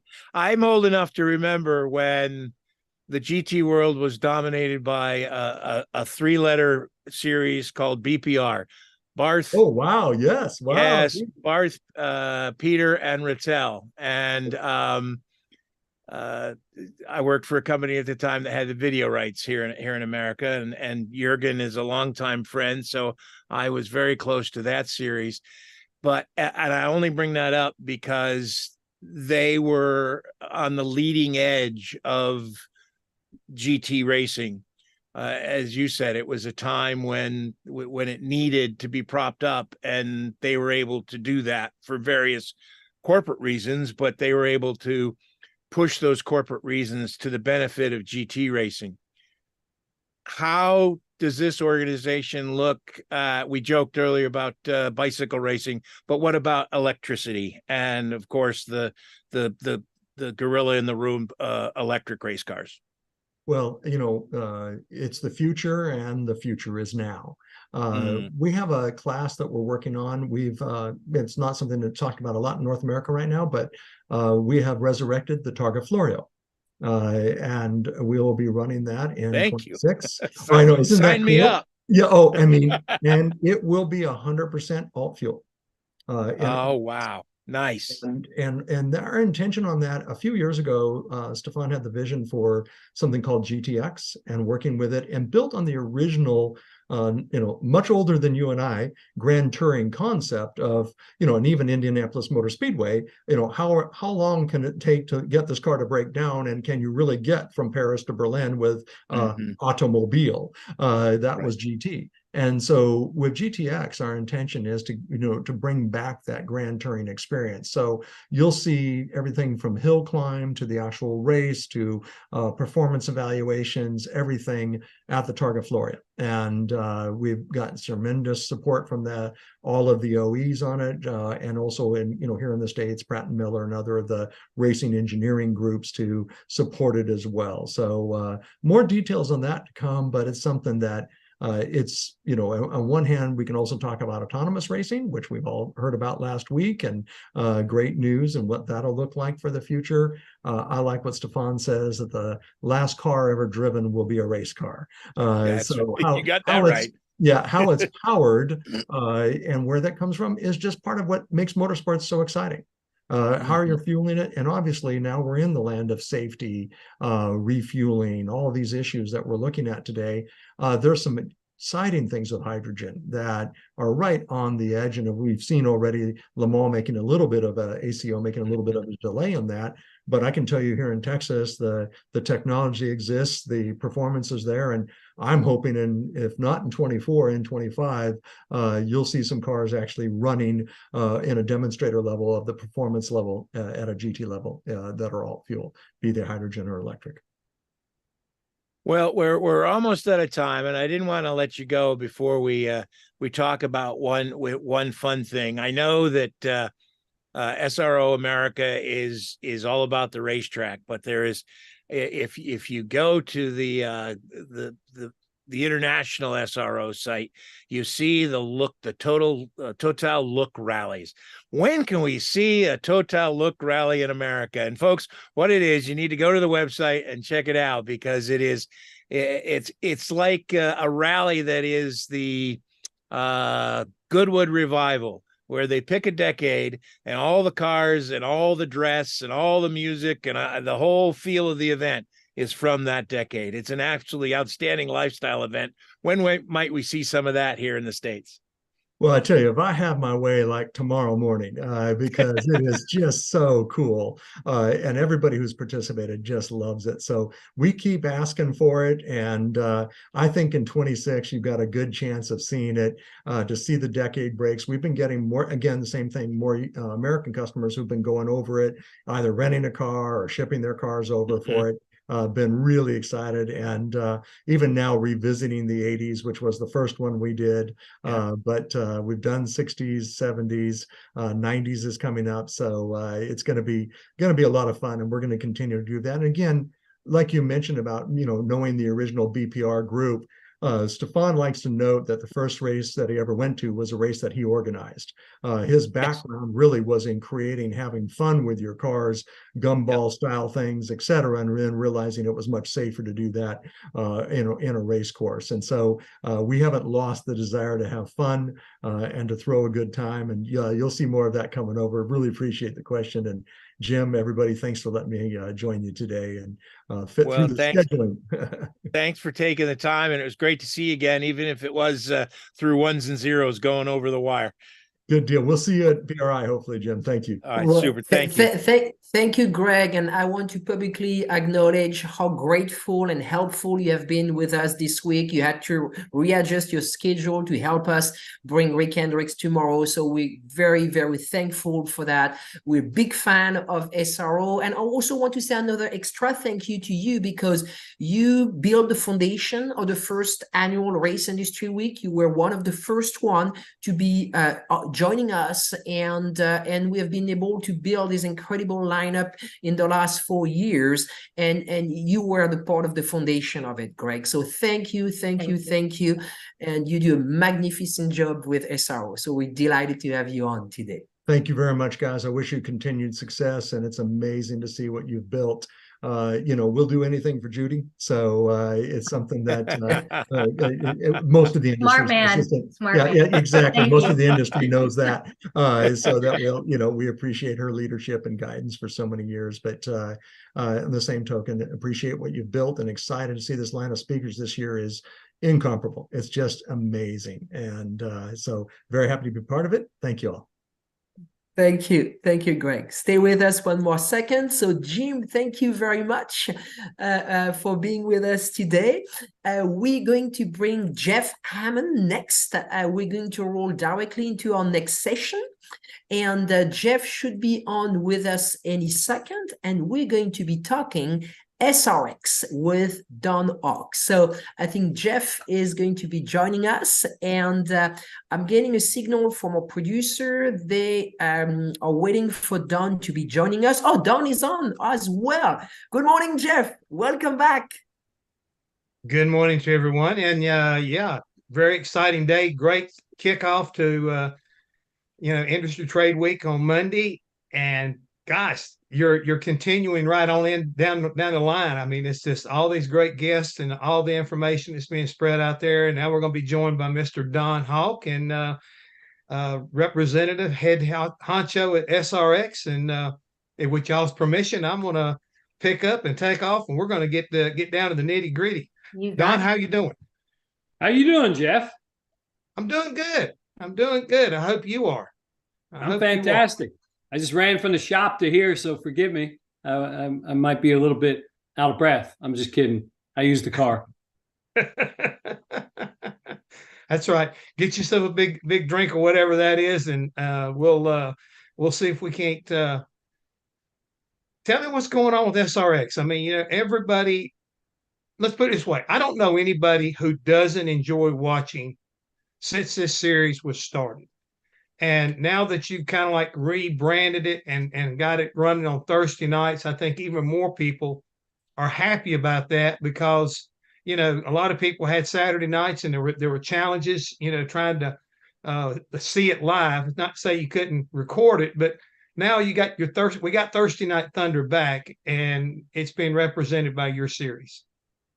Yeah, that's really part of the rebranding, Jeff. So it goes from its initial stages, which you were involved with, of being on CBS on primetime television, and then this paradigm shift of leaving CBS in primetime and going to ESPN. And we were like, what could we do different? And what we did different was bring back Thursday Night Thunder. So before we ever even met with ESPN, I started to go seek the ability to find out who owned the trademark Thursday Night Thunder, found that out, called them up, started negotiating, as you know, I love to do.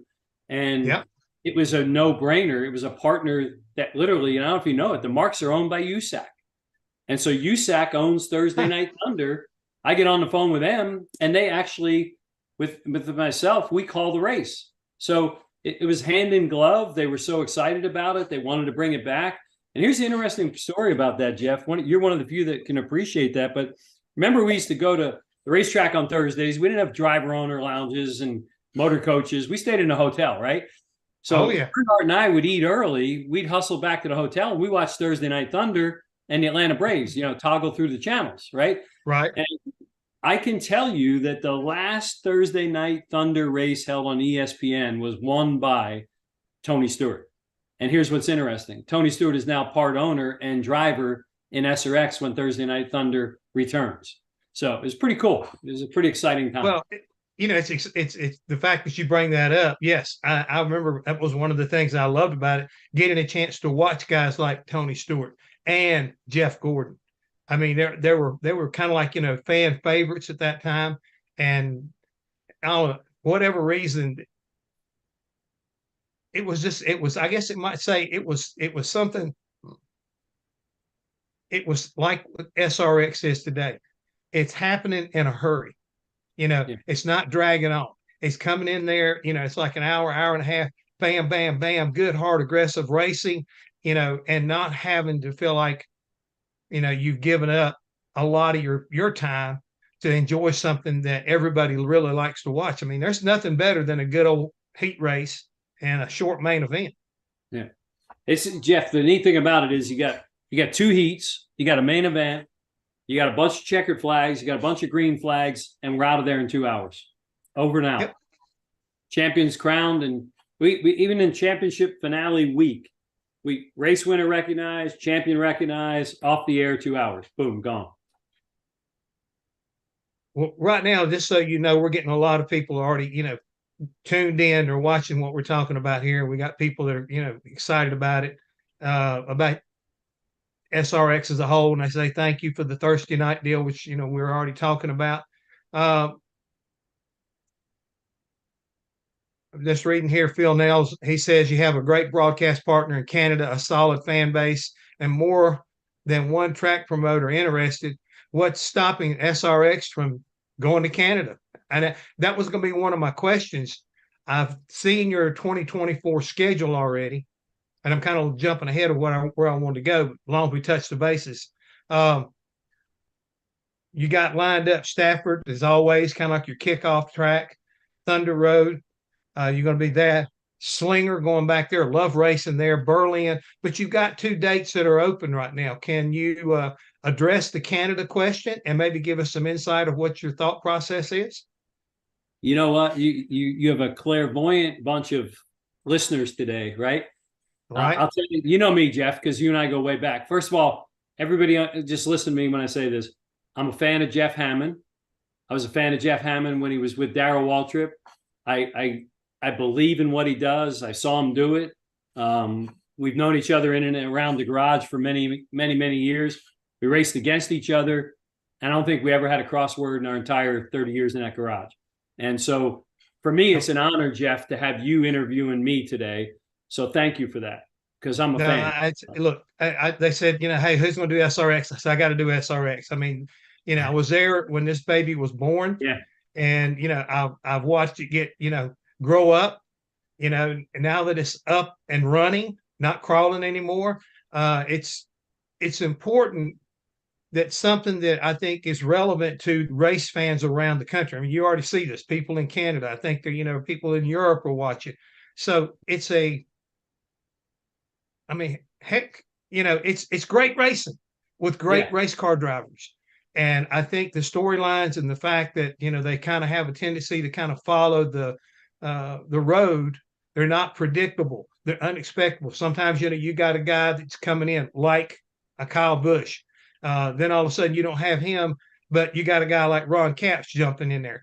So there's a lot of each and every week is kind of like the changing story.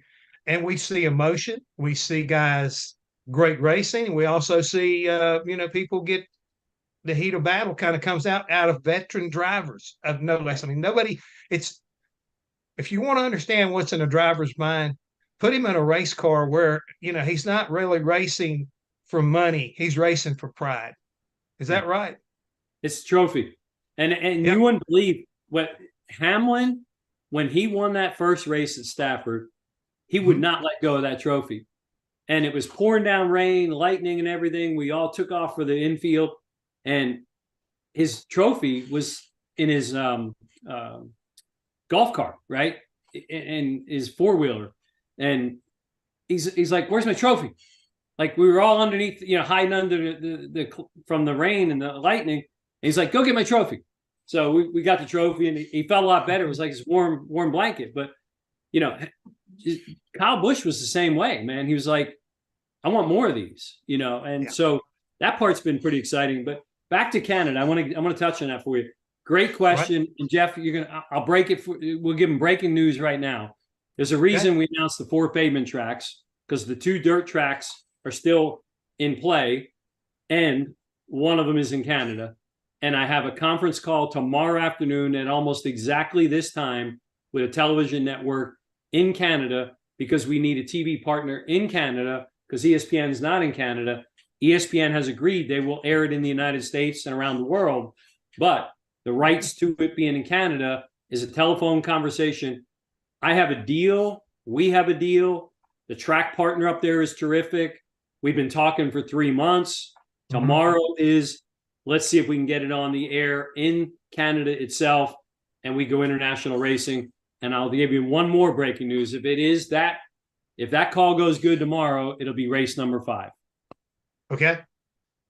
All right. So great question. You still holding back on race number 6. You won't give you got people there. I mean, the thing is, you've got a series that I guarantee you, I know when I was associated with it, that it was not unusual to get phone calls from racetracks around the country. "Hey, Hammond, can you put a word in for me with Ray or whoever's making a decision?" Because people want it. I mean, they want this series to come to their local track. I mean, that year Tony we Stewart ran called me National twice Fairgrounds. yesterday. Jeff, you're right. Really? Tony Stewart called me twice yesterday. Both of them were about tracks.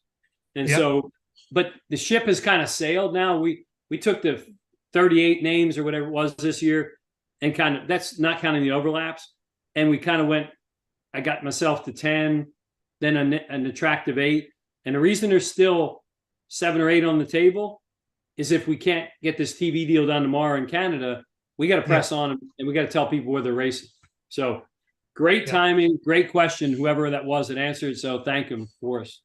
Well, I mean, you got people right now. There's people hollering. Eric Moreno. He said, "Hey, Miami or somewhere in Florida." So they want you down there. So again, I think that you can go where you want to. You are in a position of almost, like I say, picking and choosing what works best for your partnership with ESPN as well as the series. I mean, because a lot of people don't realize, you don't have, 50, 60 people working in your shop. This is a short series. And as we've seen, and we both experienced with these drivers, when they tear up a race car, it's not like you got 30 more cars back at the shop either, So it's like, you've got to be thinking, how can we do this circuit and make it to where it works for us, and we don't get so far away from our home base that we can't be ready for the next week. And I see strategically how you've done this. The dirt races have really been the hardest, I think, on your race cars. So leaving them toward the end of the year works the best, I think, probably for you. So I like the way your strategy's playing out. You're right, Jeff. The dirt cars have been the hardest on the car itself and the crew, right? Mm-hmm. But they've also been the best in all 3 years that this thing has run. 5 of the 6 best TV rated races were on dirt. Yep. Is that not crazy? I mean, people just, and it could be part and parcel to the last 2 years. That's where you settled the championship also. Yep. And I want to brag a little bit. That's where I got my win, was with, believe it or not, Tony Stewart at Eldora that year. And I don't think I've got it sitting up here on my mantle right beside my Cup championship and right across the way from where my Daytona trophy sits. So, I mean, I put SRX win in the same category as those. I mean, again, that's the respect I have for the series and the drivers I got to work with. And I again, thank you for the series and thank you for carrying on this thing. I mean, it's important, I think, that we continue to do this for our race fans and for us who love racing. I mean, it's just a great series. Well, think about this, Jeff. You're one of the few that would get this, right? 26 different drivers got in those cars last year from 5 different disciplines. There was a dirt guy. Think about it. Davenport came in there. Right. Just pure dirt and dominated, by the way, at Lucas Oil Speedway. But got dogged the whole night. You have Ron Capps from NHRA. You got Elio Castroneves, Tony Kanaan, Andretti IndyCar people, right? Then you got Cup people, current Cup people past, truck people. I mean, it was a creme de creme last year. 26 different people sat in those seats. It was a blast. It was, and I got 2 questions off of that. Number one, I've worked with Haley Diggins. She was back again last year. Will we see her again? And is there any chance that there's another female driver out there that we might see come and sit in an SRX seat somewhere in the future? Man, I think you're tapping my phone. Let me check here. There's actually a female. Haley, we haven't picked any of our drivers yet, except I'm pretty strong going to tell you that Tony Stewart should be back because he owns the company and we just talked yesterday. We really haven't called any drivers and said, here's your contract yet. Although I've had some conversations, right? Haley's high on my list and she knows that. But she also just got a new job, right? So we got to be mindful of that. She's moved up in an Xfinity car. So, but there is another lady that's on my radar, Jeff. And that's why I said you must be reading my phone messages again. So good guess. Well, I mean, there's so much talent out there right now.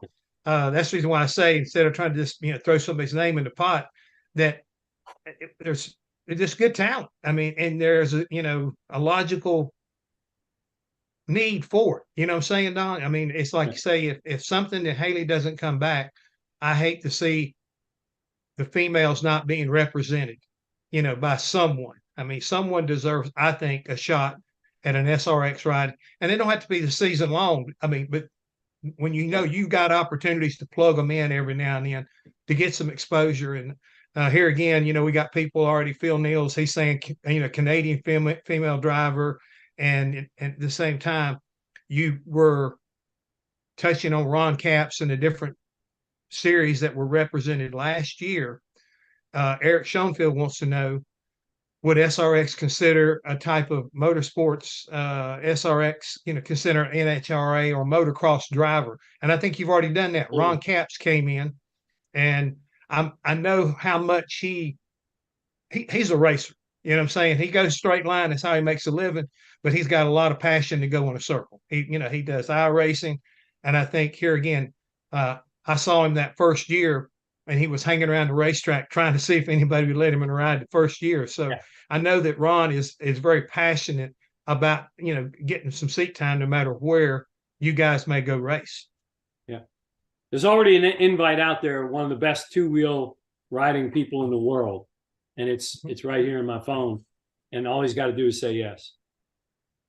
Well, again, you're in an enviable position because of the success of last year and the years before.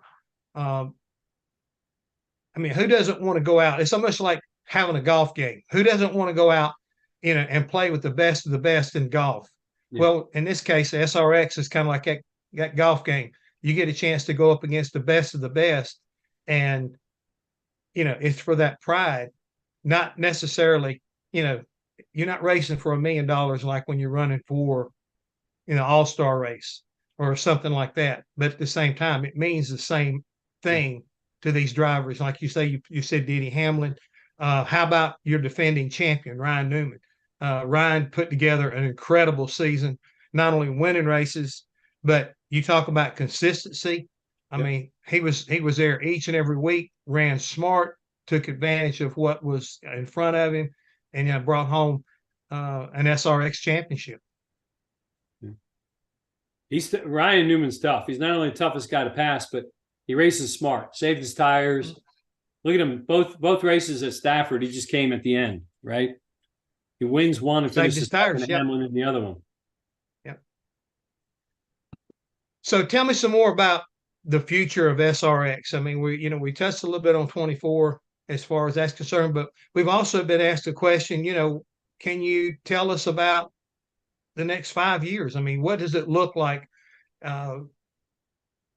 long term? I mean, you really feel good about not only 2024, but 25 and 26 as people are looking out. It's like a comfort deal. We'd like to know it's coming back, and can we look forward to it? Yeah. What I'd really like to see, and we had an owners call on Monday, SRX owners on the phone.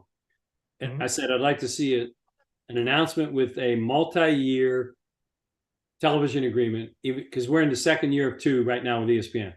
I'm ready to already announce it's ESPN or whoever going on for the next 2 or 3, because you got to get that far ahead of it. You know that.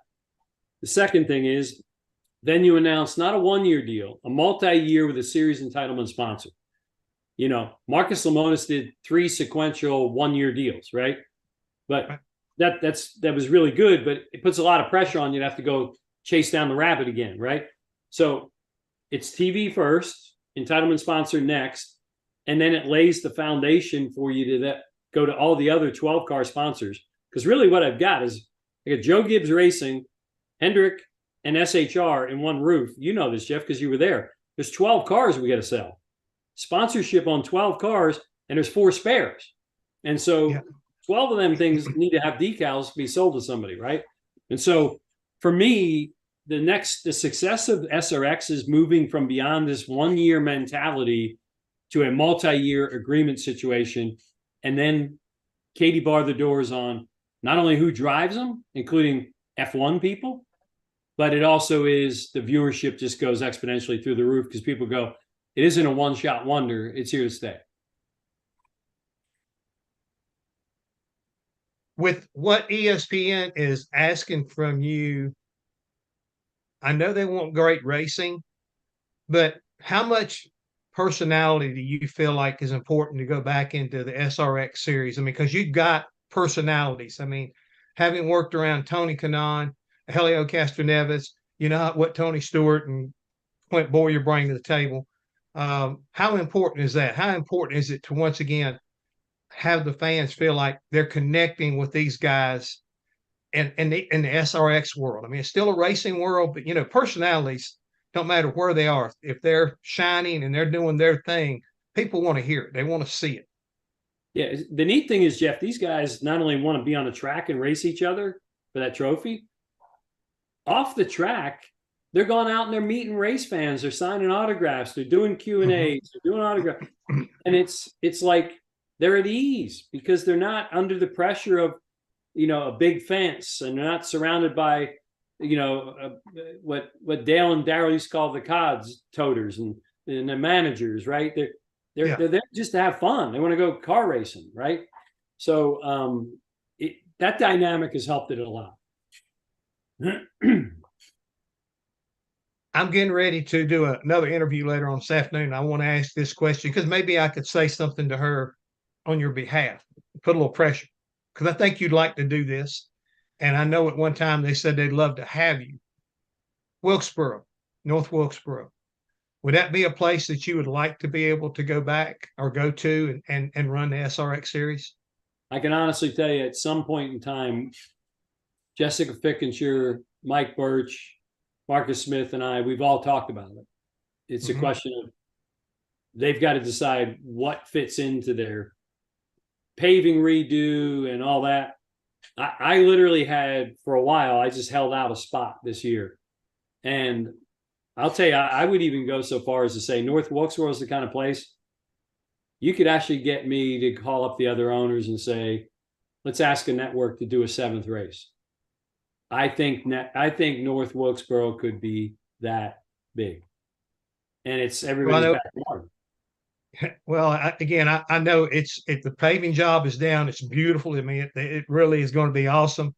And I know that with the latest announcement, especially from the Cars Tour, that they're opening basically early part of the season at North Wilkesboro, and they're going to be closing their season in North Wilkesboro. So I think there again, that gives that grassroots racing a whole lot to holler about and cheer about. And I feel like SRX is a grassroots racing type of race car and series to a certain degree. And I just think, a place like North Wilkesboro is a great location to showcase y'all's guys' talent. How about a double header that night? Cars Tour finale and SRX. I tell you what, I'll pitch it here in a few hours when I've got Jessica on the Zoom call, and we'll see what we can do with that, because I know that I will do that for sure, because again, SRX is it's such a unbelievable series, and I'm happy for you that you're running it and how you managed it and getting the things that we're getting to see and the potential. I think that it's awesome to think about having a race in Canada, because I know, and this to be true, you ran the business, it's like going to Pocono and in Michigan and seeing the Canadian fans that come over. Oh my goodness, is like unbelievable. Same thing, remember? Yep. It's just one of those racetracks that are what our people, race fans. I mean, I would hate to think what percentage of NASCAR Canadian race fans, make up, because they're that strong. And I think that we owe a lot to them as far as racing is concerned. And if we could get up there and race the SRX series, I think that would be just off the chart one more time. I think it would blow some good ratings, but it would also make a lot of race fans up there very, very happy. Yeah. Is that chat room that full, or is that just my imagination? No, this thing here, we've got a lot of people right now that, that SRX and iRacing are getting together, in the near future, which I think, to a certain degree, they're kind of like hand in hand with a lot of their drivers, because a lot of people get a chance to practice racetracks on iRacing before they go and race. So, Jeff, on that note, just so you know, they scanned a dirt car and an asphalt car. iRacing was living with us 2 weeks ago. They scanned our cars. We're gonna be on iRacing. That's official. Well, there you go. There you go. Sam, you got a chance right there to get your iRacing buddies together and let them know that there will be a car for that. And speaking of that, the game, how's that going for you? I mean, I looked at that, and it's really well done. Yeah. The game still it's gone like crazy. What I'm working on right now is people are just begging for die-cast cars, the old collector, right? Yeah. I mean, why would you not want a Tony Stewart first-time champion in an SRX car? Tony, there's so many stories, right?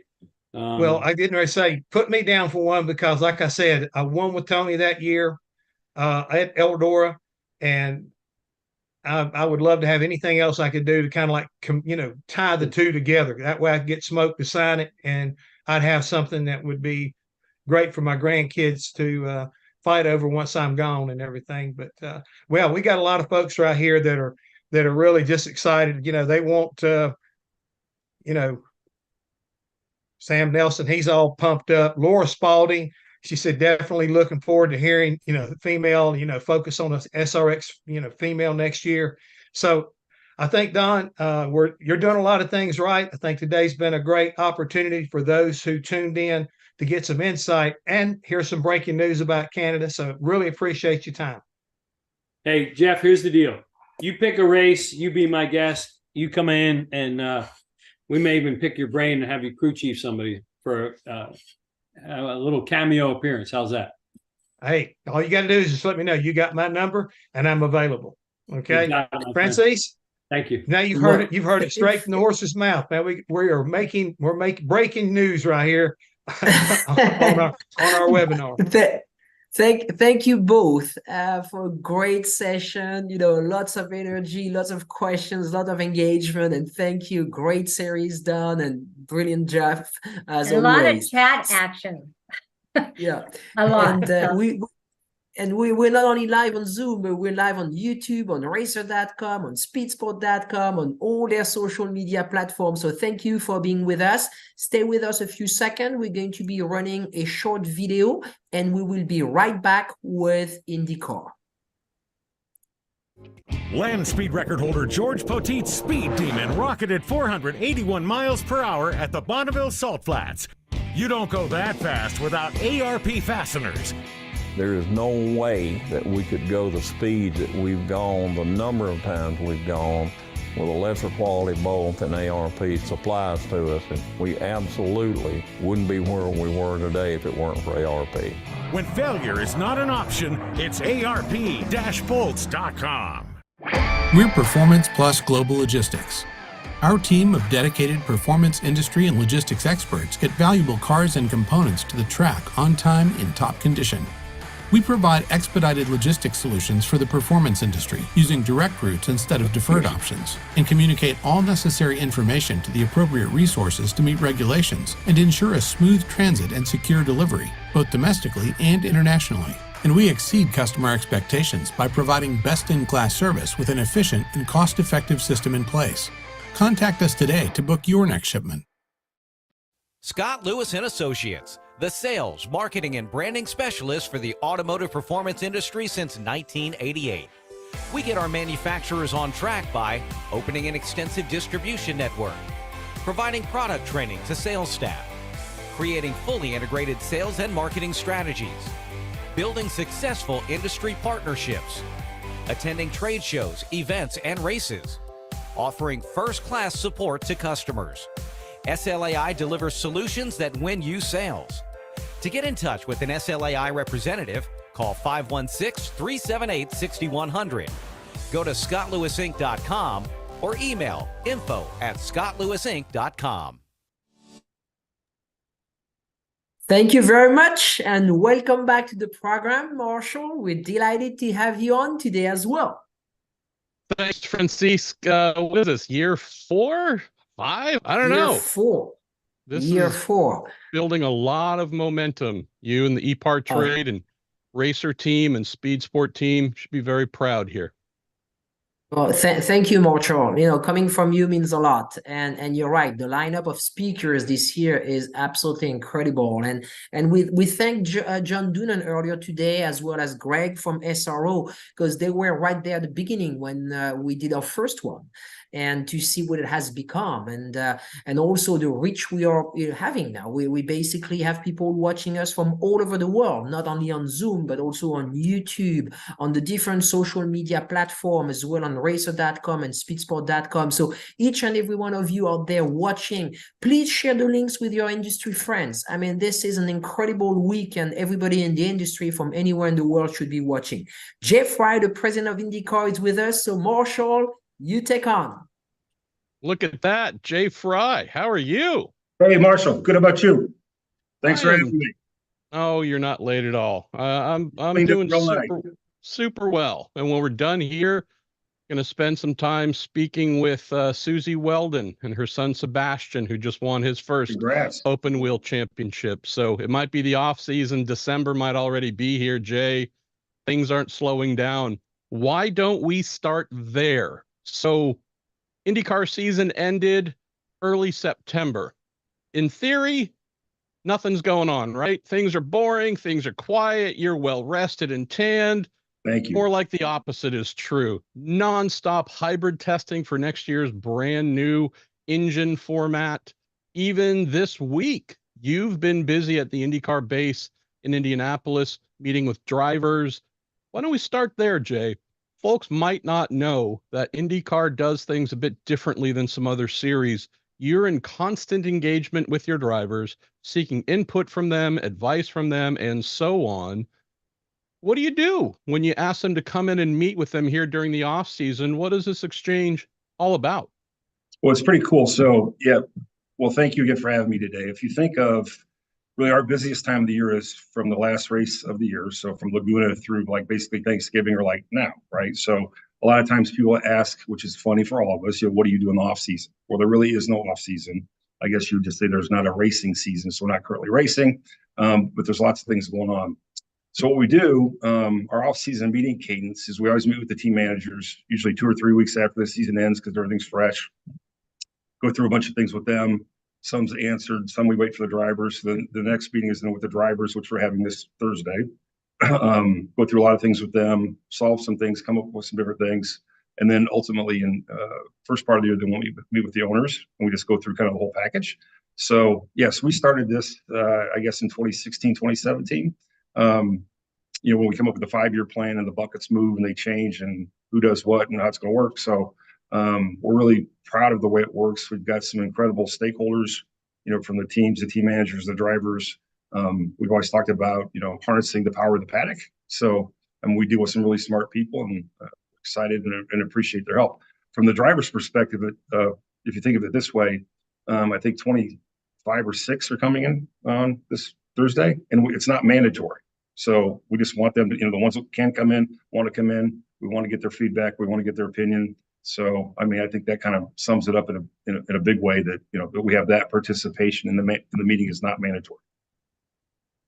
Let's talk about what's new coming here for 2024. We know that around this time last year, there was the announcement INDYCAR, its engine partners, and Chevrolet and Honda would be sticking with the tried and true 2.2 liter twin turbo V6 motors. That being done to help them step in and help INDYCAR bring hybridization to the series. Chevrolet, its partners at Ilmor Engineering, Honda, with its American base at Honda Performance Development, said, we will dive in. Half will look after the mechanical side, the MGU part, Jay. The other half will look after the supercapacitor, that being HPD, combining. Here we have kind of Hatfields and McCoys deciding to get together and really help INDYCAR. Tell us about this process of testing and developing, because we're getting closer to the new season, but testing of this system and locking it down is by no means done. We have a test coming up, next week at Homestead on the road course. Yeah, it's been an amazing thing to watch. Everybody from Honda, Chevrolet, and Ilmor, and also our other suppliers too, Extract, Delara. There's lots of people involved in this project. We have weekly calls. There's probably 20 or 30 people on the call. And that's just the scheduled calls in addition to the other just random calls that happen, throughout the course of the week. It's been amazing to see everybody's abilities and willingness to try to make this work, and the stuff that they're doing to make it work. Again, it's a very unusual technology. It's unique. It's small. It's got a lot of horsepower. It's safe, low voltage. Will fit in the bell housing of the car. So it's different, right? So we've got, I think, some of the smartest people in the world working on it, and we're excited to see this thing play out. One of the big questions during the off season, I don't know how often you get it. It feels like I get it about 50 times a day. Are we going hybrid next year? Are there any things that would prevent INDYCAR from going hybrid? If you listen to the rumor mill, and I know you don't pay any attention to it, one of the things I appreciate about you, there are plenty of folks who will tell me it ain't happening. We're going to get to St. Pete for the first race, and it's going to be the same cars that finish the season in Monterey. What do you have to say about that, Jay? Well, again, like I just mentioned, there's a lot of really, really smart people that are working really, really hard to get this thing done. And we're very confident that all of us, including our guys, internally here at INDYCAR, we're going to get this done. So we had a pretty cool evolution last year. If we look at the running of the races side, and I always try to delineate for folks that since Penske Entertainment purchased INDYCAR, the Indianapolis Motor Speedway, there's been a bit of a change in how the hierarchical manner of things, where you look after the competition side and are really focused about the on-track product, the administering of the races more than ever before. One of the cool things that really sprang up last year was the use of the EM marshaling system, really going, we could say, digital, whereas beforehand it was largely analog. Any developments there? Any additions to it or changes to that system, enhancements maybe coming for 2024? Well, it's one of the things we're going to talk to drivers about. So when we go green, the panels weren't necessarily going green as soon as we go green. And there was a lot of conversation about drivers or teams or not teams, drivers jumping the starts last year. And obviously we review every start. So if the panels are on and the panels go green when we start the race, or when we go, restart the race, it'll be it'll be even more clear, when the race is starting or restarting. So that's something that could be different with the panels. EM did a phenomenal job integrating the system. They've been a pleasure to deal with. I think this system will just continue to get better and better as we go. Obviously, it's the same system that F1 uses, and it's a really good program. It looks very professional. The course marshals have done a great job of understanding it and learning the system. So we're excited to see how that plays out. Officiating was a topic that I raised to you more than once this past IndyCar season, where there were some excellent races, truly high achievement in officiating. I don't know if we ended the season at my home track at Laguna Seca in the same way. It seemed like a brawl broke out over all those laps. I've jokingly written in the Racer Mailbag, said on my podcast, there's some great surfing nearby in Monterey. I wonder if some of the members of race control took the race off and went surfing, because kidding, but it seemed like the referee's whistle could have been blown a lot of times, a lot of penalties handed out. Not so much focusing just on Laguna Seca, Jay, but do you come out of this past season and say, I wonder if we either need to look at things differently, get some new or different or additional people in race control? What's your mindset coming out of last season on where the officials, the referees of IndyCar, performances they did, and any changes for next year you can think of? Well, I think if you look back at Laguna, I think we had more avoidable contact calls in that race than we've had in any since I've been here anyway. So there were a lot of calls made there. It's funny, a kind of interesting story. So Greg Sankey, the commissioner of the SEC Conference, Southeastern Conference, is a good friend, and he was at the race at Barber this year. And we had him come in race control. And as you know, when we have a review of or look at a replay, the race doesn't stop. So in other sports, when they're reviewing a play or officiating a play, what happens? The game stops. They go to the booth, they go to New York, go to Birmingham, or wherever. So he was fascinated that when we officiate and how we officiate, that we don't stop the game. We can't stop the game. Cars are still going 200 miles an hour. And there we go. So, again, I think like we mentioned at Laguna, we had more avoidable contact calls than I think we had ever in one race. It was amazing not amazing, that's the wrong word, but it's funny. You go into a race weekend and you think, new pavement, it's going to be different. It's going to be lots of grip. There's not a lot of things that are going to happen. And then we have what we had play out at Laguna like we did, which was, I guess, not what we thought was going to happen. But there are some things we're going to talk to the drivers about. One of the things we've, over the last couple of years, if you think of it, in 2022, we had like 5,900 on-track passes. This year we had like 7,800 on-track passes. So we want to let the teams race, right? That's always been something we've done. We want to let the races play out. We don't want to over officiate and that type of thing. But one of the things on ovals, if you have a blocking penalty, there's only one call, right? The blocking penalty, you block, it's a drive-through. So on road and street courses, we have other options, right? You can give up positions, you can give up multiple positions, that type of thing. So we might, it's one of the things we're talking to drivers about is, do we need to accelerate that penalty that if you block on a road or street course, do we make it just like we do at an oval where you get a big penalty, you get a drive-through? So we'll see how that plays out. I know one question a lot of fans have had since the schedule came out, Jay, looking at where we're going back to Milwaukee, which is great. Obviously, hope that is a success. We won't have any ovals, though, before the Indianapolis 500. I know that is not your wish. I don't think anybody at IndyCar is fond of how things shaped in that direction. Can you talk about that a little bit? Because I know you have deep ties from your days in NASCAR with NASCAR itself, ISC, SMI, the folks who run the majority of the tracks, Texas being a Speedway Motorsports track, not something that IndyCar owns.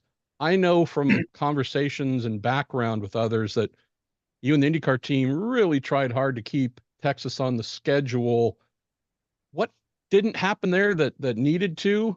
Do you think there's a chance of going back next year, or maybe another oval somewhere else prior to the Indianapolis 500? Yeah. So if you go back to even when we had Phoenix, a few years ago, that was great to have Phoenix before the 500. We've always thought it's important to have an oval before the 500, just for obviously you operate differently on an oval. Phoenix was great because we could do the preseason open test there, have the race before the 500. So there was actually a couple oval opportunities before we got to the 500. The Texas piece, again, we love Texas. I think last year was probably one of the best Texas races we've ever had. And we've worked really hard to, do different things to the car. I think we finally hit really the sweet spot, with this car at Texas last year. So I would say it's more of a pause. I mean, it was really the way the schedule played out, what was going on, and the windows that were open, broadcast windows to what others were doing. It just didn't work out for 2024. But again, never say never. We love Texas and great fans, great people, and we could be back there. Another item that comes up frequently, spoke with Mark Miles yesterday and did a lot of bits about calendar, future, and whatnot. One area Mark and I didn't touch on, which maybe you could help us with. I know that of all the regions IndyCar goes to, the Northeast, there's a lot of fans there who love IndyCar and would love for us to announce, name the track, oval, street, course, whatever. Where does getting back to the Northeast rate among the many priorities for you and IndyCar when you're looking at future schedules? Well, certainly we appreciate everybody in the Northeast, and it's not for lack of effort to get us back there. I'm sure at some point we will. Obviously, Pocono's been a longtime supporter, great venue. We've had some great racing there. Watkins Glen was really good a few years ago. So it's just one of those things, like I mentioned a minute ago with Texas. There's been different circumstances that have happened that it's not currently worked out. So no intention to not go to the Northeast. We love the Northeast. We understand we need to be there. So we'll see, how that plays out too. All right, let's go sideways on topics here. Had some fun, if that's the term to use, Jay, when it comes to IndyCar drivers and IndyCar teams and their contracts. In 2022, again in 2023, the deal between our reigning champion, Alex Palou, and Arrow McLaren Racing, that lawsuit expected to drag on possibly as long as 18 months, I'm told. It's independent of IndyCar. It has nothing to do with the series or Penske Entertainment. But one thing that came up repeatedly was, well, in Formula One, they have a contracts recognition board. The series itself could intervene, iron things out, get this resolved quickly, and make it a bit of a nothing burger. It's not how IndyCar tends to do things, but what comes to mind when you've seen this play out? There's nothing positive to come from this, right, in terms of publicity. But do you see any opportunities for IndyCar to intervene? Do you have any methods like a contract recognitions board that we don't know about that might be used here to help resolve things? Well, not really. Obviously, with the way F1 operates, or the FIA operates, the teams are part of, a franchise kind of type system. Our teams are independent contractors that, race with us. So we don't really have a mechanism in place to do that. Could we? I guess we probably could. I mean, obviously we make the rules. We could come up with rules that state that they have to do that. I don't think, like you mentioned, it's not a great look, obviously, but it's something that's not unusual. It's been going on in motorsports for a long time.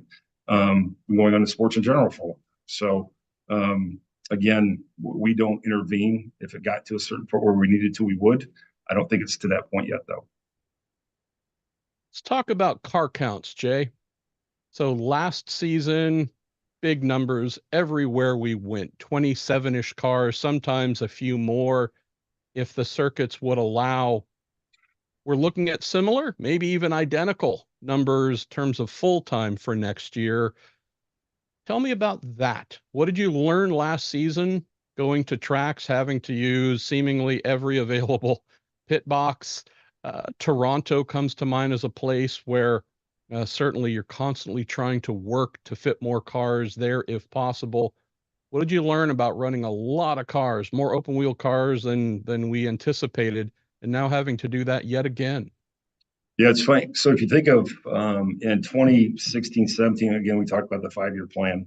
One of our goals was to recruit new teams and owners into IndyCar, right? So the plan has worked in a big way in that regard, which is great. this is a problem. It's a good problem to have, but it is a problem, going forward with the car count the way it's going. Last year we had 27 full-time cars at every event, which was the first time that ever happened in the history of IndyCar. So that shows, I guess, that the plan worked. But we feel good about, we'll have 27 cars back this year. We feel like, and like you mentioned a minute ago, there could be 28 or 29 if possible. There are other venues. So again, it's just something that we have to manage through. It's funny, it sometimes organically plays out, or that last year that there's a couple that will not come back. There's a couple new ones that'll come in. There is a lot of interest from new teams still coming in.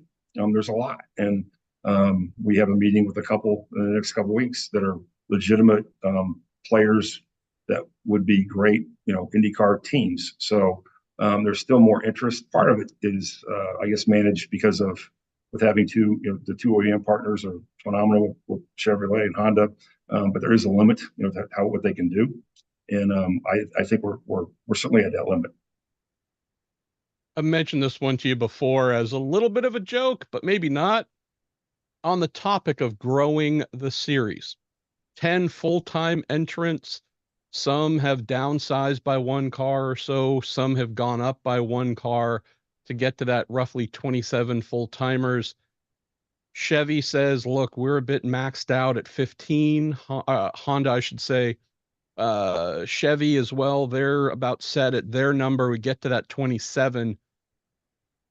Any thoughts about a B series, a Saturday? I don't know if it's an A main or a what, but the goal is for Indy Lights teams. Bill Abel, for example, Abel Motorsports, one of the great stories of the year, Jay, right? Little team, no IndyCar experience, makes it into the Indy 500, knocks out a Rahal, Letterman, Lanigan Racing entry.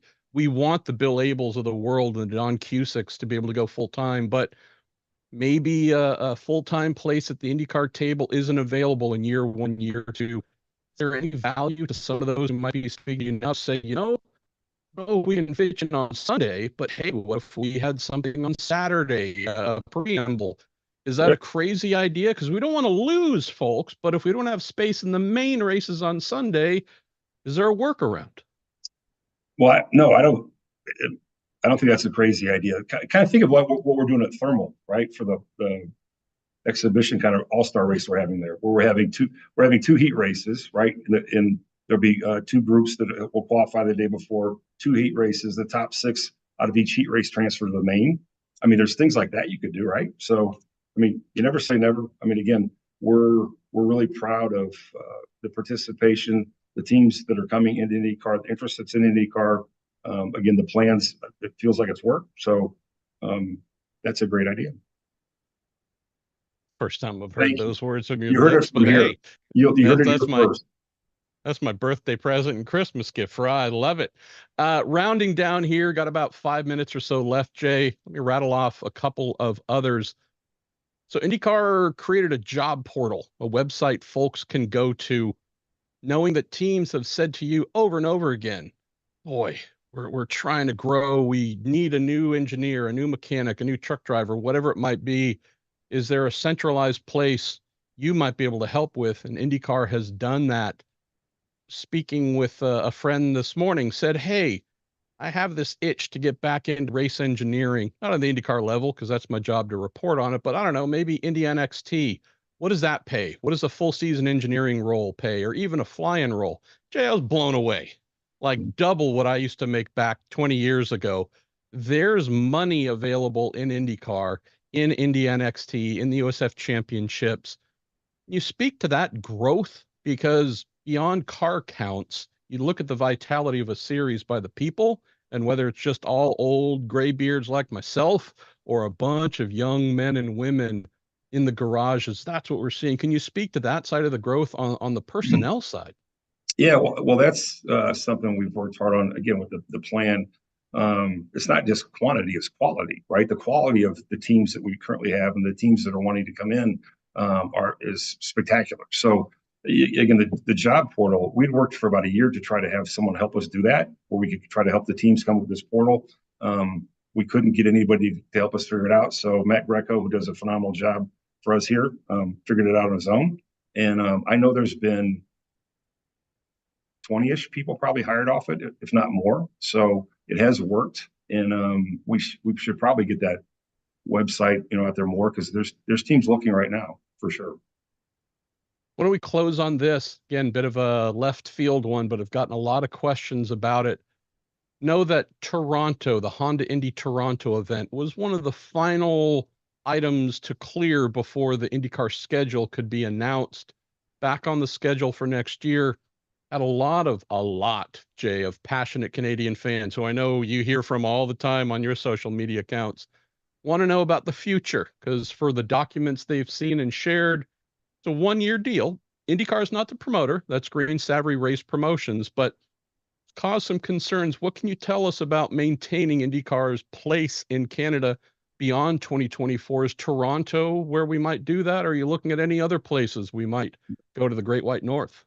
We love Toronto. So it's funny, at the pre-race press conference we always have, that always gets asked, and we always come back. So we love Toronto. It's a great city, great people. The racing there's been very good. Sometimes when you do a street races, again, there's a lot of different municipalities and things you have to go through to get the actually event licensed, that type of thing. So that's usually what that is, where it's not, if we wanted to do a long-term deal, it might not be possible, but your annual one-year deals are basically a handshake that you want to go forward for a long time. Friends, Jay Frye, president of IndyCar, the person who makes S happen and gets S done, built a really good tribe on the competition side, something you can take pride in for sure, Jay. Thanks as always for supporting this EPARTRADE series during every off season, racer.com, Speed Sport as well. We appreciate you. Thank you. Thanks for having me, everybody. Well, thank you, Jay. Great session again. Thank you again for being with us, since day one, since we had our first Race Industry Week. And we're thanking John Doonan earlier today, as well as Greg from SRO. You were one of the first one to help us build, this wonderful event that's now on the 4th year. And because of you and people like you, we have been able to assemble this incredible lineup of speakers this year. So thank you, Jay. That really means a lot to us. So stay with us. We're going to bring Chris from Grid Life. Now we're going to do something completely different from IndyCar, and this is a wonderful series. But before we bring Chris from Grid Life, we're going to run a short little video, and we will be right back with you. EPARTRADE is a digital platform that we've created basically to make life easier in the business community of auto racing. EPARTRADE, there is no e-commerce. It's literally a connection just like at a trade show. So now, any time of the year, a buyer could reach out to a supplier. When you see a product that you're interested in, all you need to do is click on request more information, and then from there, it is forwarded directly to the buyer or to the supplier. EPARTRADE really eliminates having to travel, closing down your shop. Now you have a place to showcase globally your racing product and technology. Pull your visor down, strap in. Racer is about to take you deep inside an exotic and high-speed world. From the start, Racer in all its forms has shared the passion, beauty, ingenuity, and commitment that make racing a way of life.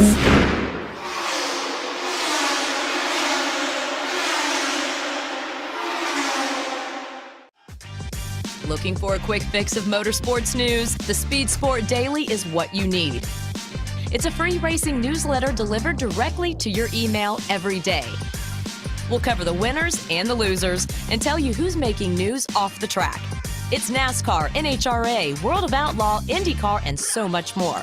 Go to speedsport.com today and get signed up for America's free racing newsletter and get your daily motorsports fix. The Speed Sport Daily.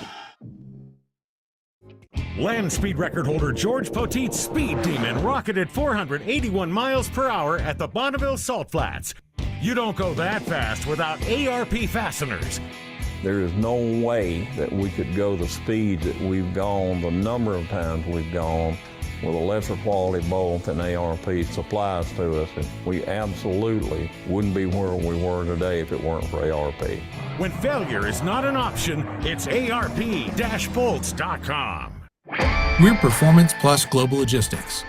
Our team of dedicated performance industry and logistics experts get valuable cars and components to the track on time in top condition.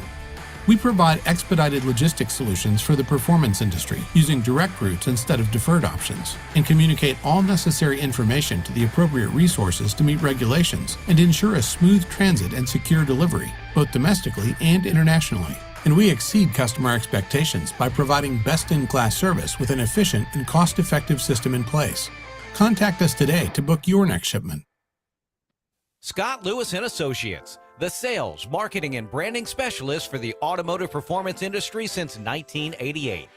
We get our manufacturers on track by opening an extensive distribution network, providing product training to sales staff, creating fully integrated sales and marketing strategies, building successful industry partnerships, attending trade shows, events, and races, offering first-class support to customers.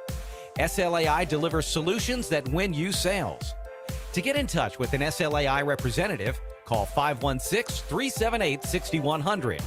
Go to scottlewisinc.com or email info@scottlewisinc.com. With Shop Monkey, we've been able to grow the shop by 20% in gross sales since implementing it in the shop. Everything that we were doing before has been sped up with Shop Monkey. All of our parts ordering, all of our approvals, all of our mechanics knowing what to do next. And I've had friends that are in the trade that own shops ask about Shop Monkey, and I highly recommend it just because of easy use. There's nothing like it with that kind of platform.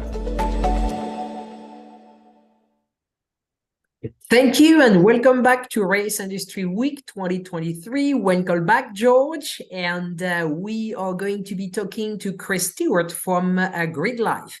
The beauty of Race Industry Week is to cover every aspect and every facet of racing. And of course, professional racing like INDYCAR, we just had a few minutes ago with Jeff Frye, but Grid Life is really at the essence of grassroots racing. And what Chris has created with his series is absolutely incredible, and building this new audience of younger racer and music and festival, and it's absolutely brilliant. So Chris is with us. Good afternoon, Chris. Hey, how's it going, guys? Got me? Good to see you. Yes. And Cool. you know what? Chris is one that's been with us since the very first Race Industry Week. So thank you. Yeah, always an honor to be a part of it, and really humbled to be like amongst all of the guests that you guys have assembled. Thank you. Well, thank you. You belong there. Thank you, Chris. Hey, Chris. So just get us started. Of course, a quick introduction. Chris Stewart you are the founder of Grid Life. Yeah. Give us for those of those in the audience who may not be super familiar, just the quick rundown on what Grid Life is all about. And in a follow-up question, I want to talk a little bit about the evolution. So just paint, if you would, a picture for us of what Grid Life is all about. Yeah. So, going back to kind of the start, Grid Life was really conceptually like a mashup of all the things that I was really passionate about and really into. So, and it was all formed in a pretty organic way, like aligning through hobbies, friendships, community, and also my professional career. So, the kind of origin stories is I was into cars, into Hondas in particular, kind of in the Fast and Furious era. Started to get into track racing. This is the early 2000s, like 2001, 2002. And having a little bit of a tough time, like finding a place to call home, right? So not that there wasn't events, but there was certainly like a lot less events back then than there is now. Me and all my friends were getting into track racing. We found out you could rent a racetrack. We rented Gingerman Raceway on a Monday, pooled all of our money together. And then that was kind of the starter fuel for everything. So that was in 2004 when we made kind of in a Honda, it's called the West Michigan Honda Meet. I was living in Grand Rapids at the time. Yep. That event, we were in our 20s, and just kind of that event like organically grew over, kind of the next 10 years, and really forged this kind of deep rooted community of younger, track day enthusiasts, right? So people were starting to transition from show cars to street cars and getting into track stuff. And we were, kind of at the center of that in the Midwest, at least for the Honda community. Fast forward 10 years, I'm working in advertising. My background is I'm a creative director. So particularly like digital strategy and connected ecosystems and stuff like that. So like professionally, I'm thinking about, how communities get together both digitally and physically. And simultaneously, while cars were always a big hobby of mine, music was a huge passion. So I'm a big Deadhead, big Fish head, a lot of these like cult-like musical experiences, a lot of music festivals. So, in my free time, I still, go to a lot of shows and a lot of different festival experiences. And then the process of just the way I was thinking about stuff, because of my career in advertising, brought the genesis of like, hey, how do I get all of the disparate communities or all of my different friends that are in separate segments of automotive culture together to see what being at the racetrack is all about. And that's where Grid Life kind of was forged, right? So effectively, it's like anything that's participatory track racing or track day or drifting that's the center of it. And then we build a bunch of ancillary experiences and kind of festivalize, that track day weekend, so that even those with just a little bit of car curiosity can basically not get bored and find something to do. So that was the genesis and kind of the original intention of Grid Life since we're going into our 11th season. And it's wild to think about like the evolution, and where we started and where we're at now, and just the things that we're talking about and how far ahead we're like thinking, and any like type of goals that we set in that first inaugural year, we've like blown past them, and are kind of like not quite in space a little bit, but there's just a lot of different roads ahead of us, in regards to what we've been able to build. So you haven't announced your 2024 schedule yet, but 2023, I think, was your biggest year with 12 events. Correct. Which is a huge step up from what 2017, 2018, you only had 3 events. Yeah. So I think with like kind of like ancillary events, like other little small, like what we call special events, I think there was 14 in total last year. But I think that we kind of like found the edge for sure, in regards to what, what's feasible and comfortable, last year. But we've just gotten so many really great opportunities, and there's so many individuals, like even I just saw something pop up in the chat, like Grid Life coming to Florida, so there's so many of these like opportunities to, kind of start to build communities and like I think we're getting better and getting pretty good at like, kind of hedging our bets in regards to like where we go and what we do. So the 2024 schedule, we have at PRI and, just a little over a week and a half, we do a conference on Friday called the State of the Grid, where we gather up all the drivers that happen to be there and kind of anyone that's in our community that is at PRI or anyone that wants to join the community. And then we kind of run through everything that happened the previous year, kind of the intentions of the series and things that we're thinking about, and really just kind of open the book in regards to like where we're headed. And then we're going to be announcing our schedule at PRI on that Friday. Cool. So one of the things that I see is how the series has sort of evolved and the layers that you've added. You've gone from time attack, drift, car show music, to now even some events have some door-to-door racing completely. So was that evolution sort of, again, you mentioned the term organic earlier. Was that evolution organic, or have you always been with an eye to building this plan of adding more layers of competitive environment into the Grid Life theme? I mean, I think everything that we do, we try to make community driven, right? So like, while we are a business and sustainability is really important, sustainability is like kind of the key word, and then community fulfillment is like the other one, right? So like, so all of the things that we've done, we do have the luxury. I mean, I guess that's like shrinking a little bit as the events get more frequent and the team gets a little bigger, that we're a little bit slower boat, in regards to like being able to try stuff and throw things at the wall and see what sticks, but we still do have the luxury to kind of be like, I wonder, hey, here's an idea. Let's like beta this. Let's like start to roll it out. Let's talk to the community and see if this is something that they're looking for.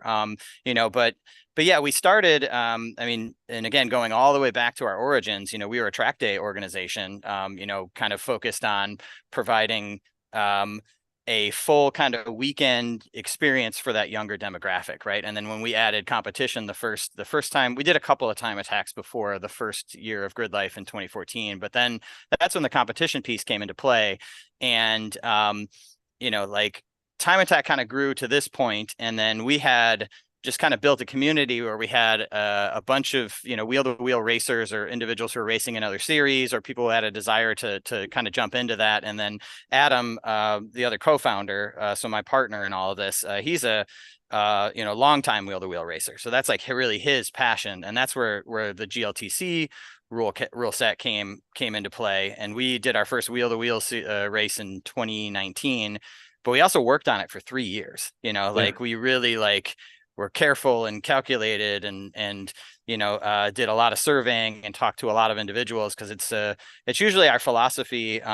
If we can't bring anything unique or have a really kind of unique twist on something, then we try not to do it, or like we don't pursue it that heavily, because I think overall the philosophy of what we're doing is trying to kind of build an oven and bake more pies. So, there's no need for us to kind of rinse and repeat or copy or clone, exactly what other people are doing, because we want everyone in the industry to succeed. So that's usually our approach, right? And as far as the wheel-to-wheel stuff, that's easily our kind of marquee series now. We had it was we have kind of two different types of events that we did. We started this like strategic model of what we call the festival tour, which are where we kind of bring everything, right? We bring all the ingredients and we try and make the best soup that we can. And we did 6 of those events last year. And then we have some other events, which we're calling club weekends, which are just a little bit more of like a, kind of a club race weekend plus, right? So it still has some additional ancillary stuff, but it's really focused on the driving experience and a little bit more focused on kind of a tighter, smaller community. Like those are kind of the seeds. And then it's not necessarily a traditional ladder system, like anyone can run at any event, but the festivals, speaking of like Gingerman, it's 21,000 people there.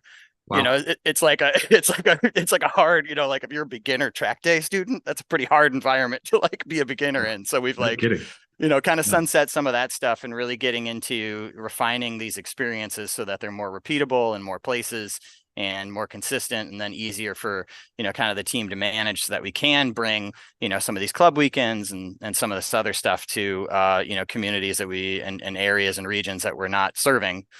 And just trying to kind of build the foundation for that kind of push forward.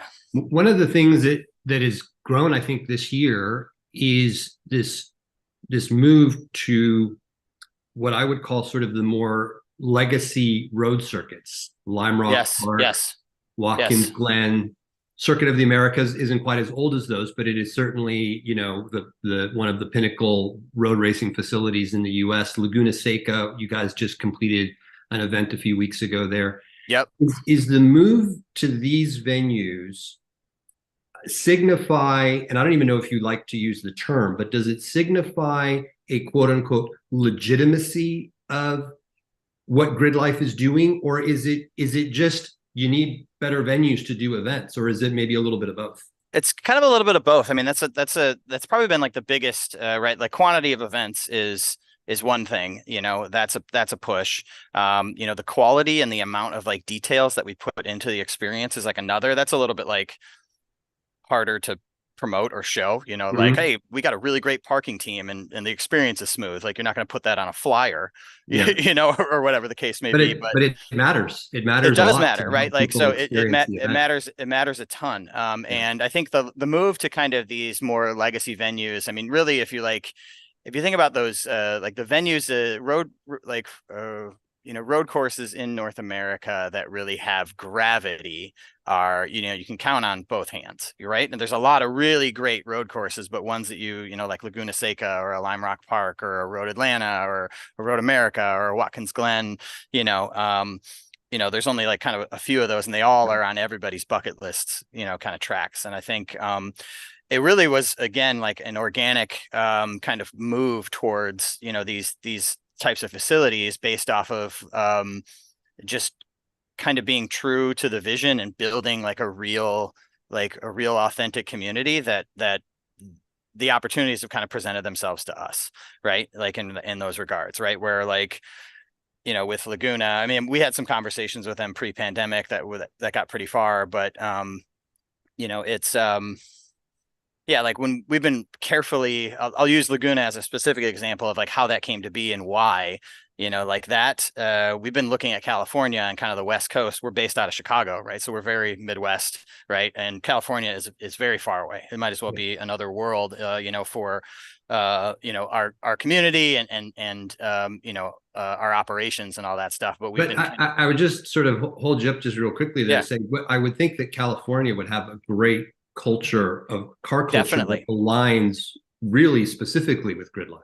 100%. And it does. I think the thing that we've been like juggling with is like how to harness it, right? There's also like a lot of distraction and there's a lot of things going on and a lot of great promoters and series and events. And it's never our intention to kind of kick the door in and be like, haha, come to this, like we really want to like see what people are doing and be like the conduit that like merges the different communities together and kind of becomes a little bit of a neutral player that like adds to those communities versus like trying to borrow or make people make decisions about like what side they're on or who they drive with or what event they go to. So that was really like kind of our watchful eye is like trying to make friends and talk to people and see what the community needed and where they wanted to go. And if we're thinking about like venues and tracks in California that really make impact and something that we're going to put a flag in, like Laguna Seca is really,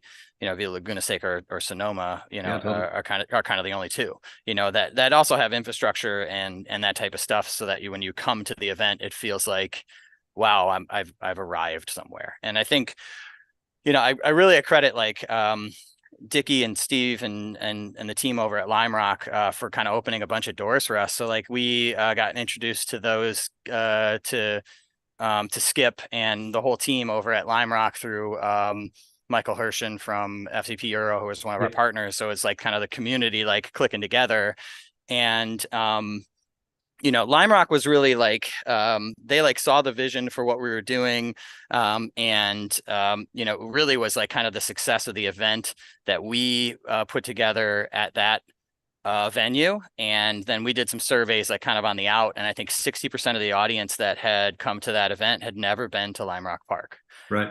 And then Laguna Seca was the same story this year, where we're not the biggest event by any means, but we are pretty decently sized and growing every year. But I think what we're doing is bringing a lot of new people to these incredible venues that haven't been there or haven't had a reason or haven't I don't want to say like felt welcome, but just haven't had like anything bringing them there, and I think that's what really like it was that bit of information I think that has really helped have these conversations with a lot of these more legacy tracks. And then also they've all become like really good partners. So I think the things that we're like looking for at this point in kind of the maturity of the series, when we started in 2014, we were just kind of renting tracks, and like there wasn't, we didn't have like an established model or an audience or anything like that. So, we didn't have a ton of support inherently from the facilities that we went to. And now, almost everything on that festival tour, like all of those venues are like true partners, and invested in kind of the vision of what we're trying to do, which I mean, especially when you get to a certain scale, like that's so immensely helpful and makes the, experience as a producer so much easier. Yeah, I can attest to the fact that in my day job, when I'm not doing these EPARTRADE Industry Race Week interviews, is also a creative director with our racer agency in both Laguna Seca and Lime Rock, are clients of ours, and I can attest that they were thrilled to be working with Grid Life, and I think that probably a lot of these legacy tracks are looking for more things like Grid Life, because they are looking for ways to bring a different audience to their venues. Yeah, or at least like there's automotive enthusiasts that are out there. I think there's kind of this life cycle for individuals that get into cars, right? They get a car they like, they start sticking stuff on it, they start building it, they kind of go in one of a few different directions, in regards to like what niche or what clique they roll into, and they either like keep going with that passion and like carry it with them for the rest of their and go deeper and then carry it with them for forever, or they kind of just fall into like, hey, general car person, generally into cars, and I think it's our intention, at least like our Midwest events, kind of the model, like when we book music, we're very clear that this is a music festival with an automotive theme, but we're like looking at artists that are going to bring effectively 23-year-olds to a racetrack, right? And then if we can grab curiosity from any one of those and turn those that are car curious into car enthusiasts, then that's a win, especially around racing, and motorsports specifically. I think that you open up sort of two threads that I wanted to explore with you. There's probably a lot of crossover in this question, but one of the things is that Grid Life is very much a lifestyle event. Even though there are now more and more competitive elements, I think that it's still at its core is a lifestyle event. And so you have now, points for time attack and points for various entities. But I know that one of the things that you guys want to do is get rid of a lot of the barriers to entry in terms of where a lot of legacy motorsports has come up against problems, is that the more cars that are involved, the more classes there are, the more rules there are, the more complicated and expensive it tends to get. Yep. And that creates a lot of friction for people even who are interested in getting involved in motorsports, but then they open up a rule book or they open up an entry form and they're at a loss. Car goes where and yeah. So you guys, I think, have worked hard to mitigate to the extent that you can against a lot of those layers of complexity that traditional motorsports has just over time has just added more layers to their puzzle. Yep. The other side of this, sort of the same question, is that in traditional motorsports, there is a lot of fretting about the general aging of the audience and the lack of getting newer participants, younger generations. Even just, I think that there's just a general conversation about, do young people even want to drive anymore? Yeah. And so I'm really curious about your take on it, because you are reaching that audience, you are proving that audience exists. So where do you think that Grid Life is succeeding, where maybe some other forms of motorsport are struggling to gain traction with an audience that is, you said car curious as an example, there's an audience that loves cars, but maybe doesn't love them in the traditional way that some previous generations have grown up with? Yeah. No, I mean, I think in regards to like kind of the first part of that question, complexity of entry and complexity of motorsports, that's become definitely a struggle as we've gotten more mature, right? So like the competition's getting significantly more intense, and the builds are getting more higher dollar amounts, it's sort of the nature of the beast, right? Yeah. Like somebody goes fast. Oh, I'm going to go faster. So now you've brought in more complexity into the deal. Yeah. So, I mean, I think with time attack in particular, like that rule set, we share, efforts with Jason over at Global Time Attack and also Hayward from the SCCA. We talk relatively frequently about kind of our different efforts and what we're doing in kind of the time trial, time attack, North American time attack space. So I think it's our goal to kind of be somewhat, not do the same thing, but be somewhat complementary, in regards to like how that stuff plays out. I mean, our rule sets, we've got 7 classes and that's all we'll ever have. And we evolve those classes for,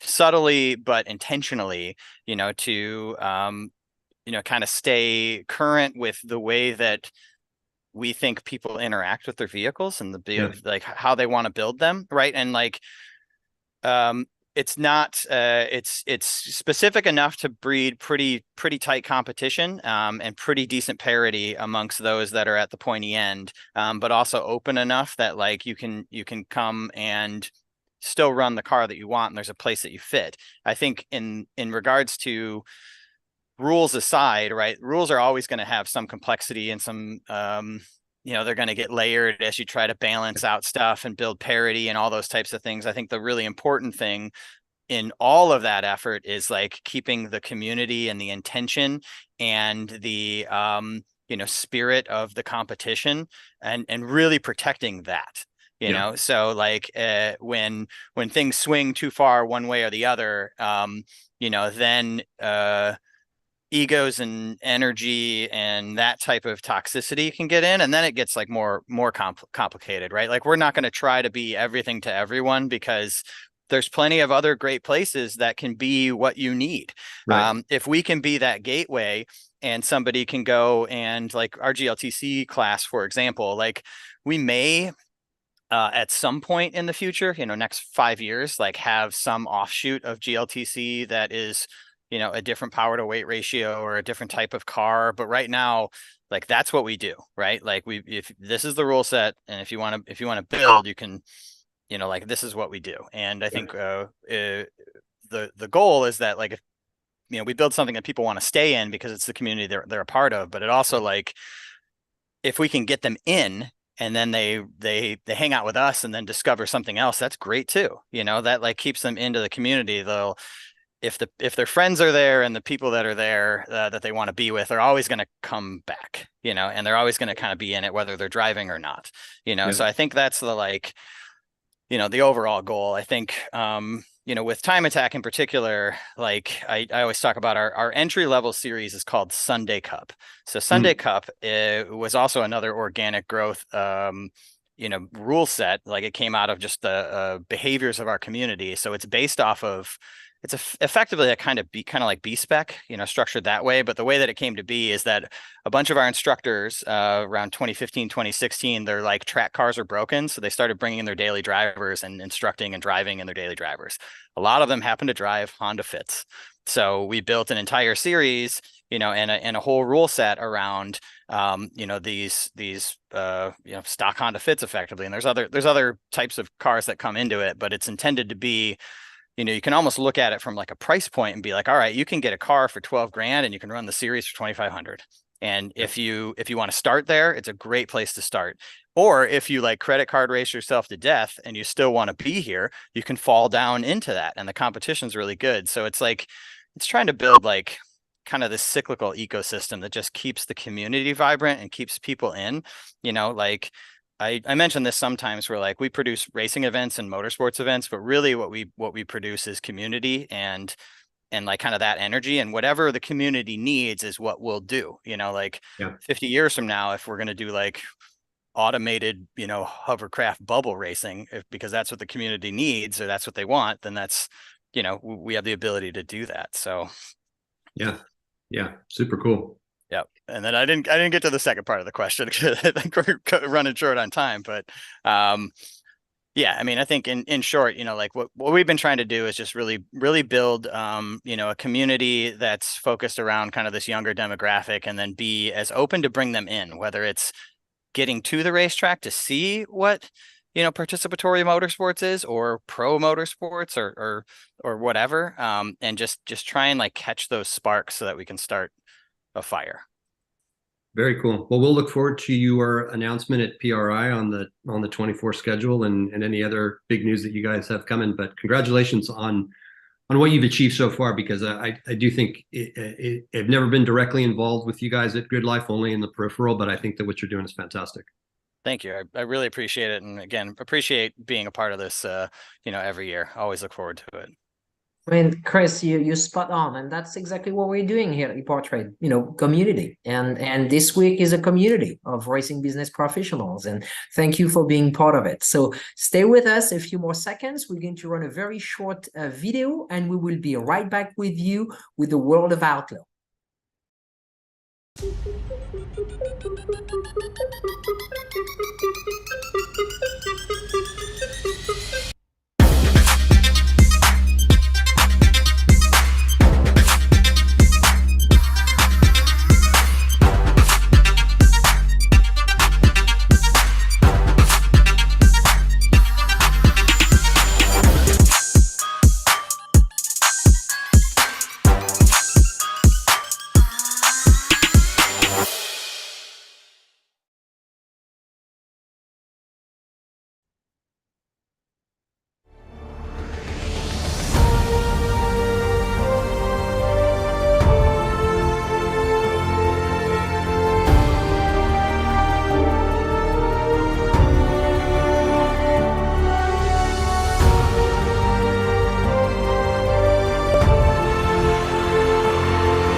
If you're watching this video, you might be wondering, what is WPC? WPC is a surface treatment designed to reduce friction and increase the strength of metal parts. As much as it might seem like a coating, WPC is actually a surface treatment. Think of it like shot painting, but the media is much, much finer, like talc.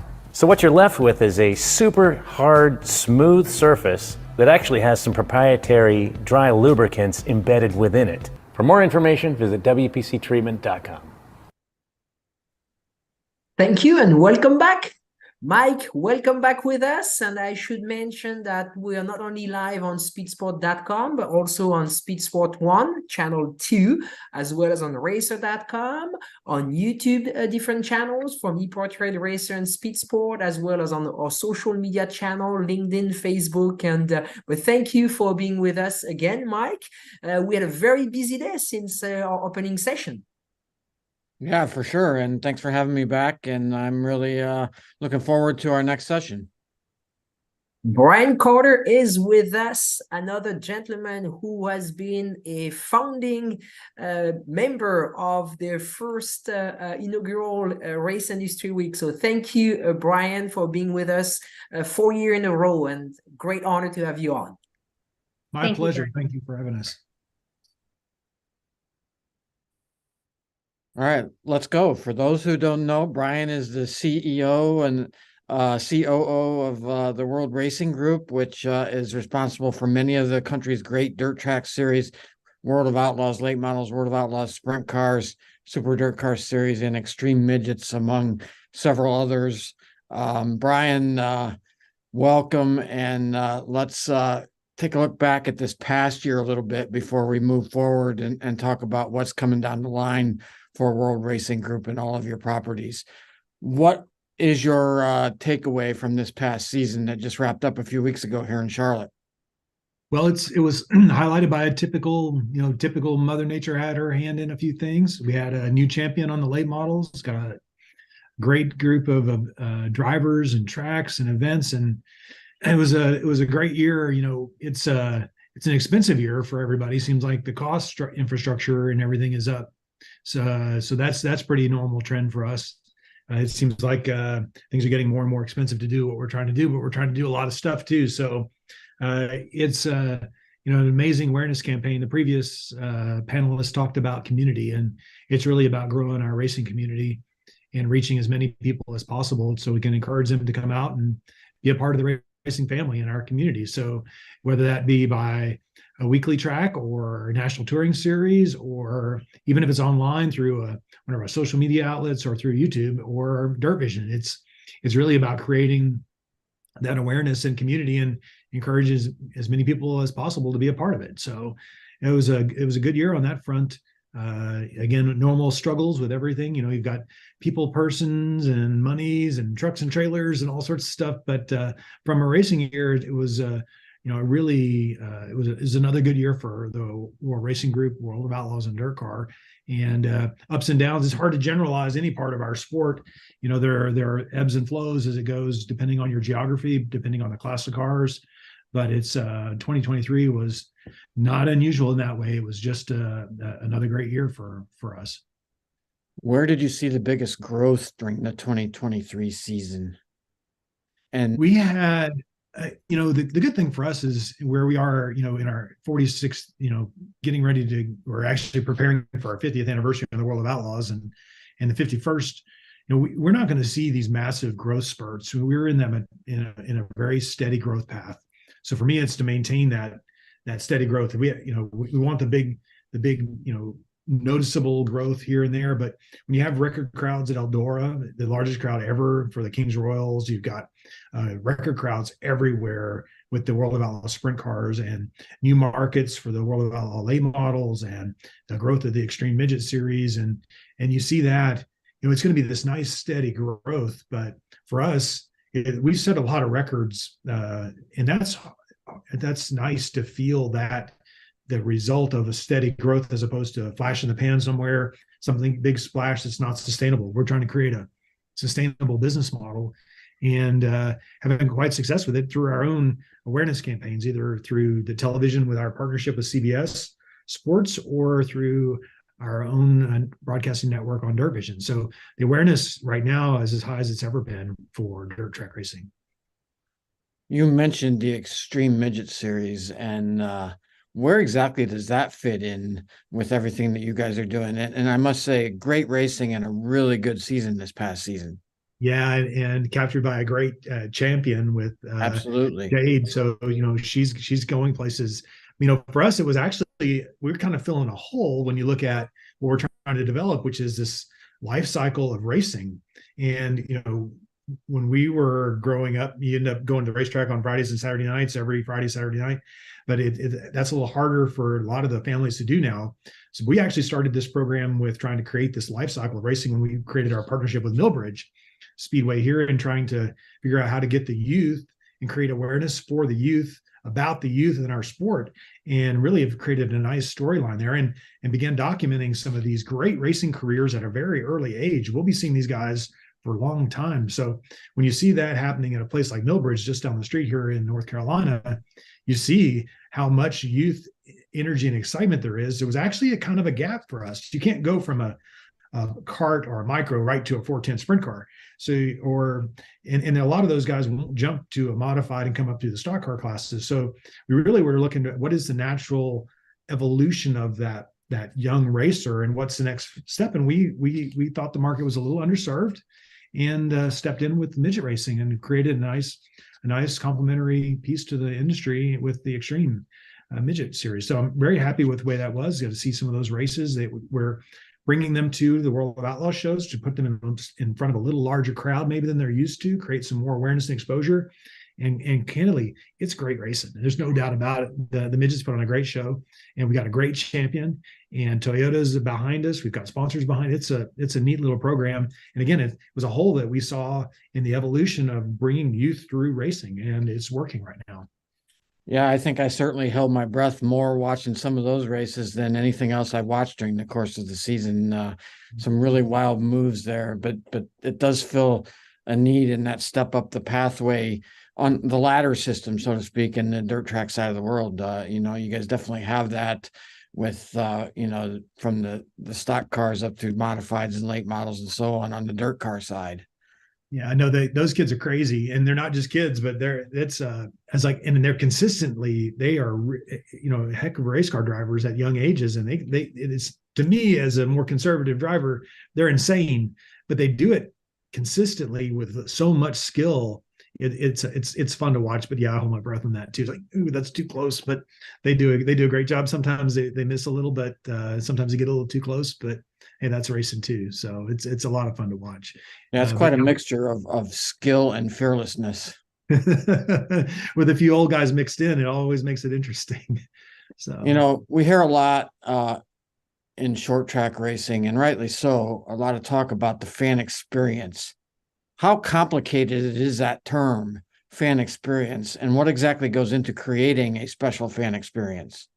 The fan experience piece is a high priority for us. We want that fan experience to start months before the event, as it relates to how they interact with the ticket buying system and how they interact with how they're getting ready to come to the show, what they're excited about. And the fan experience is this journey that we try to bring our customers through. And when it starts, even with the renewals for next year, tickets have already gone on sale. So that fan experience is about engagement. And the fan experience is an evolution right now. Everybody's got a shorter attention span. We're all connected by our phones. If we're not communicating with somebody on a daily basis, we start to lose, kind of feels like we're out of touch. So the fan experience is really creating this evolution, or this stream of content, engagement, all those pieces that allow the fan to be part of the community when they can't be at the races. And as much as we move around the country, if we're talking about the World of Outlaws, we may not only be in your community or within reach, maybe 1 or 2 weekends a year. So the rest of that time, we have had to step up our game on how we engage with the fans and the fan experience. But most notably in the last few years, we've taken the fan experience to a different level as it relates to at-track experience, and the more traditional version of what the fan experiences when they're at the track. So it's not only that engagement and the content and the creation of the excitement to come to the event, to know who the faces are, with who you want to see in the pit area. The open pit area has been a history of the World of Outlaws. We want you to come in and know these drivers, feel the machines, get to know the people in the pit area. But that's just the basis on which all the rest of the fan experience is built on. Now we want you to interact with our staff when you get there. We have our own ticketing trailers and hospitality centers, and trying to create that place for people to see something, recognize a brand, and feel like they're part of something bigger than they normally are when they go to their local track. So we bring, from us, that means experience becomes engagement becomes community, and how do you engage with the fan? So we have marketing teams that are on the ground in the midway, working with people, with the merchandise trailers are all part of the circus that we bring, and then our own merchandise trailers. So we're all trying to get you up to this larger than life experience at the track, because you can't beat this, the racing at property. You've got to be at property to see it. But there were points when we've seen where some of the other racing organizations create a little more even compelling product for the fans at home. So if your broadcast beats what you can do at the racetrack, you're really sort of shooting yourself in the foot trying to get people to come to the racetrack. So we just started making investments in our own traveling video boards, which because most of our tracks can't afford the capital infrastructure to have a replay or to have a face that's 20 feet by 10 feet wide, so the fans can see who's in this car and what's happening, and then experience it again if we have a chance for a replay. So we started adding in those components so that the fans know that they're part of something bigger and can be entertained even through the downtime, which some of our racing does have. Some of the downtime is engaging them. So the fan experience is in constant evolution right now, and just trying to keep up with what the fans expect. And right now, short attention spans, quick entertainment. They want to be able to see what's happening. They want to see the work area. If it happens to be on a World of Outlaws show, they want to see what's happening in the pit area. They're sitting in the grandstands. And right now, this golden age of technology, everybody can have a television screen in their hand. So we're not only producing one show for the track, but we're producing 2 shows with Dirt Vision. So almost all of our larger shows, you get 2 fully produced TV shows, one at track and one for your phone in your hand, or the people that are at home that are unable to attend. So there's a lot going on any given night to engage that race fan. And that's what we're trying to do better than anybody else right now. There's nothing like being at the racetrack, no matter what type of racing it is, I don't think. But, you touched on there a little bit, achieving that balance between making things great for those people sitting in the grandstands, but also an engaging product for people who are not able to go. How difficult is it to find that balance and you have to have so many different teams working on both sides and together at the same time? Yeah, it's a hard balance. I mean, we're blessed that we, for all those years prior to what we know now as streaming, and for us, Dirt Vision, we are trying to adapt our sport to live TV, which is the only way to really create awareness outside about the racetrack, beyond any, media outlet, or news outlet. So we've actually have the luxury now of adapting live TV to our racing product, and that is quite a luxury to have now and be able to do that. Now it's just adding in all the elements that people expect and want to have at track. One thing I've heard, because not all of our series have a video board with us. We have quite a few of those assets on the ground, but last thing I want to hear is for you, those people at home, here's your replay on Dirt Vision. It's like, I want the fans in the grandstands to see the replay too. So we're going to continue to work against that. And I saw one of the chat rooms come in on in-car camera technology that's coming to us. We're actually deassembling some drone stuff and putting drone guts inside of race cars and trying to figure out how to make our own proprietary version of some of our in-car cameras that we can use in a way that would even further increase that fan experience. But it's a hard balance. Nothing replaces the smell of the ethanol in these cars going by you at 100 miles an hour. But you've got to balance it all in. And the last thing we need is a long show because we're waiting on a commercial break or we're waiting on something else. So it's definitely at the track priority and a balancing act every night. We always talk about how competitive it is on the racetrack in motorsports, but it's also competitive off the racetrack. There are always new series, new racetracks, and different things coming up there competing for the fans, sponsors, and racers' time, and how do you assess all of that? Well, my goal is to make sure we're the best at it and leading the industry into the future. So as long as we keep doing that, competition makes you hone your decision-making skills in a lot of different ways. So it definitely is with some of the new competitive threats that we have. It's things are a little bit harder on some fronts, and some things are, we've created a really consistent brand message though for the last couple of decades, and that's what we're standing on: the relationship with us and our racetracks, relationship with us and our teams, the ability to make some good, smart decisions for us and all of our partners. Again, competition just makes you hone your decision-making skills and make sure you're best at it and continue to move forward. So it's a new world for us on a couple of fronts. We've been operating in a competitive environment. Everybody has been operating in this racing business in a competitive environment. It's not just competing against racing. We're competing against year-round gymnastics, year-round baseball, year-round soccer, all those things that are getting these kids time and the parents time and all that. So we've been in a competitive environment for a long time. So my job is to be the best that we can be at what we do, be consistent the way we do it, do the right things for the right reason, and keep moving forward. So we've been able to do that. We've got our World of Outlaws sprint car schedule is being printed right now. It's not been published yet or not released yet, but we've got a really good program coming, getting ready for the trade shows that are coming up. So we're getting really close on getting that out to the public and getting all those tickets for sale and all that for next year. So it made things a little bit more complicated because it is a balancing act. There's only a finite number of weekends in the year. There's only a finite number of racetracks we can run at, although we have quite a waiting list for racing, but our races. But just getting it all balanced in, make sure it makes sense for everybody, and then we'll start getting on with the show in 2024. What do you think, in your opinion, right now is the biggest challenge facing dirt track racing in general? It's expensive for everybody who's participating. I think that it's hard right now in getting the economics right. For all these years, we managed the resources that have come into the industry have been pretty easy to see come in through ticket sales or sponsorship. And really that's been the only way.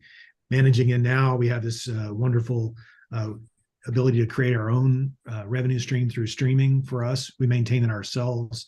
So the streaming has definitely created another set of resources for us all, but it's also created some challenges in how we're competing for events and how other things are happening. But the biggest challenge is going to be people's time is always the most limited resource, and then allocating resources between the tracks and the series and the racers, and trying to keep, maintain a sustainable business model. That's been my entire task for the last 20 years, is how do you create a sustainable business model that balances it enough to make the most sense for everybody. And for us, the world's evolving so quickly. I talked about a sustainable growth and consistent growth, but the evolution to maintain that growth is quite a fast pace. So for us, you can't dilly dally on decisions, and you got to keep the thing moving and try to anticipate what the race fans want 2-3 years from now. And for me, it's making sure that we don't get blindsided by something that I can't affect and derail it. Right now, my job is make sure we can do this for 25 or 30 or 50 or into the indefinite future. And that's my job in maintaining that for everybody. Well, history is certainly on your side in that part, with 45 years behind the World of Outlaws already at this point. What are you most looking forward to as you move into the new season? And your new season starts pretty soon. Yeah, no, we go racing in Volusia this weekend. That's going to conclude our racing in 2023. We go racing in the first weekend in second weekend in January at Volusia too. So I'm looking forward to, we're going to have some new rookies on the racetrack. I know we've got some familiar faces, but not with the late models, with Max McLaughlin coming in. I'm looking forward to interacting with new race fans. We had a tremendous amount of first time at the racetrack race fans in 2023, and that probably excites me the most about 2023, with our awareness and viewership and attendance up high in 2023. I'm excited to meet more of those new race fans in 2024. From the racing perspective, we're not changing rule books. We're not changing procedures. So from us, it's about how we can best portray the stories. We got some really cool content coming out on our drivers and the teams and how they get up and down the road coming in 2024. We've got some really exciting on not only the sprint cars and late models, but the modifieds and midgets to kind of engage the fan with the families that are out on the road with us. And so we've got some things like that are coming in 2024. But I'm just excited about a lot of the same. We have such great racing and such good events, record crowds, good promoters, great racing. I'm just happy with it being the same and maintaining it and moving it forward where we can and creating as much awareness as possible. It's there's not a huge amount of like new flashy things, because again, we're in a steady growth mode trying to create this community, and it's 2024 is going to be pretty spectacular on its own. We've talked a lot about World of Outlaws and the midgets and late models, your signature series. Let's get closer to the grassroots a little bit and talk about the dirt car brand and all those dirt car races that are running weekly, racers who are racing weekly all around the country. You're one of them. But how important are those folks, not only to World Racing Group, but to the entire scope of, the present and the future of dirt motorsports? Yeah, no, it's critical. It's the backbone of racing. Like I said, I grew up at Heart of Texas Speedway in Waco as an IMCA racetrack, and they raced Friday nights, and Kennedale when I raced in Texas in the Metroplex, and it's a core component. You have to have that local racing community in order to bring a big show to the racing, and they have to maintain their facility, and they have to operate. I mean, we still own Volusia Speedway, so I know how hard it is and how expensive it can be running a weekly racetrack and making all that balance. So we're not managing the sport for the upper echelon or the premier national series. It's a full-on balancing act of talking to Jacksonville Speedway or to Peoria or Tri-City or Tri-County. I mean, there's so many different places that you have to think about all those things when you make a rule change, or you have a engine certification or seal or a tire change or those pieces. There's a lot of things that go into, that we can affect with our rule book and with our organization, and trying to maintain that consistency. And change costs money. I know that not only just at the race car level, but for the racetracks and everything. So all those are deeply embedded in my heart when I talk about managing the sport and helping see a sustainable model for everybody, because it's hard. And like I said, I started off with one of my comments was, you can't generalize anything. Some things are going great, and some things are pulling back in different geographies. You've got different political dynamics. You've got different communities that want a racetrack or don't want a racetrack. You've got the movement in some of these classes. I know we've got some very consistent rule books. The classes are thriving. You start moving the rule books around a lot, and you'll fragment a class pretty fast. It can be hard. So but again, that dirt car piece, the local community, is foundational to everything we build on. And the national series, all of them, whether it be World of Outlaws late model series or the Lucas Oil late model series or any of the sprint car series, are fundamental to having a strong community base for racing. And if you don't, you start to eliminate geographies, which starts to become really hard. And all of it has to be taken into account. So that's a huge part of our balancing act when I talk about balancing it all in for the sport. Approximately how many dirt car racers and racetracks are there right now? Just under 200 racetracks, and we'll call it several thousand, near 5 registered. It's a lot of people in our membership database. We had over 400 just compete on the World of Outlaws late models. There's a lot of the racing for us that's not membership, meaning not dirt car, but when you take IMCA into consideration, all of the other WSOTAs and dirt car, there's easily into the tens of thousands of participants out there that are trying to manage racing, and they're all spending the same amount, 100%. They're all spending the same amount that they have on racing. And there's a lot of them out there, and we appreciate them all trying to figure out how to do this and enjoy it with their families and friends as long as possible. A lot of us old guys who've been around for a while remember the World of Outlaws going down the road with a station wagon and a tiny little trailer. How many folks and support vehicles, et cetera, do you have on the road during a July or August of the summer among all the different series? I lost track at 80. I lost track at 80 pieces of equipment going up and down the road with a generator or something on it. I know I remember the days. I had a conversation about sitting in the infield with John Pageant and Ted Johnson, and it was in John's old, I think it was one of his old town cars, is just sitting there chatting in the middle of the infield watching the Outlaws race. And they don't get to do that very much, but yeah, when we bought the World of Outlaws, there were 7 employees at the time, and we are almost 100 now, and lots of pieces of equipment, lots of great staff. The team got a great team here doing things every day, trying to make the racing better and the events better for everybody. And we're full staff. It's actually busier right now, getting ready for the season, wrapping up the season, getting ready for PRI, just wrapping up a banquet in New York, getting ready for the UMP banquet where there'll be 500 people we'll hand out checks to there. It's nonstop for us, but we love it. Good timing. I see the gang has chipped in here. I see. But thank you, Brian. You run a brilliant series and a brilliant organization, and you guys are true racers, and you're what this industry is all about. So congratulations on building an empire. You pretty much built up an empire. So congratulations, and thank you very much. Please stay with us.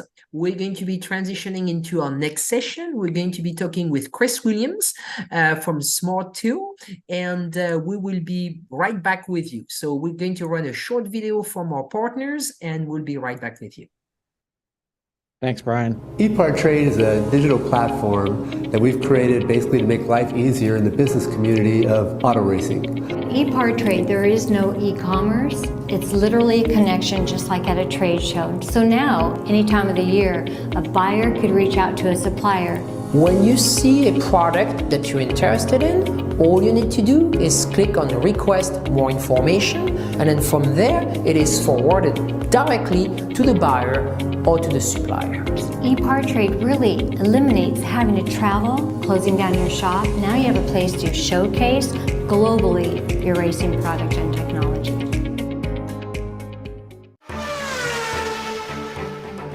There are two types of people, racers and everyone else. In a sport driven by passion, excellence, courage, and ingenuity, Racer Magazine is for those who believe that racing is a way of life. Get 1 year of Racer's print and digital editions for only $50, with instant access to our digital issue archive. Subscribe now at info.racer.com. Speed Sport 1 is your new home for motorsports. If you're a hardcore race fan, you've got it all on this new, exciting network. It doesn't matter if it's on land or water, 2 wheels or 4, asphalt or dirt. It's all free at speedsport1.com. You can also take it on the go with the Speed Sport 1 app. Download it today. This is Speed Sport 1, the live racing network.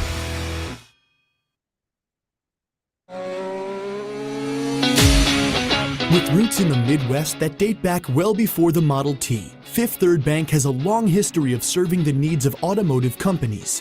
While much has changed over the years, our passion for helping businesses put cars on the road and on the track has not. Today, we are more committed than ever as a member of SEMA, a founding member of PRI, and a sponsor of multiple race teams across several racing series. For over a decade, Fifth Third Bank has been a staunch supporter of our industry and a great partner for many companies in the motorsports field. Our business has been growing extremely fast, and really we could not be where we are today without Fifth Third. They provided amazing strategic advice, the capital we need to support our phases of growth. They are true partners for me now, and what they do with their involvement in motorsports is untouched in this community. Where can we take your business? Fifth Third Bank. You work as hard as your truck, and you have no time for downtime. That's why more truck owners trust Blue Def, America's #1 diesel exhaust fluid brand. Each batch is guaranteed pure, so you can avoid costly repairs caused by inferior DEF. Demand America's best for your truck. Blue Def and Blue Def Platinum. Put trust in your truck.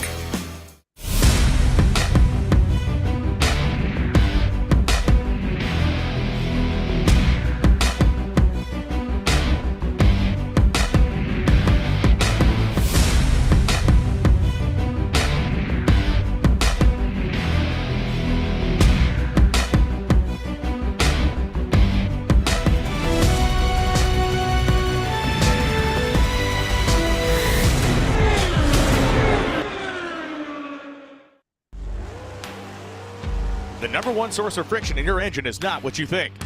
Piston rings rubbing against the cylinder walls generate more friction than any other part of the engine. More friction and temperature means more wear and less horsepower.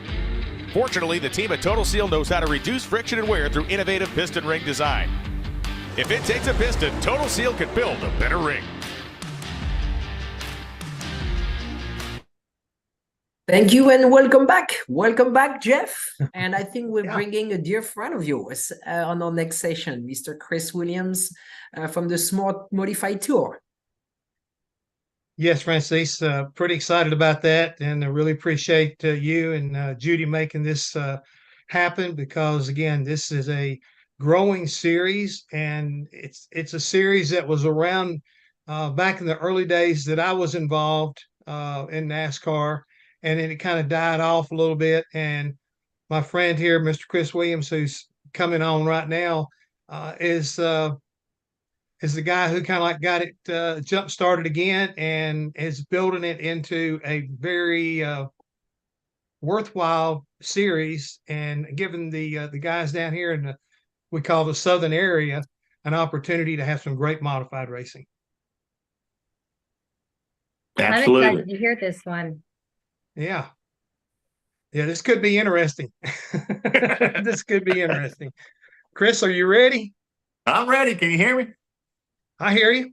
I hear you loud and clear. And we were talking about the tour has been around for a long time, but I feel like we'd be doing an injustice to those who are tuned in if we didn't go back a little bit to better understand the tour your involvement in wanting to get back into it and wanting to in the direction you're taking it in. So if you kind of hear me a little bit, but what I found out, the Southern Modified Tour was somewhat born in like 1989. That's Is correct. that right? That is correct. So give us a little history of it. Yeah, so the Smart Modified Tour was born in '89. They ran, probably, 7, 8 races, just basically in North Carolina, maybe 1 or 2 in Virginia, for a few years. People, Junior Miller, Andy Seiss, just a bunch of Frank Fleming, just a few of the old guys, basically toured, and ran down in the South. It kind of turned in around 95 or 96. NASCAR coming in, wanted to run the Wheeling Southern Modifieds. It took a stint for a few years and basically went dormant. Lack of fields, lack of competitors, just a lot of different things in the South just, took a back seat at the time. Jeff, to be perfectly honest with you, my background a little bit, I was in NASCAR, working the souvenir industry, and I always had a passion for the modifieds. When they would come, the ground pounders, and of course, with me living in Martinsville, living on the racetrack road, my dad was a general manager there, and I just always loved the modifieds. At South Boston and Franklin County, and all those tracks. Let me stop you right there real quick, because you touched on something, and I want to make sure everybody understood this. Literally, folks, when you come up and go toward Martinsville, when you get to the racetrack and you make that right-hand turn to go down to where the racetrack is, that's where his mom and dad lived. Absolutely. So, I mean, there was absolutely no excuse for you to not understand about Martinsville and how important Martinsville was. Yeah, absolutely. And as a young kid growing up on the street, you had to be involved in racing, right? Because everybody did. And I became really good friends with Clay Campbell at the Martinsville Speedway. And my path took me into, helping Dad with the souvenirs and the concessions and all those things. And I really liked the souvenirs. And, lo and behold, Dale Earnhardt, he don't like to be called senior, right? Because he wasn't a senior. He was Dale Earnhardt. He gave us that lesson quite a bit. And Dale was a rookie back then, but he had come to Martinsville and ran the late models plenty of time. And, I was pulling for Jimmy Hensley and those guys, but my dad would get me in and I get to be around all those guys. Anyway, make a long story short, I took an interest in the souvenirs enough to where I got an opportunity to work for Dale in the 80s, and what a ride it was. I not only ran a souvenir trailer, then I become the vice president of trackside for him. Then he sold it to Action Performance. Everybody knows they're the diecast kings. I got to be vice president there. Going to the racetrack each and every week, representing all of these drivers. Back in the day, it was Darrell Waltrip and Rusty Wallace, and even the old schools, Cale Yarborough and Petty and those guys. And then the next generation, of, the Earnhardts and the Jarretts and the Bobby Lamontis and the Jeff Gordons, and then the next generations of the Kevin Harvicks. And so, I spent 38 years doing trademarks and licensing, built a great reputation just for Dale's instilled in me integrity, honesty, loyalty, and trust, and to the point where the licensing industry got sold to Fanatics in 2014, and I became vice president of Fanatics in the racing side. Basically till the pandemic hit, when a lot of things shut down at that time. So, the background's been, business centric, dealing with Fortune 500 companies. Didn't matter if it was M&M, Budweiser, DuPont, you know what I'm saying, all of those guys. But living at the racetrack opened those opportunities, and watch, the world go by from a racing standpoint. Okay, so all of that went extremely well.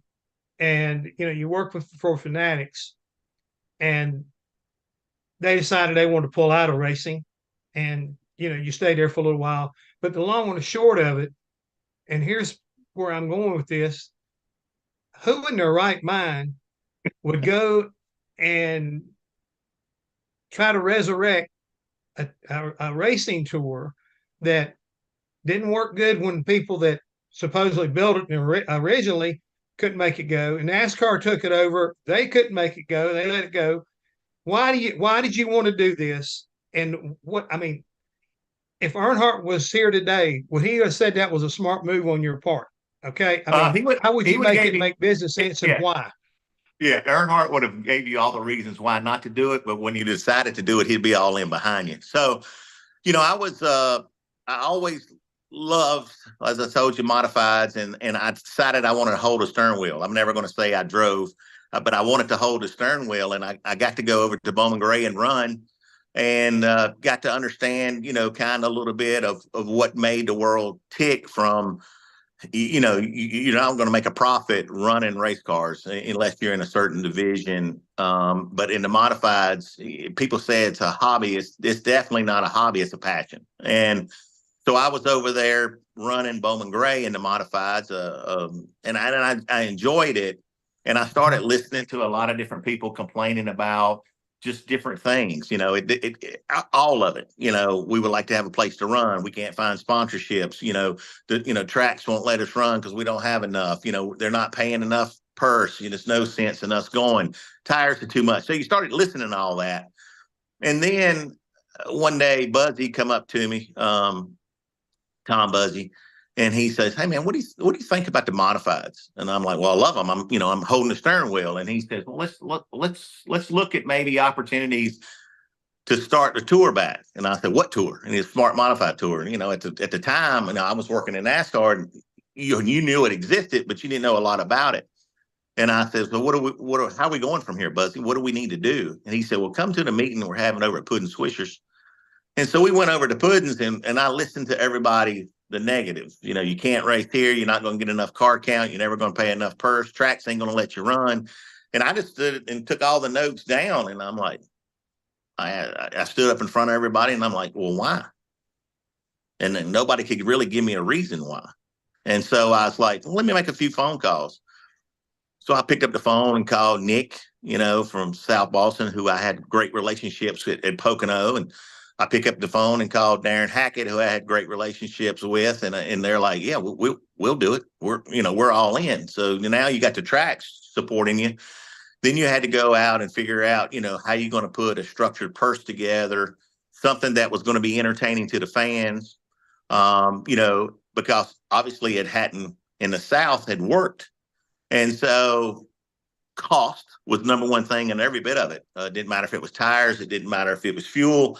Backgate and everything else. And so I just basically put a plan together that says, if I'm going to try this, you guys need to listen to me and see if it's going to work, because, in the world of souvenirs, in the world of licensing, all you do is figure out how to get to the consumer, how to get the product to the consumer, how to relate to them and bring a product to them that they want.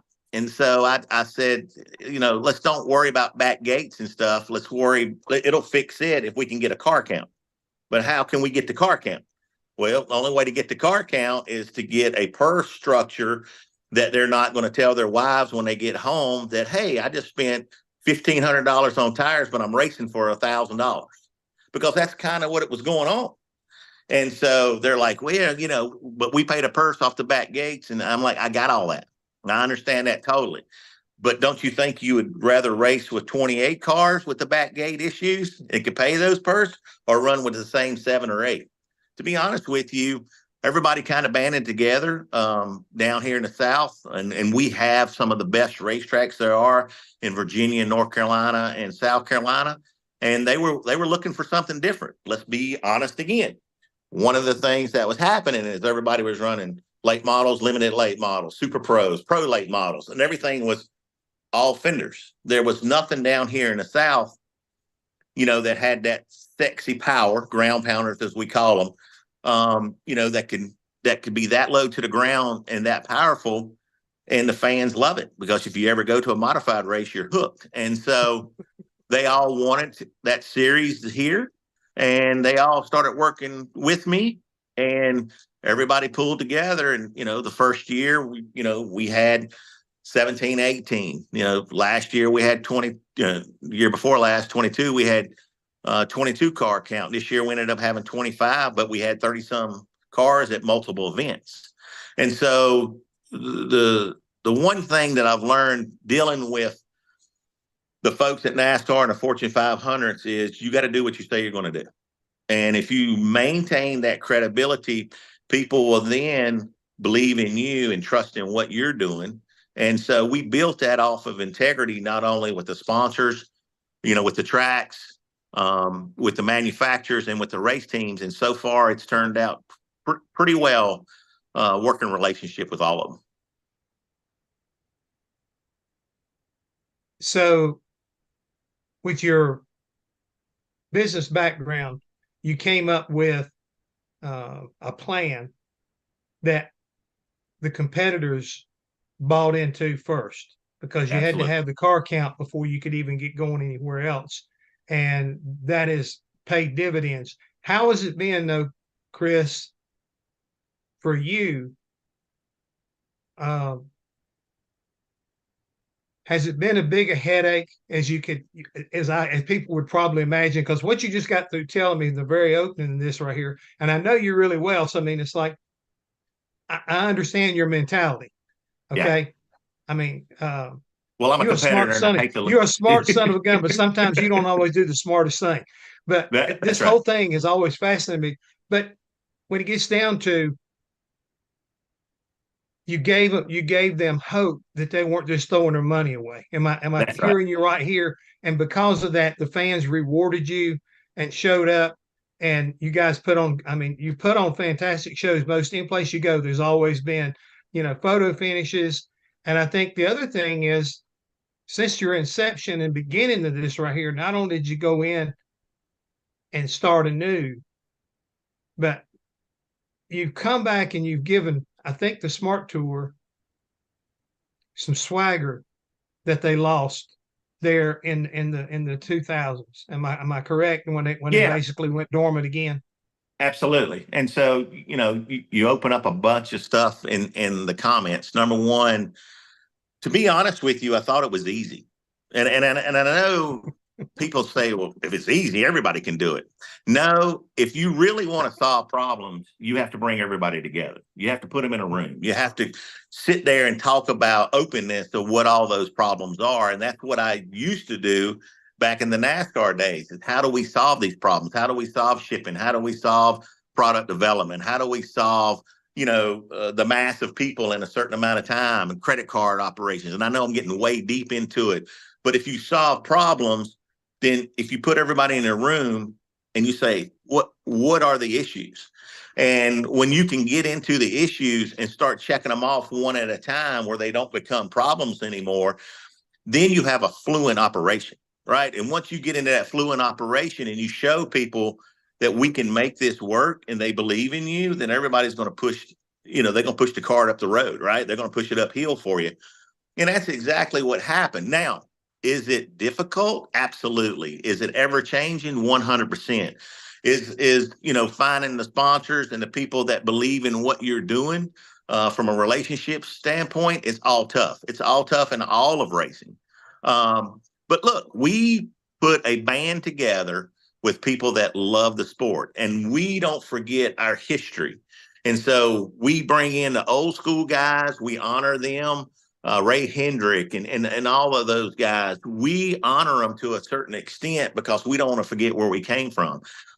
Our race director is David Hoots, who had 40 some years in NASCAR.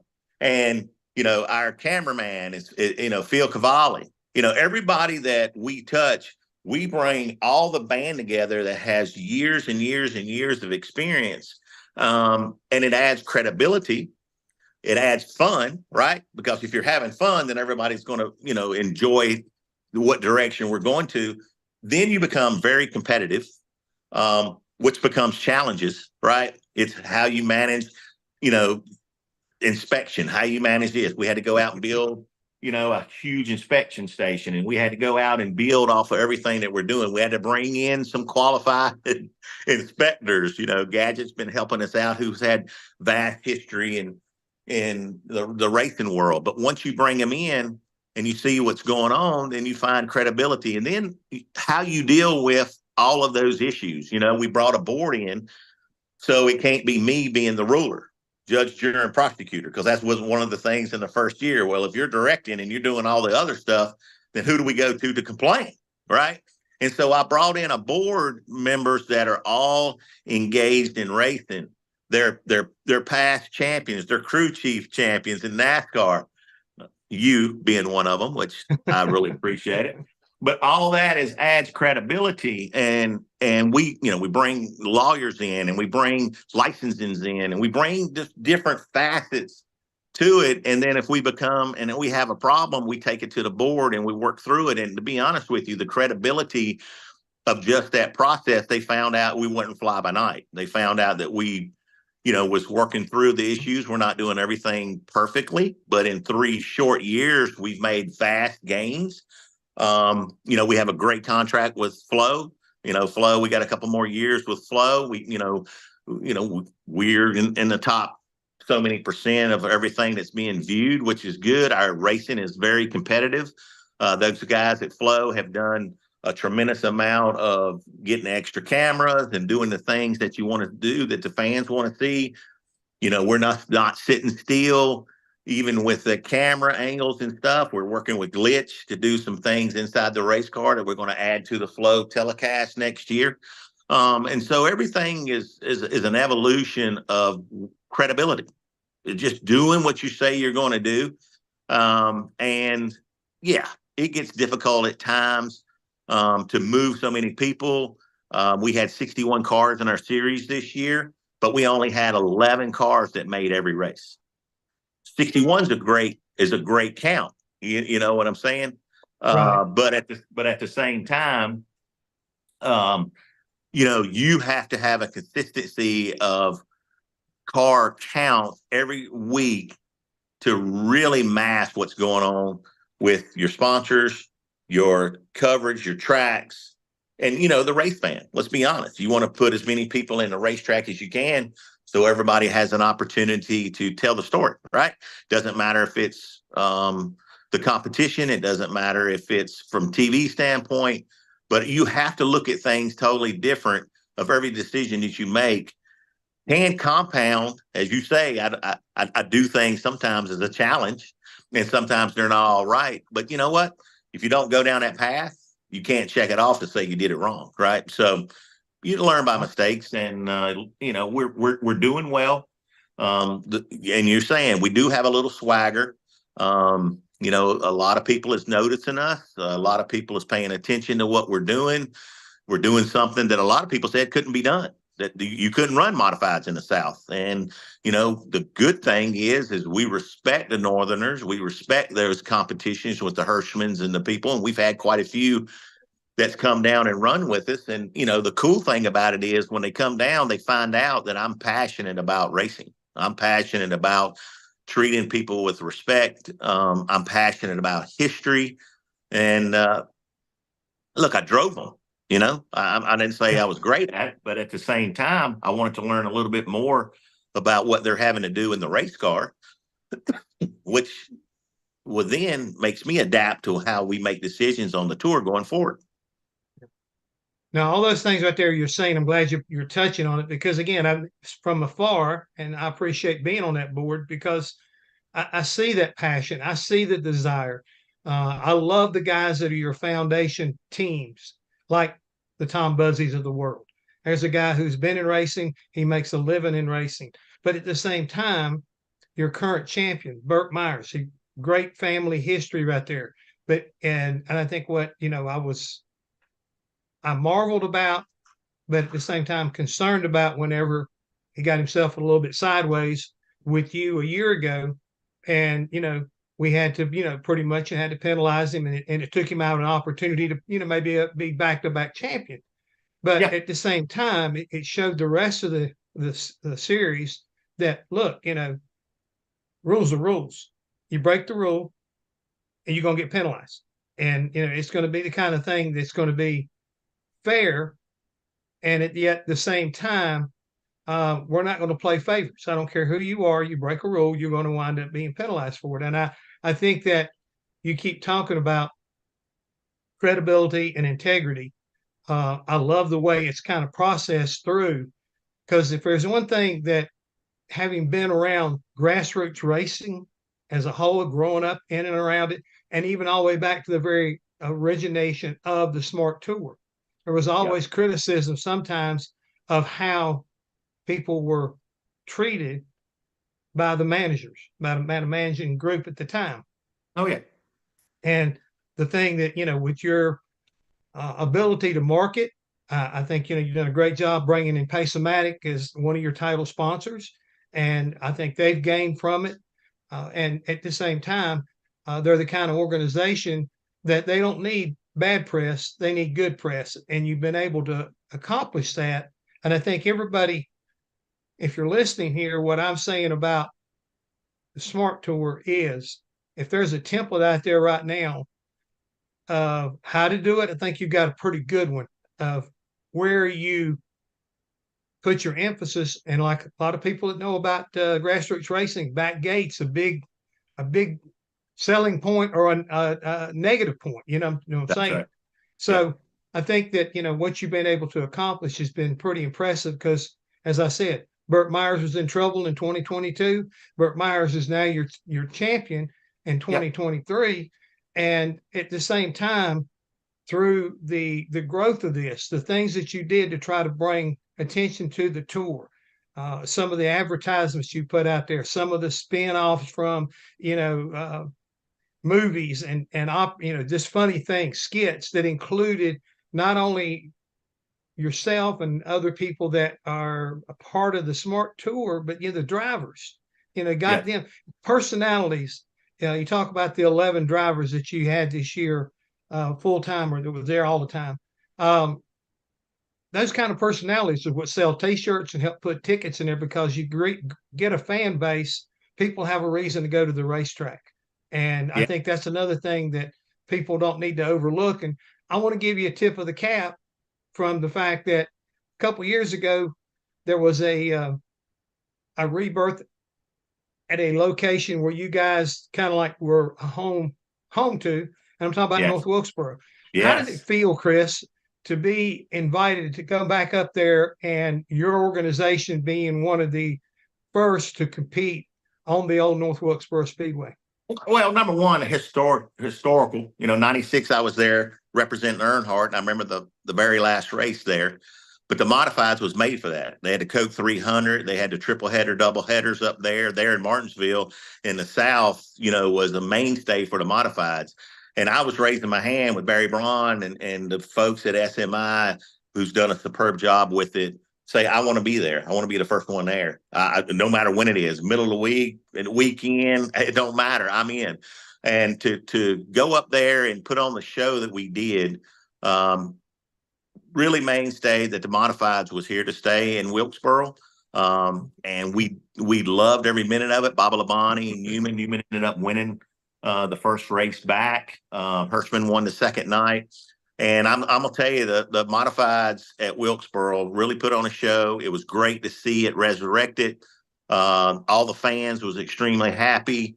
We haven't announced our schedule yet, but at the same time, we're doing everything that we can to put these modifieds back where we think they're made to race, Hickories and South Bostons. And, maybe we do something with Wilkesboro. We've got some announcements coming up in the next week or so before PRI. And to be honest with you, it's healthy. The Smart Modified is healthy right now. To be honest with me, big announcements coming out of the Cars Tour. I know a few of the guys over there, from the past. Can you speak to the fact that will we see Smart Tour maybe somewhere along the Cars Tour during the course of 2024? That's one thing that I think that would entice and uplift racing is to have a true, doubleheader somewhere along the line. We've got to take in consideration of what tracks are capable of doing that. front stretch, back stretch, parking and stuff of that nature. And there's 3 or 4 in the South that could do that. Of course, Wilkesboro would be one for sure. South Boston would be 2. And so we've had very good conversations with the Cars Tour about doing something like that. I represented Junior and Harvick and those guys back in the day, and we lean on each other for conversations and stuff of that nature. The Cars Tour is doing a really good job, and we're hand in hand, kind of controlling what's going on in the Mid-Atlantic region at this point. But at the same time, that would be great to see for sure. Well, I see Francis and Judy is here. That's usually let me know that we've got just a few seconds to say goodbye and job well done. But my friend, it's always a pleasure, and I hope to be able to wish you continued success. And just don't be making any calls with any guys' rules infraction during this point of the year. I'm trying to go on vacation. Okay. Hey, I'm the poor man's Bill France. I eat hot dogs and stuff. I let them all do that stuff, right? That's right. And I see where the swagger comes from. Yeah, that's good. Thank you. Well, thank you, Chris. Thank you, Jeff. Please stay with us. We will be right back for our next session.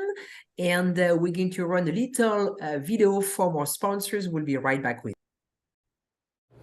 EPARTRADE is a digital platform that we've created basically to make life easier in the business community of auto racing. EPARTRADE, there is no e-commerce. It's literally a connection just like at a trade show. So now, any time of the year, a buyer could reach out to a supplier.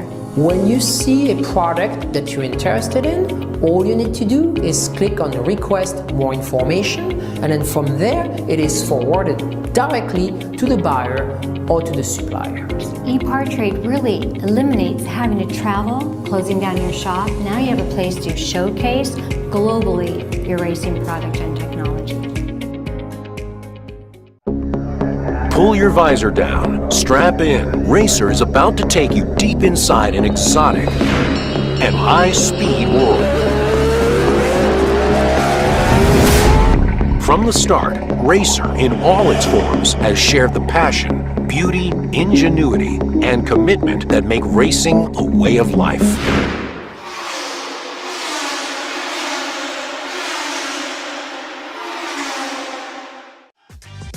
Looking for a quick fix of motorsports news? The Speed Sport Daily is what you need.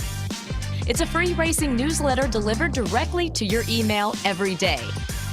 We'll cover the winners and the losers and tell you who's making news off the track. It's NASCAR, NHRA, World of Outlaw, INDYCAR, and so much more. Go to speedsport.com today and get signed up for America's free racing newsletter and get your daily motorsports fix. The Speed Sport Daily. Thank you and welcome back. Mike, welcome back. Thank you. Thank you for being with us. I'm ready to get loud. Absolutely. And, thank you for putting us live also on Speed Sport 1. And, we're live absolutely everywhere we can be right now. As I said many times during the session yesterday and today, if you're watching us from anywhere, from Zoom to Speed Sport 1 to YouTube to racer.com or speedsport.com, please share the links with your industry friends. I mean, the panels and the speakers are absolutely incredible this week. So, Mike, any words on our next session before we bring Jason on? Yeah, we're going to crank up the volume a little bit with possibly one of the loudest forms of motorsports on the planet. Jason Schultz of the Outlaw Truck and Tractor Pulling Association is going to join us. And, I've been in this business for more than 30 years, and that's one of the forms of the sport that I definitely need to learn more about. So I'm looking forward to the next 20 minutes or so. Well, sit down, shut up, and hang on, Mike, because I'm gonna take you to school. So I'm definitely sitting down, but I don't know how much I'll shut up. How's that? fair enough. I'm just teasing about the shutting up part. That's just a saying we have. So, how are you today? I'm doing well. Yourself? Living the dream. Living the dream. Thanks for having me on. I appreciate it.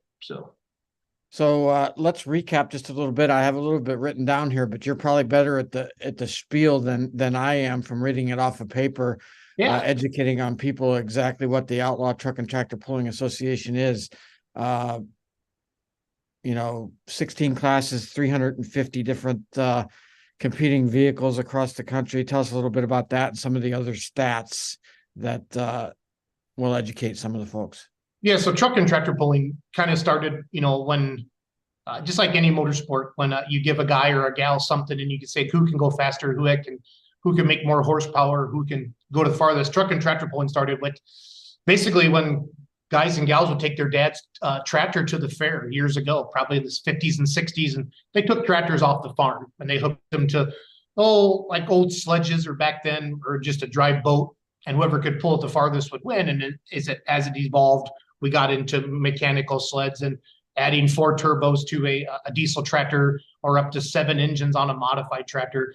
And that's where I feel like it's the greatest motorsport in the world, because where else can you go to a truck and tractor pull, Mike, or an event, a motorsports event, and see 7 motors propped on a vehicle, or 5. Now, 7 was a number that was used probably in the 90s. Now they can get as much horsepower out of 4 or 5 as they could out of 7 or 8 with the new blower technology and things like that. But what I love about the sport, it truly brings the spark plug guys and gals together with the diesel guys and gals together with, super stock diesel tractor up to 4 turbos. It's the top fuel of the diesel world. And then you have your unlimited modifieds. They can run up to 5 motors, 5 engines, electrics or motors, right? 5 engines producing 15,000 horsepower, and hooking it to a sled that weighs 30,000 pounds empty. We put 2,000-pound bricks or tons or whatever blocks in the weight box. And as that vehicle goes down the track, that weight box moves up, it triggers, drops a pan into the ground, usually around the 250-foot markish. And then whoever can really drag that sled the farthest is going to win that competition. So it's pretty awesome. It really started in the fairs, the county fairs. There's some standalone events now. You say Bowling Green, Ohio, Whole Town, USA. I remember that. I'm from Tiffin, Ohio, nearby there. So I remember the signage and all sorts of things from my youth. Yeah, Kevin Dick is a truck and tractor puller from Tiffin, Ohio. Quite a few pullers from Ohio. The Outlaws, there's 3 major associations in the United States. The Outlaws cover everything pretty much west of the Mississippi. They have the largest footprint. We have pullers from Texas, Kansas, Oklahoma, Iowa, Nebraska, Missouri, Illinois, Wisconsin, where I live, Minnesota. And we really focus. We have 30, I think we had 44 total events last year. Pulling season, Mike, is really like Memorial Day to Labor Day, if you were to like picture it, because of the outdoor. There's a lot of indoor pulling now. The National Farm Machinery Show is in February. It's considered the Super Bowl of pulling for indoor truck and tractor pulling. There's a big one in Shipshewana, Indiana in January. But really the main hardcore season where truck and tractor pulling really got its roots is at Memorial Day to Labor Day. So yeah, and in conjunction with the county fairs, as you stated, and certain things like that. Been to a lot of fairs over the years where there were truck or tractor pulls. Growing up in Ohio, mostly tractor pulls, which interests me about the trucks. And I wanted you to talk a little bit about the range of vehicles. I saw some really unique videos and pictures of anything from a truck that looks like you might just find it on a local farm to, the most jazzed up things in the world. And so what classifies the different classes and I mean, some's nostalgia, some is purpose built. Talk about that for a little bit. I would say with the Outlaws, it's going to be all purpose built. There's no daily drivers like you might see at a local county fair. Like at a county fair, they might have the brush. We call it the brush pull on Thursday night, where it's kind of run what you brung. But then an Outlaw Truck and Tractor Pulling Association would come in on Friday night or Saturday night and bring in the professional truck and tractor pulling. In the diesel truck world, at the national level or the regional level, you start with like a 2.6 class. That's the size of the turbocharger, and it's still stock appearing to that part. You get into the 3.0 turbos, the 3.6 turbos. You start having drop boxes and reversers, custom built frames, and then you get into like super stock diesel trucks, and they can have up to 300. They have 3 turbos, and they're making they weigh 7,800 pounds, and they're making close to 3,000 horsepower out of these vehicles. So that's what really makes pulling unique, is the horsepower to weight ratio, and then hooking it to the dirt. And we say all the time in truck and tractor pulling, we don't get a practice, and we don't. I mean, we literally go to the pull and we walk up and we're registered on their Outlaw app on the way to the pull. We go to the Outlaw app, we get registered, we get in, check in, get our wristbands, sign the waiver. And then we find out our pulling order. They push the button and mixes it up. Then the app spits out like, okay, if you're first or you're last in that class. And I would say majority of the time we have 15 to 20 competitors in a class. And the dirt can change as the night. And that's truly what makes like in drag racing, you get lane choice. On a pulling track, it's typically 35 to 45 feet wide. You can spot the sled, Mike, anywhere you want on that piece of dirt. But then once it gets going, I got a tractor, which I drive, you're going to be, if it's going to the right, you're obviously wanting to slow that right tire down. So you're going to step on that right brake. You point it the way you tap on the brake the way you want it to go. So you're slowing a tire down. They're not traction control and different things like that. So truly in truck and tractor pulling, besides the 4-wheel drive trucks, the steering wheels honestly are just to get on and off the track. Because once you hook it to the sled and give it all the throttle, you're driving it with the brakes. And honestly, you don't want to hit the brakes unless you have to. So. Wow, that sounds like quite a thrill. It is. Well, when you're making, like the big mods making 15,000 horsepower, and the pro stock tractors today are making, close to 5,000 horsepower out of a single turbocharger. The diesel supers like I own now, I'm going to have it at PRI. We're going to be down on the Lucas Oil floor with Gene's Machine and then the Outlaw Truck and Tractor Pulling Association. So we're going to have two diesel. We're going to have an alcohol super stock and a diesel super stock on display on the floor at Lucas Oil Stadium down there for people to really come out. Last year we took my tractor down there and it was out in the hallway, Mike. And the biggest thing is people walk by and they touch the rear tires because they're not used to seeing tread on the rear tires. Everybody wants that smooth tire. And it was so funny. We just sat across from the tractor in the hall and just watched people come up from all over the world. You could tell that person had never seen a pulling tractor in their life. That's why it's really, really cool that we get to be involved with events like PRI. And, because truck and tractor pulling is a big part of motorsports, but it doesn't get all the TV coverage yet. And that's changing with live streaming. But it doesn't get the Fox on Sunday for NASCAR or wherever they show NHRA drag racing on Sundays. I know I flipped through it. I don't know what channel it's on, but I can find it in my guide. But really, really exciting to have that cross promotion. We're starting to see more truck and tractor pulling be part of these big trade shows like a PRI like this, the largest motorsport in the world, or the trade show in the world for motorsports. Yeah, with the many classes, kind of like drag racing and some of our grassroots oval part of the sport, I guess that probably creates a different class for a different budget, Yes. So, from your very small racing budget to the guys that have an unlimited budget, what are your top classes looking at in terms of running per race? I would say per race, it could be 5,000 to 10,000 per race on something like that. And that would be, and again, I don't have a big 5-engine mod. So I'm not sure to do that. Sorry. I was doing a share in my Facebook page. I wanted to get this out and start echoing. Sorry about that, Mike. But no, I would say like to put together a top tier pro stock nowadays, that's a single charger pro stock diesel tractor I talked about. We're looking at $500,000. And it's going to make 20 events a year. Hopefully that, just basic maintenance, hopefully no major catastrophic explosions. A 5-engine modified can cost you that as well. You're probably $600,000, $700,000, $100,000 per motor. And then, your chassis and your rear tires. The tires really are what's changing the sport today. Mike, for the longest time, it was just Firestone. Yeah. And in the last 10 years now, we're getting into Mitas has entered the market from Europe. And some of the classes you're seeing, like the whole shot pro pullers, Parks tires, a lot. Pullers now have like basically 4 or 5 different choices to choose from tire. And that's really, I think for the longest time, Mike, it was fuel and air. And now I feel like everybody can get the same fuel and air now. And now we're really starting to see the tire game kick into the top notch. So that's very interesting. You mentioned streaming video, and how is that changing your series, the Outlaw series? I would say it's taken it to a whole new level. We're still probably, I honestly feel, and I hate to say this, probably 10 years behind like circle track racing from attendance. I've seen some of the numbers like we work with Speed Sport TV and Rivet through the Outlaws. They were, I think when I've been doing this for 1 full year with just running the streaming, my team for the Outlaws, but I've been involved in social media of the sport for 10 years with my beer money pulling team. But we took over streaming last year. And the biggest thing for us was to just start on time and have good signal, good sound, and good video this first year. But I've seen some of the streams like on a Mav TV or a Flow, and the graphics and the in-car stuff. It's amazing. And we've already sat down this winter and going to take Outlaw Pulling.tv to that next level. We've already started to implement some interviews during the show. Truck and tractor pulling moves pretty quick. There's about 2 to 3 minutes of downtime in between hooks. it gives us time to show a replay. If it was a wild ride, we'll slow down that replay. And then it gives us a chance to maybe play a commercial for one of our sponsors.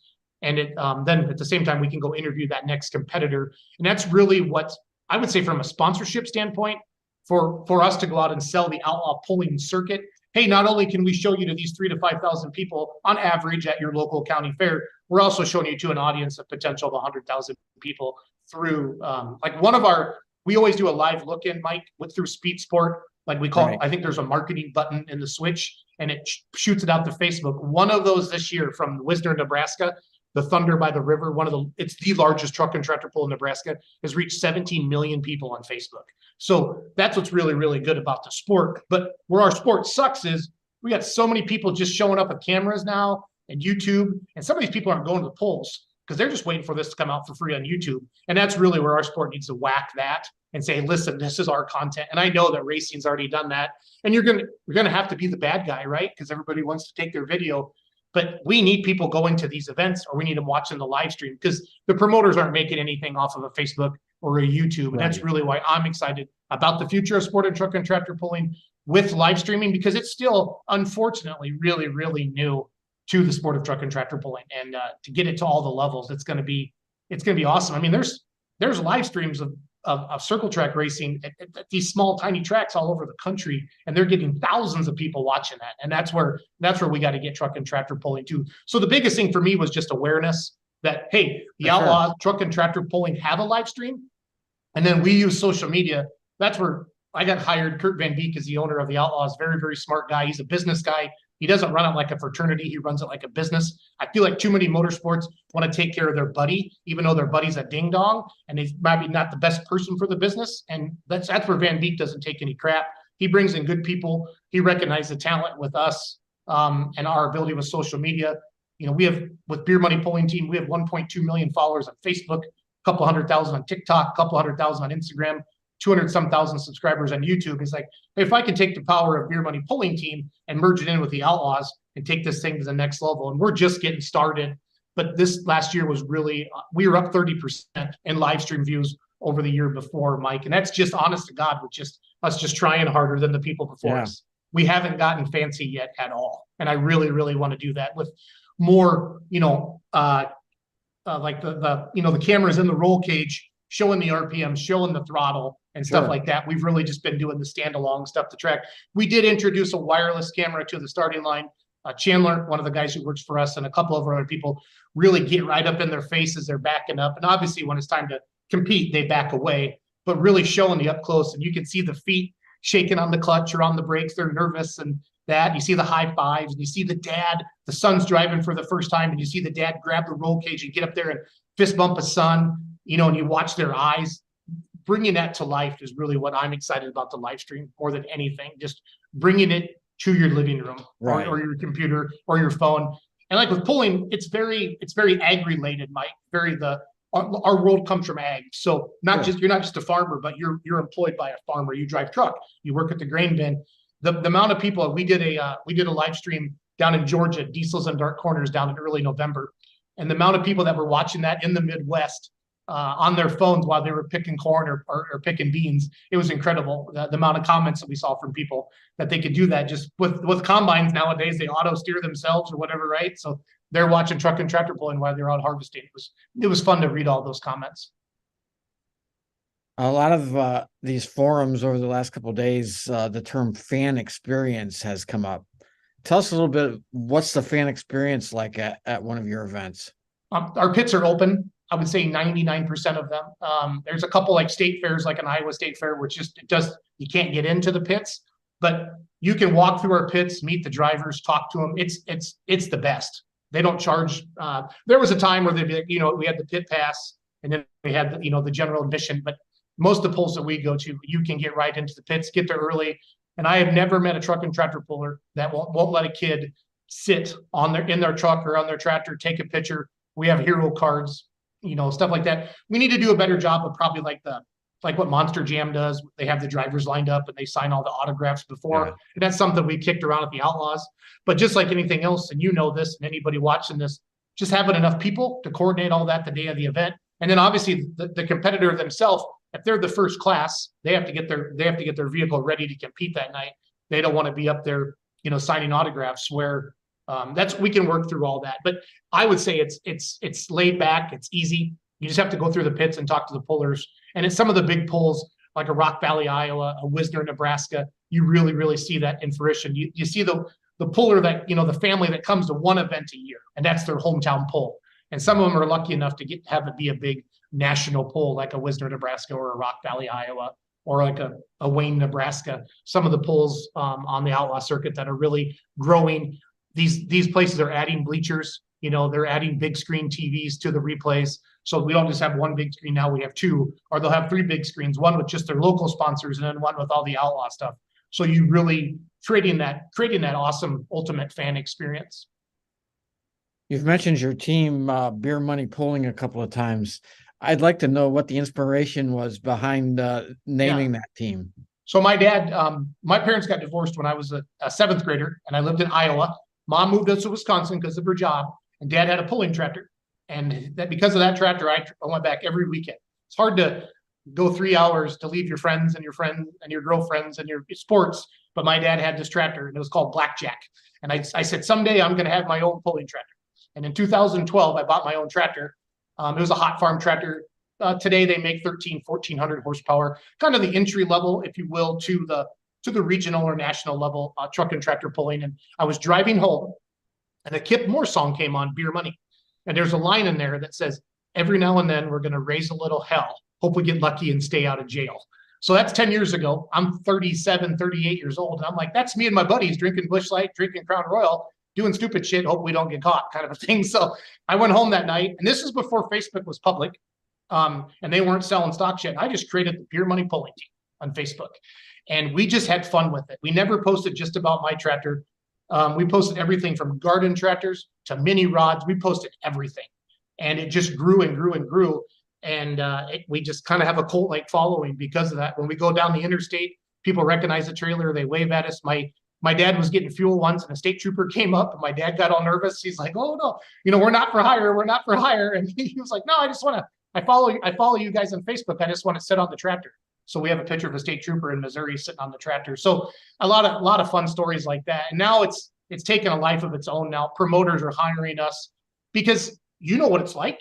Promoters need to focus on getting the racers there. Do we have the porta potties? Do we have concessions? Is the track ready? And then they hire us to run their social media for them. We promote their events hard across all the different platforms, and we've had a lot of good luck with that. I hired a general manager a couple years ago, Doug Borth, to really help me dial all of this in. And I have 4 full-time employees now just focused on YouTube, TikTok, Instagram, sponsorship, promotions, going to PRI, any door that we can open. There's companies now in the pulling world and other motorsports that are hiring us to run all of their social media for them because they are small shops and they spend 12 hours in the shop. The last thing they want to do is go inside that night and make a Facebook reel, right? They're just like, I don't want to do this. But we finally, everybody knows social media is for real. It's an easy way to get eyeballs on the sport. And that's where I'm very, very grateful to Kurt Van Dijk and the Outlaws for the rest of my life. They were the first big national pulling organization to recognize that, hey, we need a Jason Schultz. We need a Beer Money Pulling team. Not out ahead of the Outlaws, but behind the Outlaws, lifting us up. And you're starting to see that now. Now we work for the NTPA as well. Started working for them a year ago. And they've seen 1,000% growth in their social media insights. And Mike, when you can set that in front of a potential sponsor, hey, the Outlaw Facebook page reached, I think, 98 million people last year. That's a lot. And and we have a lot to do with that. Yeah, that really allows them to you're not just selling that product on the track anymore. You're selling that social media presence as well. Oh, and then also we have a live stream. Hey, we have a big screen. It really comes together and it really gives a sponsor a big bang for their buck. There's a new energy drink that came in, Coltrane energy drink. They signed up with the Outlaws this year. We're starting to see a lot more, starting to see some of those sponsors that might have went to like a NASCAR, and they're coming, they might still be in like a NASCAR, but they're also coming to the sport of truck and tractor pulling a world as well, because they know that's another audience that they haven't tapped into yet. So what's new for 2024? Really just taking the live stream to the next level. We're going to add a lot of interviews. I want to catch that immediate reaction after the pass. I want to show the raw emotion of the sport. I love racing. I love it when those drivers get into their, they get right into the face of the other guy. That's the passion. And then pullers, I mean, pulling, it is a passion. You're spending hundreds of thousands of dollars for a chance to go win $1,500 on a weekend, right? And that hopefully you just pay for fuel. And that's why I want to show that raw emotion. I want to show the disappointment of that fan if he misread the track, if he didn't put enough weight on the front, if he picked the wrong gear. I want to show that emotion, or I want to show that, that fist bump. Like, I did this. I'm the last one in the class, and there's that checkered flag, and I walked the sled right by it. We want to capture that and get it immediately. Once the vehicle's off the track and it's safe and it doesn't slow down the show, we're going to do the interview. We went back and watched a lot of old stuff from the 80s, like the American Sports Cavalcades and the TNT, the NHRA Hot Rod days, or whatever that was called. And they did a really good job with that stuff, Mike, like the old Anaheim and the TNT out west. And we're going to emulate that, and then just continue to promote that live streaming is here, taking it level. And then really excited about legal sports wagering is coming to truck and tractor pulling with the full pull app. This year was rolled out this year.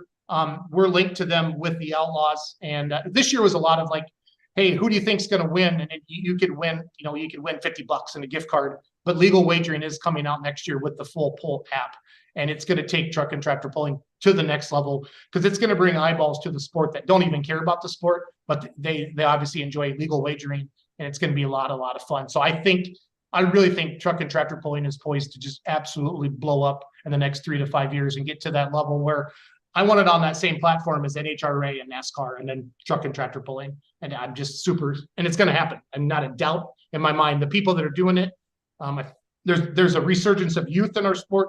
Leadership, guys like myself, willing to take some chances, put ourselves out there and say, hey, listen, I'm sick of status quo. I don't want to just protect my job anymore. We got to push this thing and take it to the next level. And it's starting to happen. I'm blessed and honored to be part of it. Very, very interesting.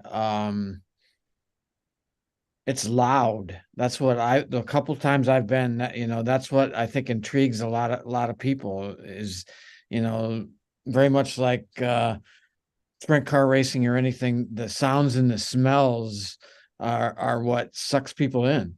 Yeah, no, the amount of the big tires, the multi-engine really gets people excited. I went to my first sprint car race a couple years ago, and I was amazed at the loudness of it as well. And they weren't even the big ones. It was like a 310 or a 370 something. I don't even know, but it wasn't the big cars. It was the mediums, but they were just screaming loud. And I could see how people can get fanatic about that. I saw more in that racing where I saw a little more passionate for a certain driver, with people really cheering on somebody and really excited if the other guy does bad.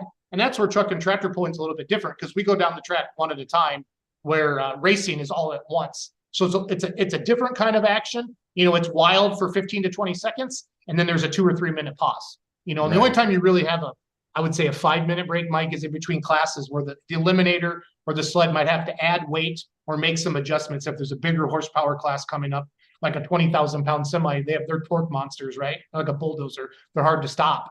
And when you put 3 or 4 turbos on a big semi truck, big cubes like that, those big cat motors, they like to talk.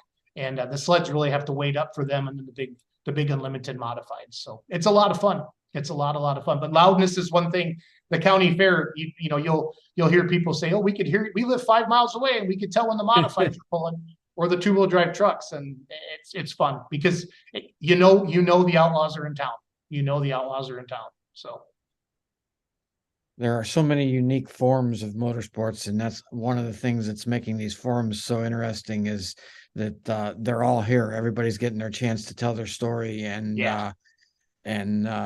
it's fun to listen and to learn new things. I learned a lot from you today, and I appreciate hearing that. I see Francis and Judy have popped in, so I guess it's time to move on to the next session. I thank you for being here today, Jason. And Jason, I'm one of those people at PRI that always go up to the tractors and touch them. Well, I'm one of them. I want you to come down to the floor at Lucas Oil Stadium. We're booth 8141, and I want you to sit you on my tractor. So it's called High Tech. Called the High Tech Redneck. So sounds good. Jason, thank you. We love your energy, your passion, your enthusiasm. That's what this industry is all about. So thank you. And the whole purpose of this week is to cover everything from Formula One to tractor pulling with everything in between. Okay. Awesome. And that's pretty much what's happening this week. So thank you, Jason. Stay with us 1 second. Mike, thank you very much for your sessions today. And we are going to transition to our next session. We're going to bring Jeff Hammond back with us and Jessica. So give us 5 minutes and we'll be right back with you. EPARTRADE is a digital platform that we've created basically to make life easier in the business community of auto racing. EPARTRADE, there is no e-commerce. It's literally a connection just like at a trade show. So now, any time of the year, a buyer could reach out to a supplier. When you see a product that you're interested in, all you need to do is click on request more information, and then from there it is forwarded directly to the buyer or to the supplier. EPARTRADE really eliminates having to travel, closing down your shop. Now you have a place to showcase globally your racing product and technology.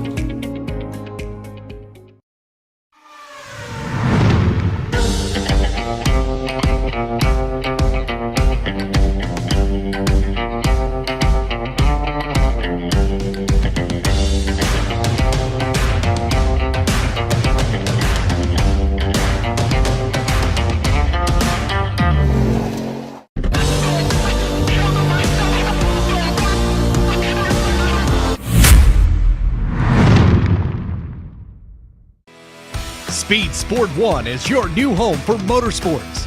If you're a hardcore race fan, you've got it all on this new, exciting network. It doesn't matter if it's on land or water, 2 wheels or 4, asphalt or dirt. It's all free at speedsport1.com. You can also take it on the go with the Speed Sport 1 app. Download it today. This is Speed Sport 1, the live racing network. Land speed record holder George Poteet's Speed Demon rocketed 481 miles per hour at the Bonneville Salt Flats. You don't go that fast without ARP fasteners. There is no way that we could go the speed that we've gone, the number of times we've gone, with a lesser quality bolt than ARP supplies to us. And we absolutely wouldn't be where we were today if it weren't for ARP. When failure is not an option, it's ARP-bolts.com. We're Performance Plus Global Logistics.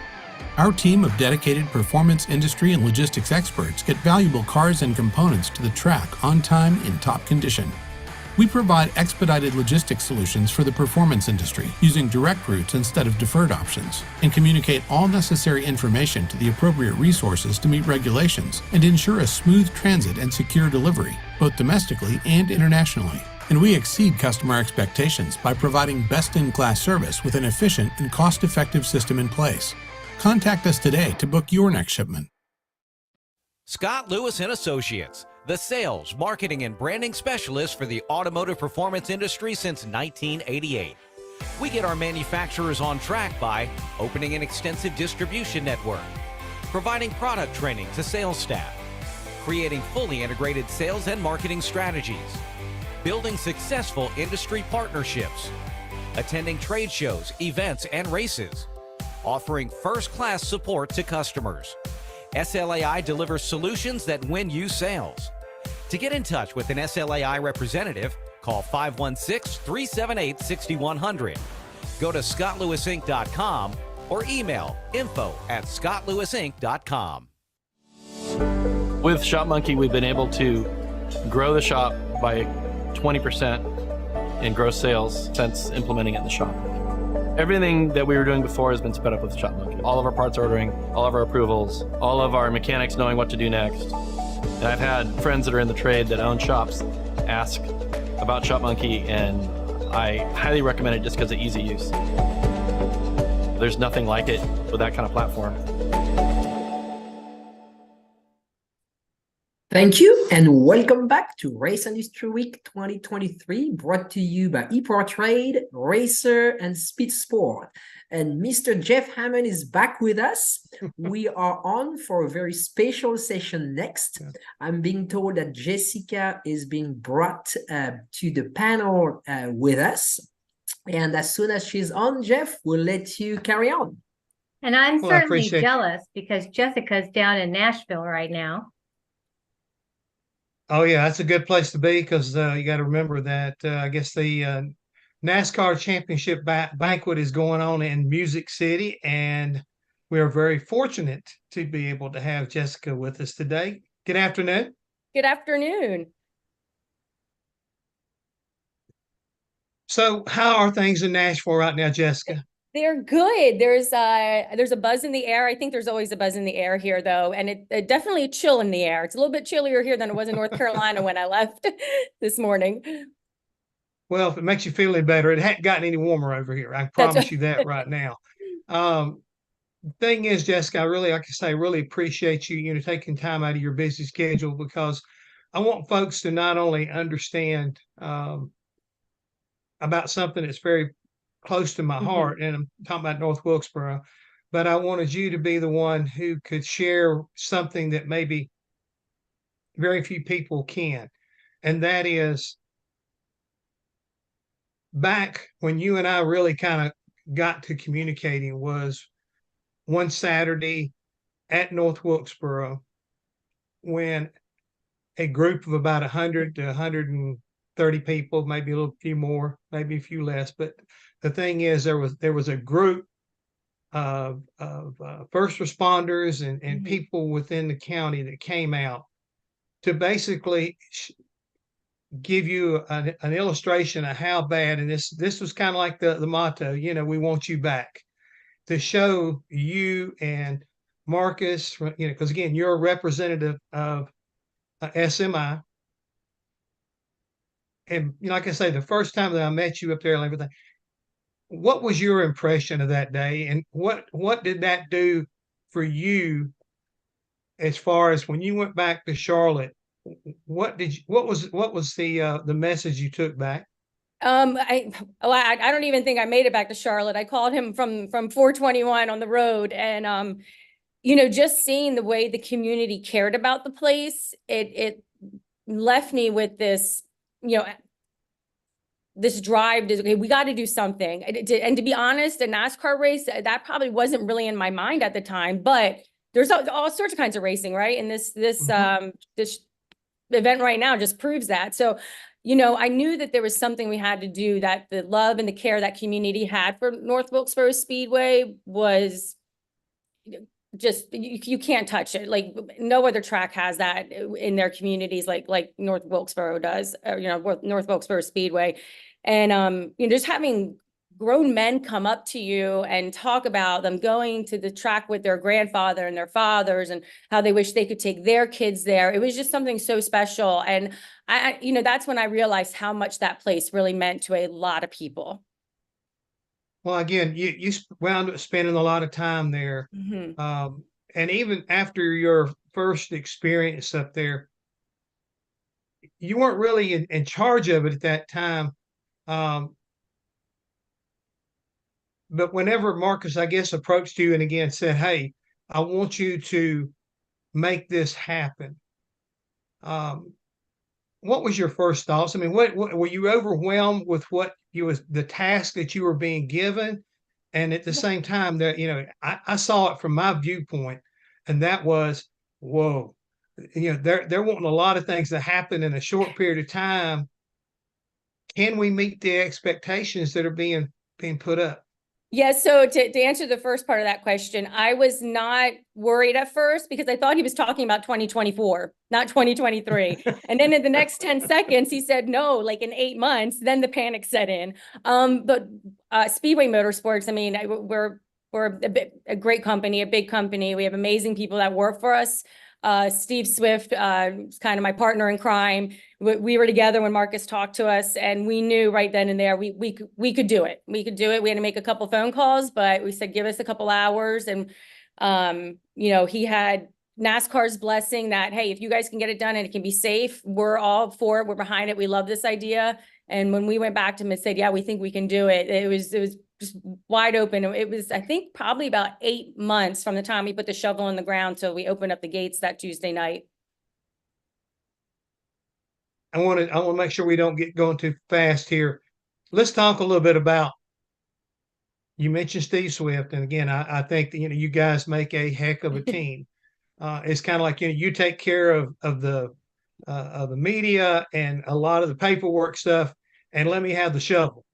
Steve's a great engineer, and I don't think there's a problem or a task that he has ever been given based off of getting to know him and understanding his background, that he hasn't been able to do not only meet the task, but exceed it each and every time. And there was a lot of stuff that needed to be done at that racetrack, besides just killing a few weeds before you could think about running a race.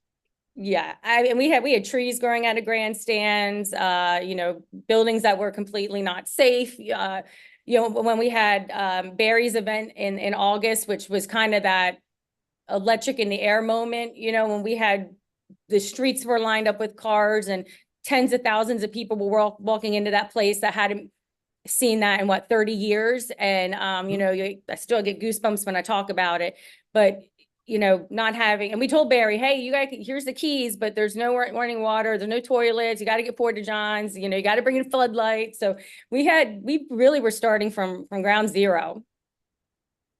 It brings me back when I was reviewing the history of this racetrack, that situation in August of 2022, I think you may have had a little bit of a understanding or better appreciation of what Enoch Staley went through the first time he held a race at that track. I mean, they ran out of money and decided we got to put a race on so we can, kind of keep moving on. And I really kind of like it's daunting when you think about they built a racetrack for $1,500 and rushed through it. It was a dirt track, but expecting a crowd of 3,000 and for it to come out to be 10,000, it's almost like what you did. I mean, you guys were prepared for X, but all of a sudden you got Y.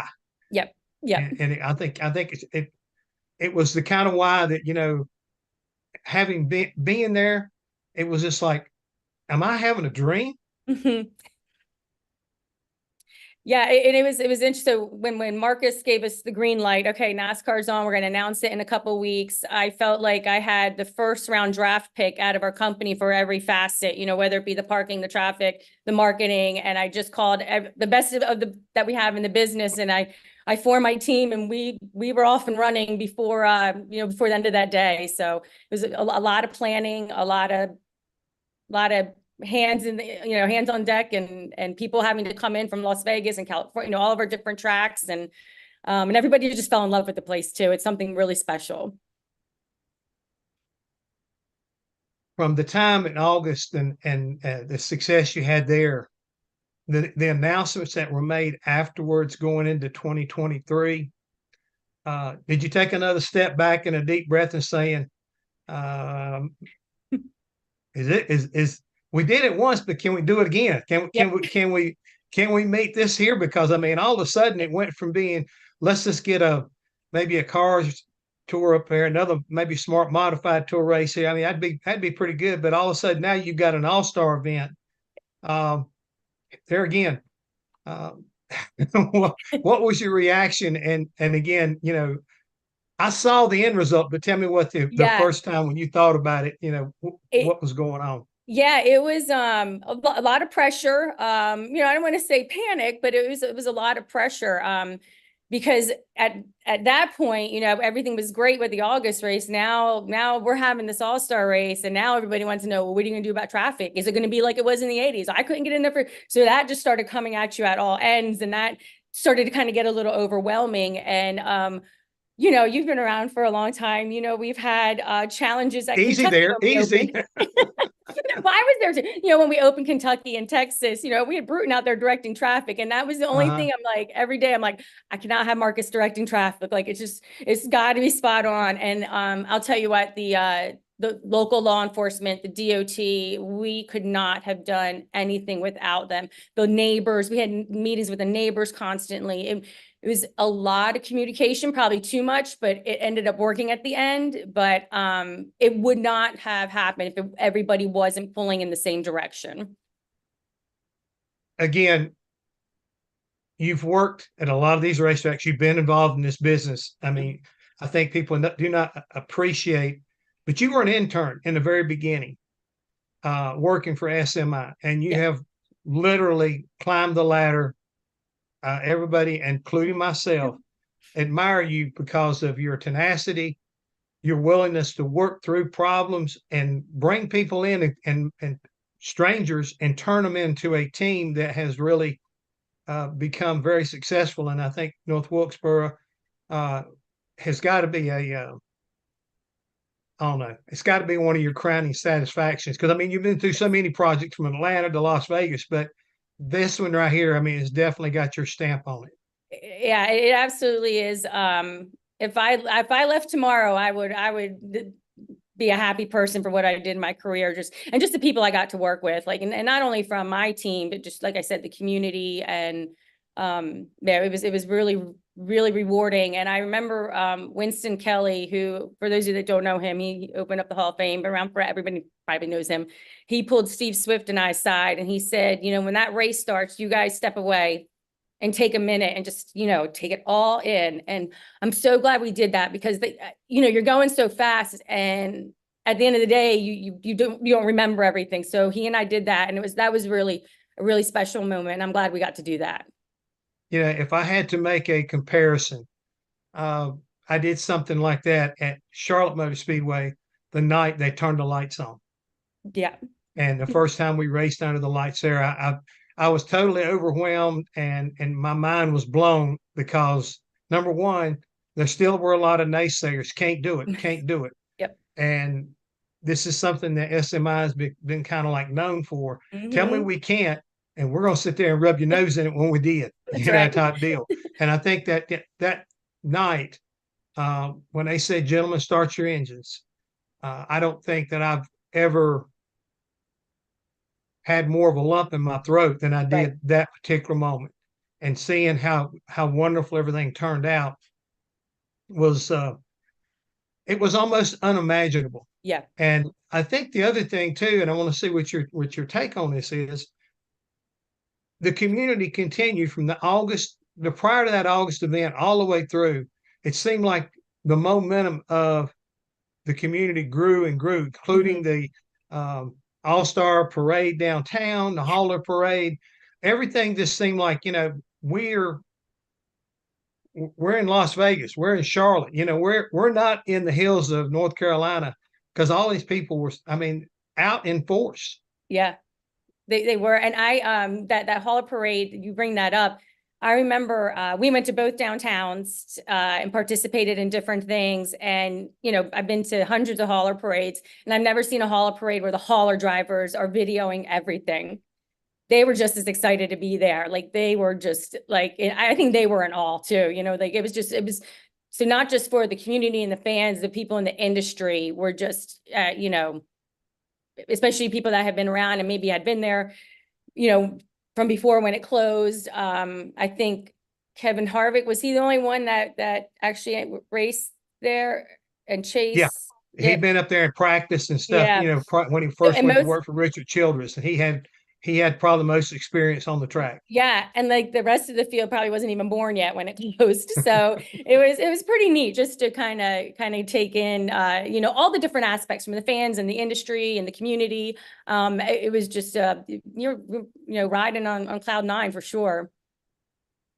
Well, you know, I'm kind of monitoring our time here. So I've got us, you know, started, got it all up here, but guess what? You got a chance to do it again.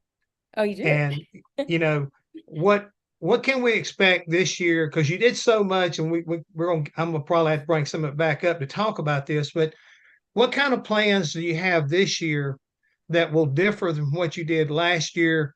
And I'm going to start right on the get-go. A lot of concern about the racetrack, but now you've got a total brand new repave. Yep. Steve Swift has worked his magic.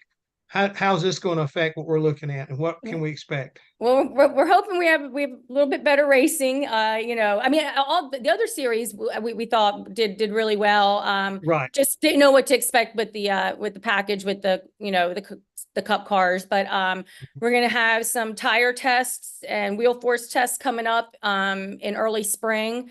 So we're really hoping that NASCAR's already been out, looked at it. Goodyear's going to come out and look at the track. So we're really hoping that we kind of tweak some things and make some changes to the, minor changes that can give us a little bit more competition on the track.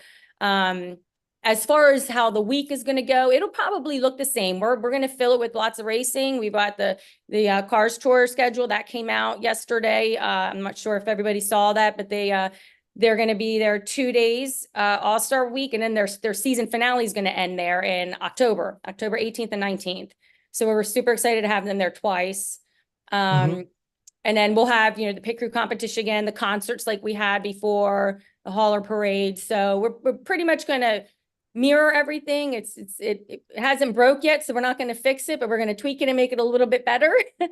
So yeah. With that being said, you talk about the other events and everything, which is just, like I said, the All-Star event. What can you tell us about as far as the rest of the year? I mean, know, and I know, a racetrack is not going to survive having 2 races a year.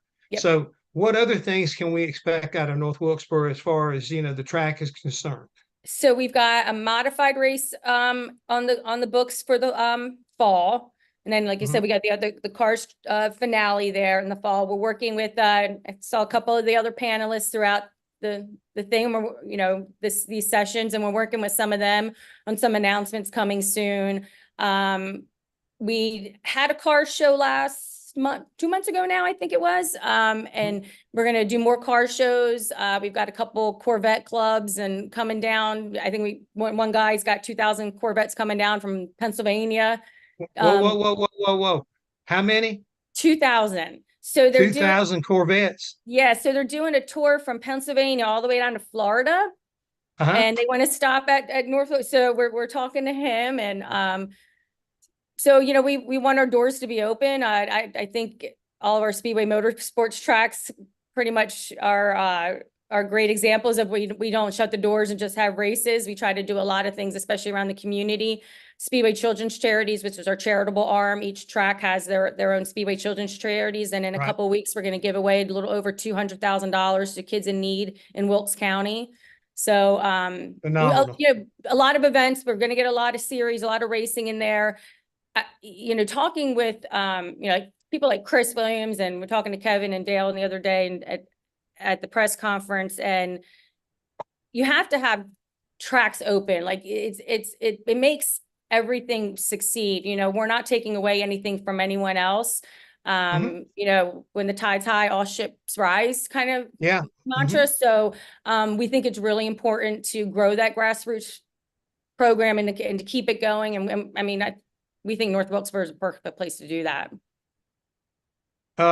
Yeah, when you mentioned Chris Williams, I just had Chris on us a little while ago and was talking about that he is excited about maybe having an opportunity to get back up there with the Smart Tour. He said to stay tuned, as he likes to say. So I can tell by the way you're laughing and the way he was doing. I don't want to miss this announcement because I think it's going to be a good one.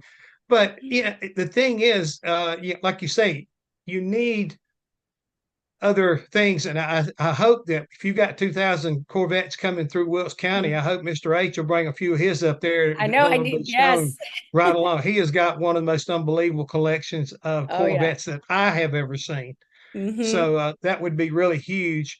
And I think the other thing that is amazing to me, we have touched on this, but we have a moonshine trail that's supposedly associated with the Speedway. What's the status on that? Because I've had a lot of people ask me. Yeah, so they want to tie like Rockingham and Charlotte Motor Speedway and North Wilkesboro all together on this. So we're kind of working on them. Like, what does that look like? They've got some, those historical markers that they're going to put up. So we're working with them on where that would go. So yeah, we're in talks with them. It's kind of they started talking about it, in the spring, and obviously with the All-Star race, it got pushed to the back burner. So now we got to get those conversations started again. But we're definitely going to do a moonshine trail along with the other Rockingham and Charlotte Motor Speedway that people can stop and. Well, you know what Benny Parsons said about Wilkes County a long time ago? He said people in Wilkes County either worked in the furniture business, the hosiery business, or the whiskey business. and that right there is what most people sustain their living by, including the late Junior Johnson. I mean, like I say, 1957, he returned to Wilkes County after 11 months at Chillicothe prison for a moonshining violation, and eventually got pardoned by Ronald Reagan. So I just wonder what Junior would have to say right now about how things have turned out so far. I hope he would be happy. And I hope Benny would be happy too. Well, I think, they got the right person there, working on everything. And the other thing is, tip of the hat back at the SMI, because it would have been just as easy to say, you know what, this has not got a future. We could make a moment in time, but we've got to have a future. And what I love about it, you're showing you're trying to give this place a future.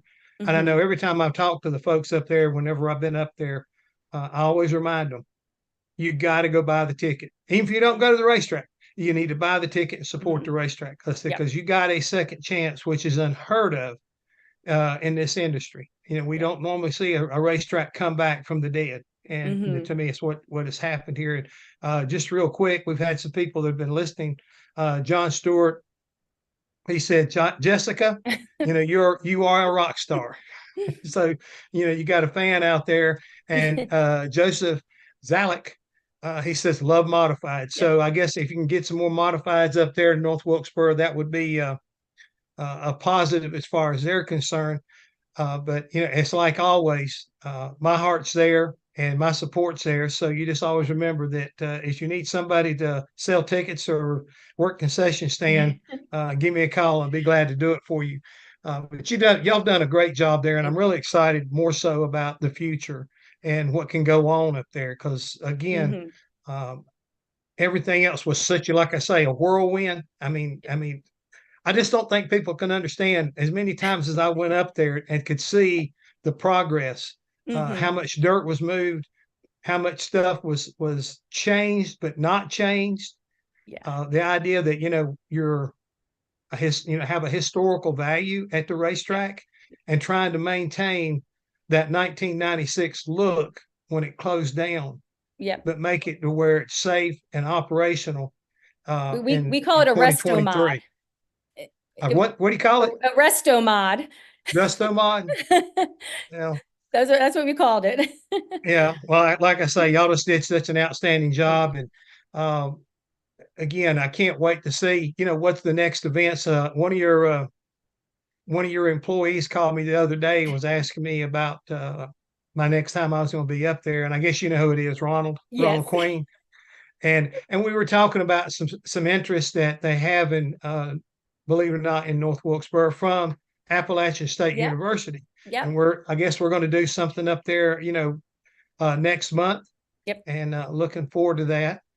But again, just outstanding job. And if there's anything else you can maybe share with us, anything that maybe is on the horizon that people would love to know about, that they could kind of like, from whether it's buying Christmas trees or making a plan to, go see the new whatever. I mean, up at the racetrack, just make sure you keep us notified. I will. Yes, we certainly will. Just follow us on social media. We're selling jars of the old track for charity. So all proceeds will go to Speedway Children's Charities, and it will stay in that community. So you can go on the website and buy yourself some of the old track.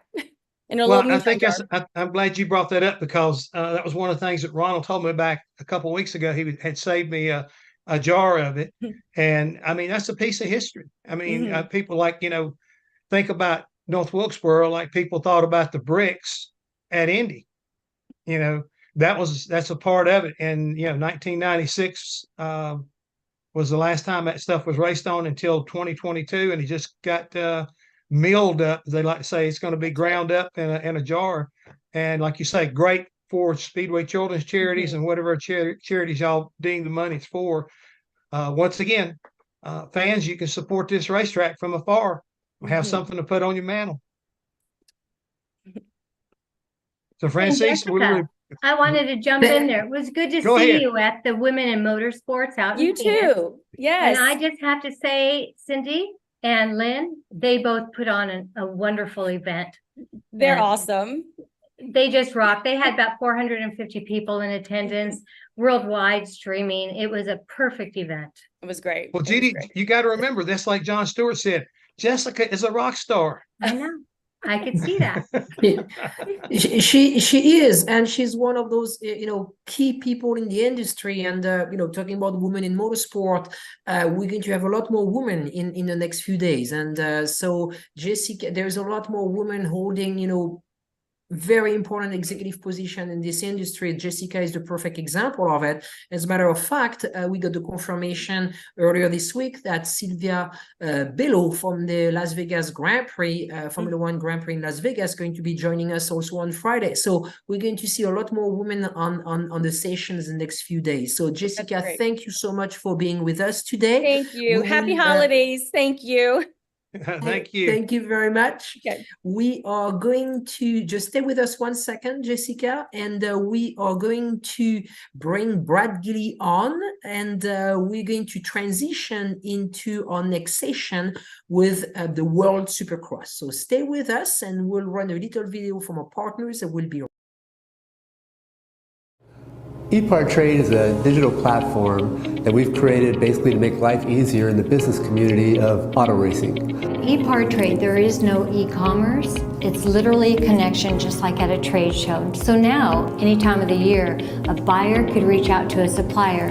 When you see a product that you're interested in, all you need to do is click on request more information, and then from there it is forwarded directly to the buyer or to the supplier. EPARTRADE really eliminates having to travel, closing down your shop. Now you have a place to showcase globally your racing product and technology.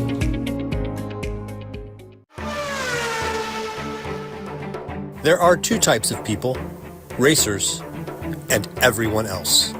In a sport driven by passion, excellence, courage, and ingenuity, Racer Magazine is for those who believe that racing is a way of life. Get 1 year of Racer's print and digital editions for only $50, with instant access to our digital issue archive. Subscribe now at info.racer.com. Speed Sport 1 is your new home for motorsports. If you're a hardcore race fan, you've got it all on this new, exciting network. It doesn't matter if it's on land or water, 2 wheels or 4, asphalt or dirt. It's all free at speedsport1.com. You can also take it on the go with the Speed Sport 1 app. Download it today. This is Speed Sport 1, the live racing network. Thank you, and welcome back to Race Industry Week 2023. This is our last session of the day. We're going to be talking about the topics that Mr. Gilly loves, motorcycle racing, right, Brad? You on mute, Brad. We can hear you. Sorry about that. There we go. Yeah, anything on 2 wheels, I'm a big fan of for sure, and looking forward to talking about World Supercross here in just a few minutes. Excellent. And then we'll have you again for a few sessions tomorrow. And after that, you on to the NASCAR ceremonies. So again, it was a great honor to have you the last 2 days and a few more sessions tomorrow. And any things you want to share with the audience, Brad?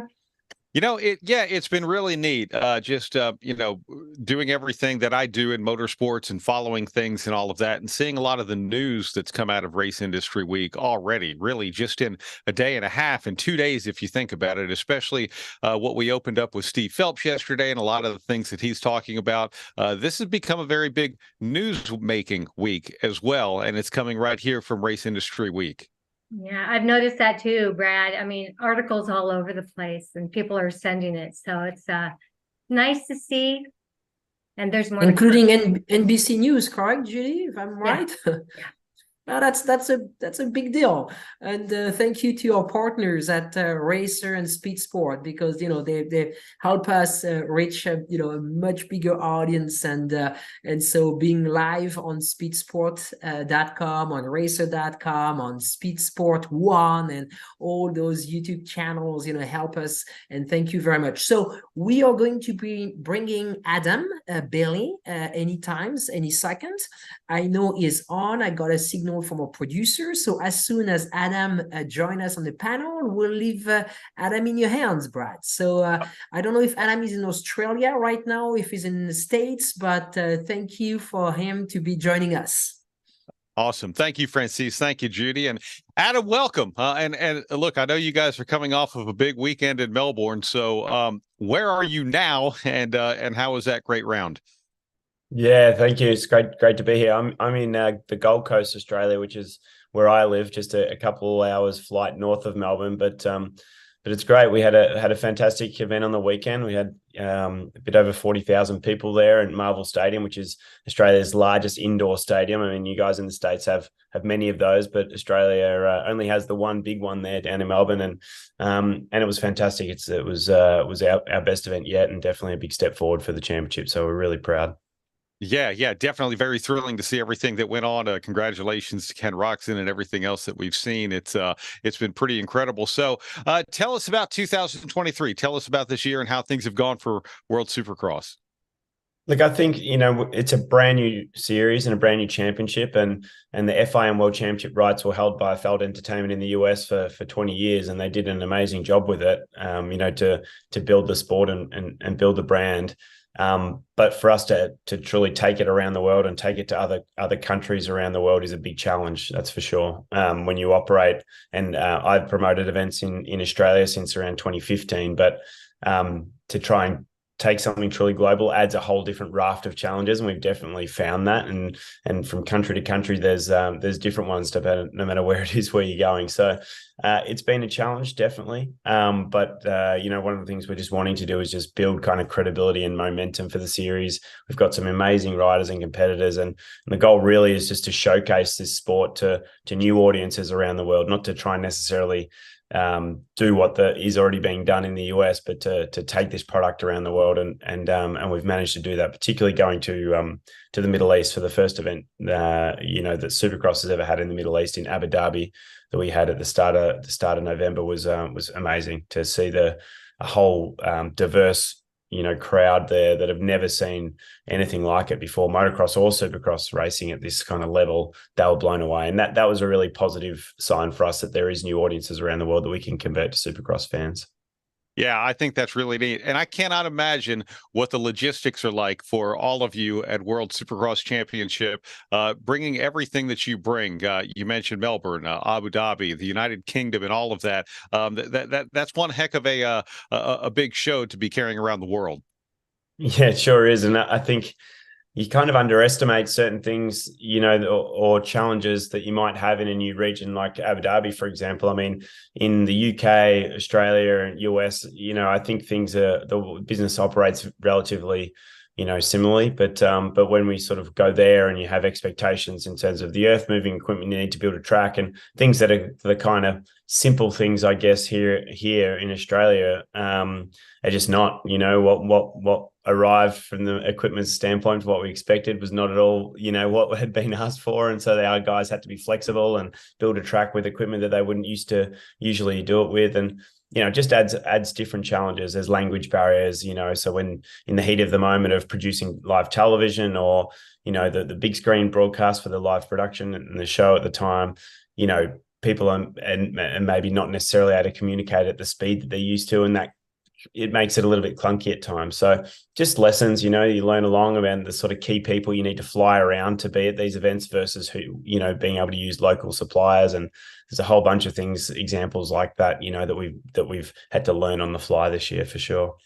Yeah, and look, Adam, I know you've been at this for a long time, but you talk about starting something new right now, and as the CEO of the organization, just some of the things that today that maybe you didn't realize when it comes to doing it the way you guys are doing it right now. What are some of the things that you learned along the way?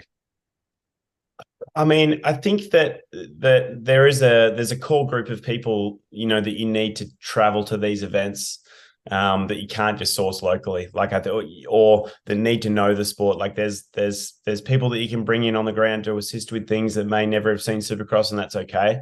But then there's probably around 60 odd people that absolutely must go around, no matter what country we go to, just because they've been there before, they understand what needs to happen, and to be able to deliver on something like this, particularly, Supercross happens at a very short window when you're coming to build, taking over a venue, building an entire track, bringing in all the production equipment, etc., and running the event and then getting out again within kind of, 24 hours.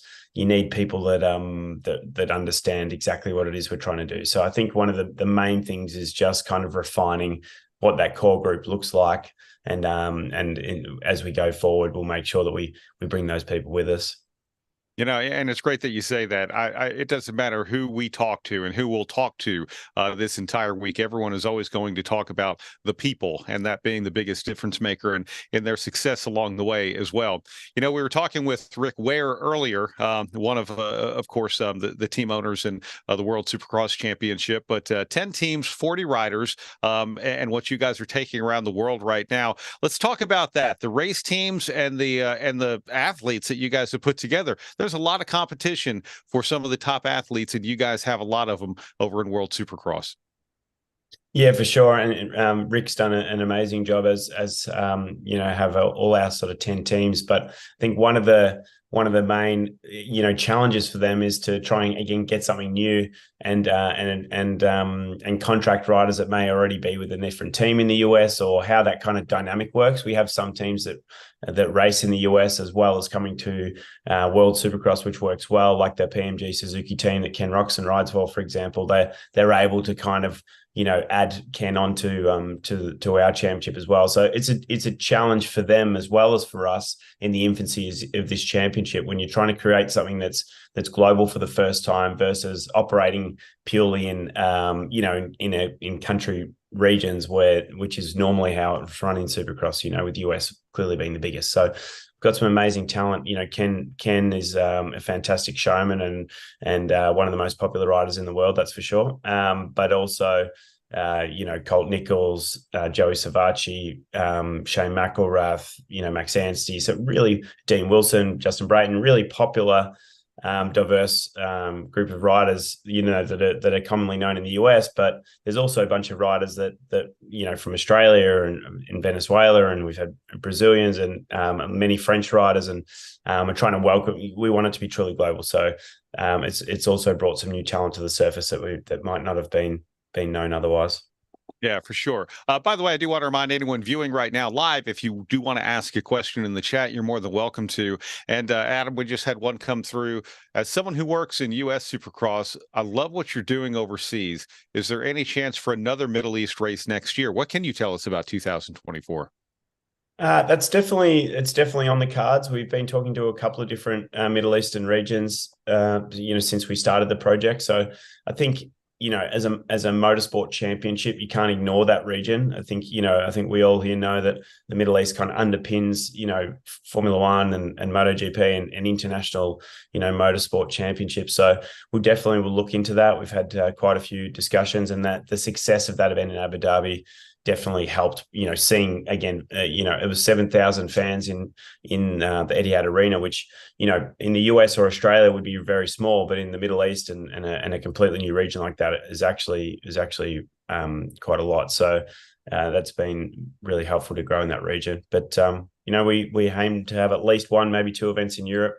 Where South America is hugely important to us because there's so many motorcycle sales there, and it's underserved when it comes to Supercross. Brazil in our research has the largest amount of Supercross fans in the world, but there's no international Supercross standard events. So there's a couple of markets like that we'll definitely be focusing on to try and get it to around 6 events, 5 to 6 events next year is the goal, and we hope to have that sort of locked down in the next 30 days. Wow, that would be great. And when you're looking at events, how much of this is looking at regions? How much of it's looking at venues? How much of it is maybe driven by sponsorship. And you talk about a lot of motorcycle riders down in Brazil. You've got some great factory teams that are out there running in the World Supercross Championship. Are they knocking on your door saying, hey, we sell a lot of motorcycles down here. What can you do? Maybe moving some events. Yeah, it's a combination of all those things, to be honest. And it kind of depends on, I guess we're looking at strategically what's the best for the series and the sport, to move to help grow the championship, and what would be strategically great moves versus also what's commercially viable and successful also, which is important for the business, obviously, as well. So I think, on one end of that spectrum, you have, say, Japan, for example, with the manufacturers, being based from there, or so many of them. And then the other end of that spectrum, you have the Middle East and places that commercially, make a lot of sense for the business. So, and then there's a whole bunch in the middle where you've got kind of potential for government funding, and host city funding, which is very important for an international championship like this. And then others where sponsorship may be stronger, like you said, like Brazil, due to the fact that there are so many sales there and strong brands that operate in that region. Australia is like that too. There's very strong brands here and that like to market and be involved in Supercross. So yeah, the answer is that it's not a simple one. It's probably the most complex thing of what we do is trying to figure out how to pull a series together on the basis of a combination of, commercial viability, but also strategic importance, I guess. So that's the tightrope we're kind of walking on a daily basis, I guess. Wow, that's a lot going on right now. Adam, a lot of great people in sports will say that you make your season in the off season. And I know you're just coming down off of a big race weekend. And sometimes it would be nice to say, I just need a couple of days to exhale. But typically, as soon as you wake up the next day, all of a sudden the wheels start turning for what's coming up next. And it could be anything from, event ideas to sponsorship. What are some of the things that you're working on? What are some of the immediate things for the World Supercross Championship that is more of a now thing, as opposed to maybe I can look at that a month from now thing?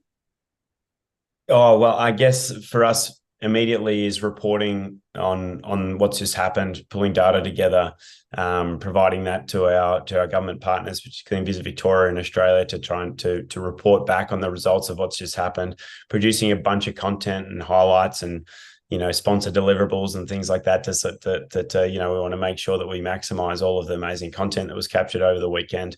But then, as you said at the start, really working on next year. I mean, we had an hour and a half long board call last night, really fleshing out what's next. What do we need to do? What resources do we need, and where around the world do they need to be based?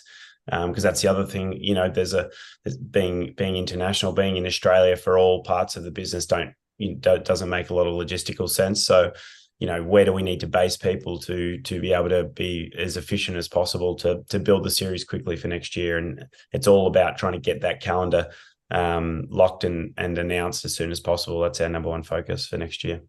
Yeah, I have to compliment you guys on the multimedia content that you've already pushed out there, whether it's directly on the website, on YouTube, and the fact that it doesn't matter really where you are. You've got a great subscription service to be able to watch these events live in different tiers of the subscription service as well. How can you tell us about how that's gone for you guys? And is that a model that's really working in the way it's set right now? Yeah, I think it's our strategy is kind of very similar to Formula E in the sense that we just wanted to get eyeballs on the series, which means that rather than sort of chasing revenue at this early stage, we want to make sure that we can be broadcast on as many linear channels as we can around the world to maximize the reach and the eyeballs. And we have FS1 in the US, which is amazing for us. It's such a well-known and prestigious network. So, but then we also have and we have 7 in Australia, which is great, and DAZN, which is a well-known sort of paid subscription platform, and Eurosport in Europe as well. So there's many networks that we're sort of broadcasting us, but we also wanted to create our own platform just to make sure that for anyone else that slips between the cracks, that they can always watch WSX live. And so WSX.tv we created just as that streaming platform, and it, I think it's gone very well, but as with anything, it can be much better. There's a lot of refining to do. We're proud of our broadcast, but I wouldn't say that we've hit the peak. We definitely want to continue to improve and make sure that next year it's even more seamless and even more eyeballs. So, part of that is just getting that schedule locked down and announced nice and early so that people know, when to tune in, and that's really important. Next year's season will be a lot more condensed around the kind of October to November. We want to put all kind of 6 events within that 2-month kind of period, or 2 to 3 month period, and that'll help us get the visibility because it's off season for any racing in the US, so no clashes with anything that's happening there, and at a time of year that we feel like people are hungry for racing. So we'll try and serve them during that window and do the best job possible. Oh, that'll be fantastic. And we definitely look forward to hearing about that. Sponsorship. What's it like, number one, selling sponsorship for an international sport that's racing on several countries and continents? And what's the market like out there for WSX? I think you hit on the most difficult part is being international, because most brands operate, on a regional basis, and you have, obviously we have fantastic support here in Australia just because we've had events here, and a lot of relationships here. But, the manufacturers, being Honda, Yamaha particularly, are hugely supportive in Australia, for example, but to have that support in the UK is a completely different subsidiary, completely different relationships. And, you kind of have to start from scratch. So I think there are some brands that extend, globally that have been great for us. I mean, GoPro, for example, is one that's a truly global brand and seems to operate on a global level. But I think how we do well out of sponsorship next year will depend really on what regions we lock down, and then trying to attack that on a region by region basis at this stage. I think, like I said, that most of the brands operate regionally. So for us, we have to build new relationships in new regions and somehow tie them all together, which is one of the biggest challenges, like I said at the start, commercially, to make this work. It's quite fragmented. So you're trying to pull something together and give it a global umbrella, which wasn't there before for this particular sport. So it's a challenge, but we're definitely up for it. Yeah, for sure. As we look ahead, you've already talked about expanding the schedule. You want 6 events next year. What are some of the other growth opportunities for WSX?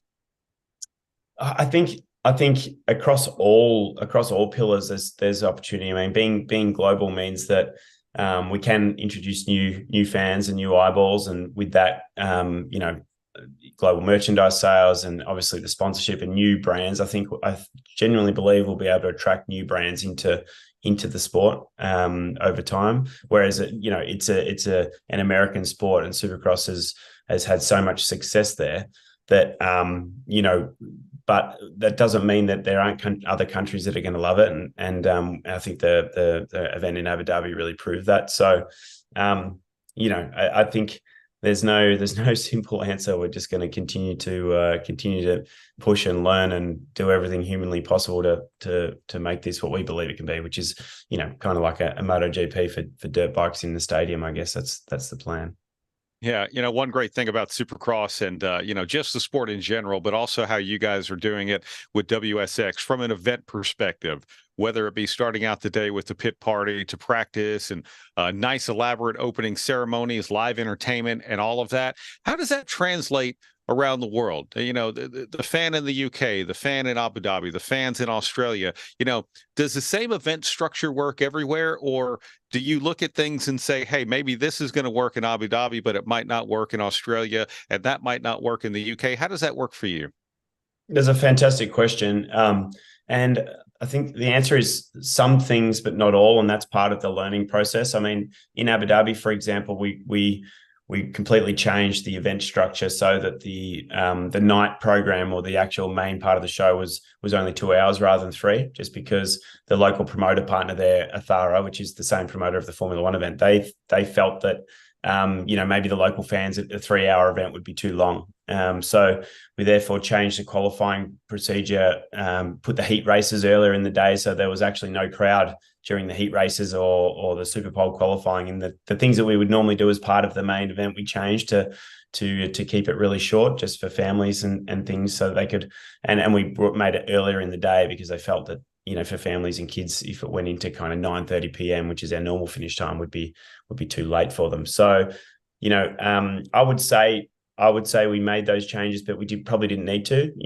At the time, they were actually captivated, and I think we're probably wrong. Well, Thara probably made the mistake to think that they would be bored after 2 hours, because they certainly weren't. So I think, but we are going to have to adapt like that in new regions and be ready to try new things. And UK is very much the same as Australia. They seem to be really loud and into it in the whole pit party experience. They get there early, although they kind of probably head to the bar first and then show up. Whereas in Australia, they probably go to the bar after the event.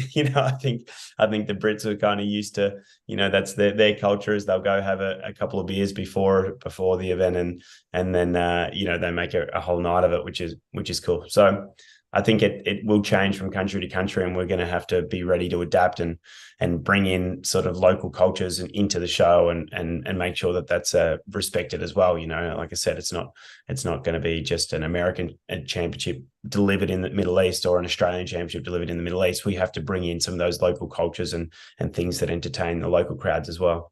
Yeah, that's what amazes me. What I love about what you guys are doing, just because it is so international, and no matter where you're watching it, to be able to also get that international feel. It's not just watching a bunch of wonderful Supercross riders running around a course. You sort of get the sense of where you are and where you're doing things. A question from the chat: what are elements of Supercross that make it so engaging for the younger demographic? And, we want to keep bringing all the little ones in and make lifetime fans out of them. Yeah, I think Supercross lends itself perfectly to bringing in families and kids and younger audiences. It is I think it's a fantastic combination of motorsport, which has its fan following, but also show and entertainment, family entertainment. So, if I was to try and explain it to a newcomer, it would be like, a motorsport event combined with a Monster Jam, for example, which kind of means that like a Nitro Circus show, which means that the kids can be engaged again, regardless if they know who the racers are. So, I think that's a huge opportunity. And being in a stadium means that you can wrap all other kind of entertainment aspects around it, being live music or the pyrotechnics and lighting and all the things that give it a kind of concert feel, with an amazing motorsport property that you can see the entire race from your seats. I think that the challenge, obviously, that circuit racing has, and I've been to many Formula One and MotoGP events, is that you can only see the short section of track, and you end up watching a lot of it on the screen, whereas in this, you can see the entire track and the entire race from your seat, which I think is good. So I think why it's attractive to young people is all those elements. It's a bit of a sensory overload, but then also it's very short and sharp. The races are kind of 6 minutes to 7 minutes each, so it's very quick. You don't have time to get bored or confused with what's happening. And I think that's an important way to keep the young people engaged at this stage. We don't want them sitting on their iPads when they could be there watching live Supercross in front of us. And I think we do a good job of that. Oh my gosh, and you're right about that, and just the way the formats work, the way the races work, and I agree with you. The stadium environment is just phenomenal. Getting back to the team structure, Adam, 10 teams, the 40 riders. Is that what works with World Supercross? Is there room for expansion? Where do you guys settle with that?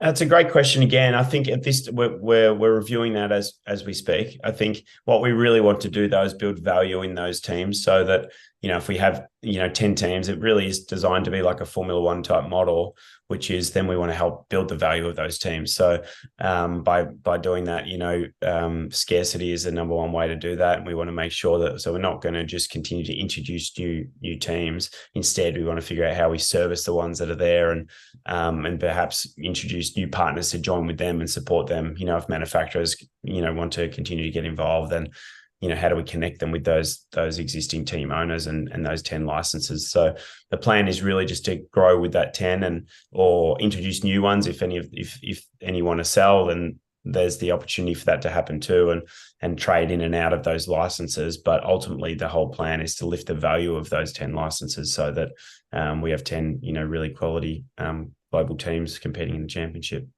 Yeah, and look, I think it's a great structure for everything that you just mentioned. I also look at it and think from an event management perspective as well. Such a known, saying this is what we're going to have, and this is what we're going to be bringing to every country, every continent, and the way that you can manage the show. Because ultimately, like you said, if you needed to shorten a show for this region, or if you wanted to do this or whatever, all of that becomes manageable. To me, it seems like you're able to put on a much better event with that as well.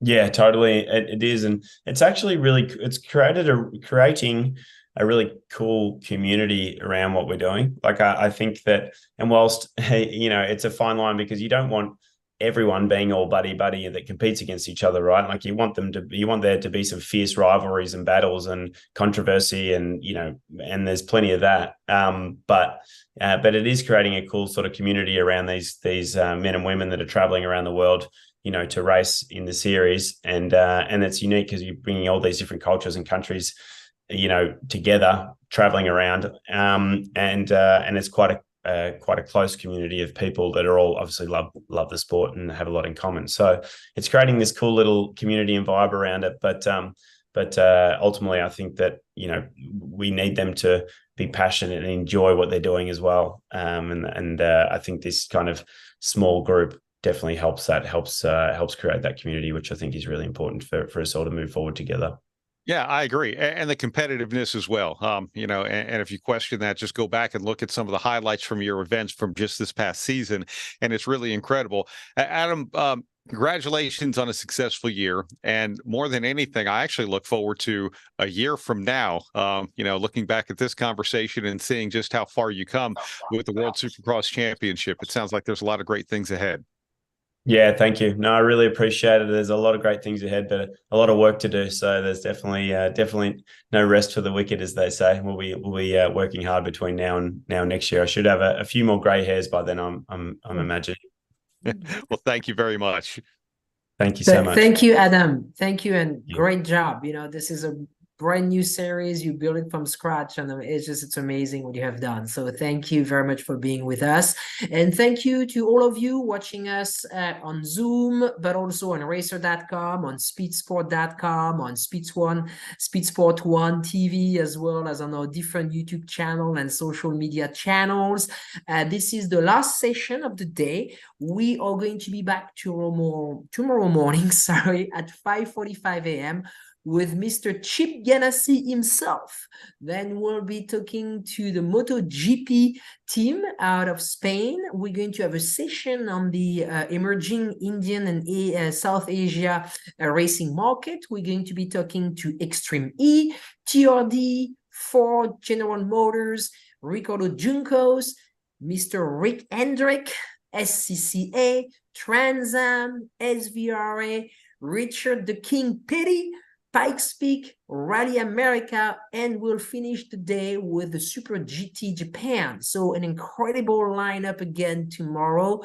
Thank you to all of you for watching us today. Thank you. A big thank you to our sponsors, Judy, because they make this possible. So thank you, ETS Racing Fuel. Thank you, Fifth Third Bike Motorsport, Peak, Penske Racing Shark, Scott Lewis Associate, Total Seal Piston Ring, ARP, Performance Plus Global Logistics, Shop Monkey. And thank you to Brad and all our hosts for making this event so wonderful. Thank you very much.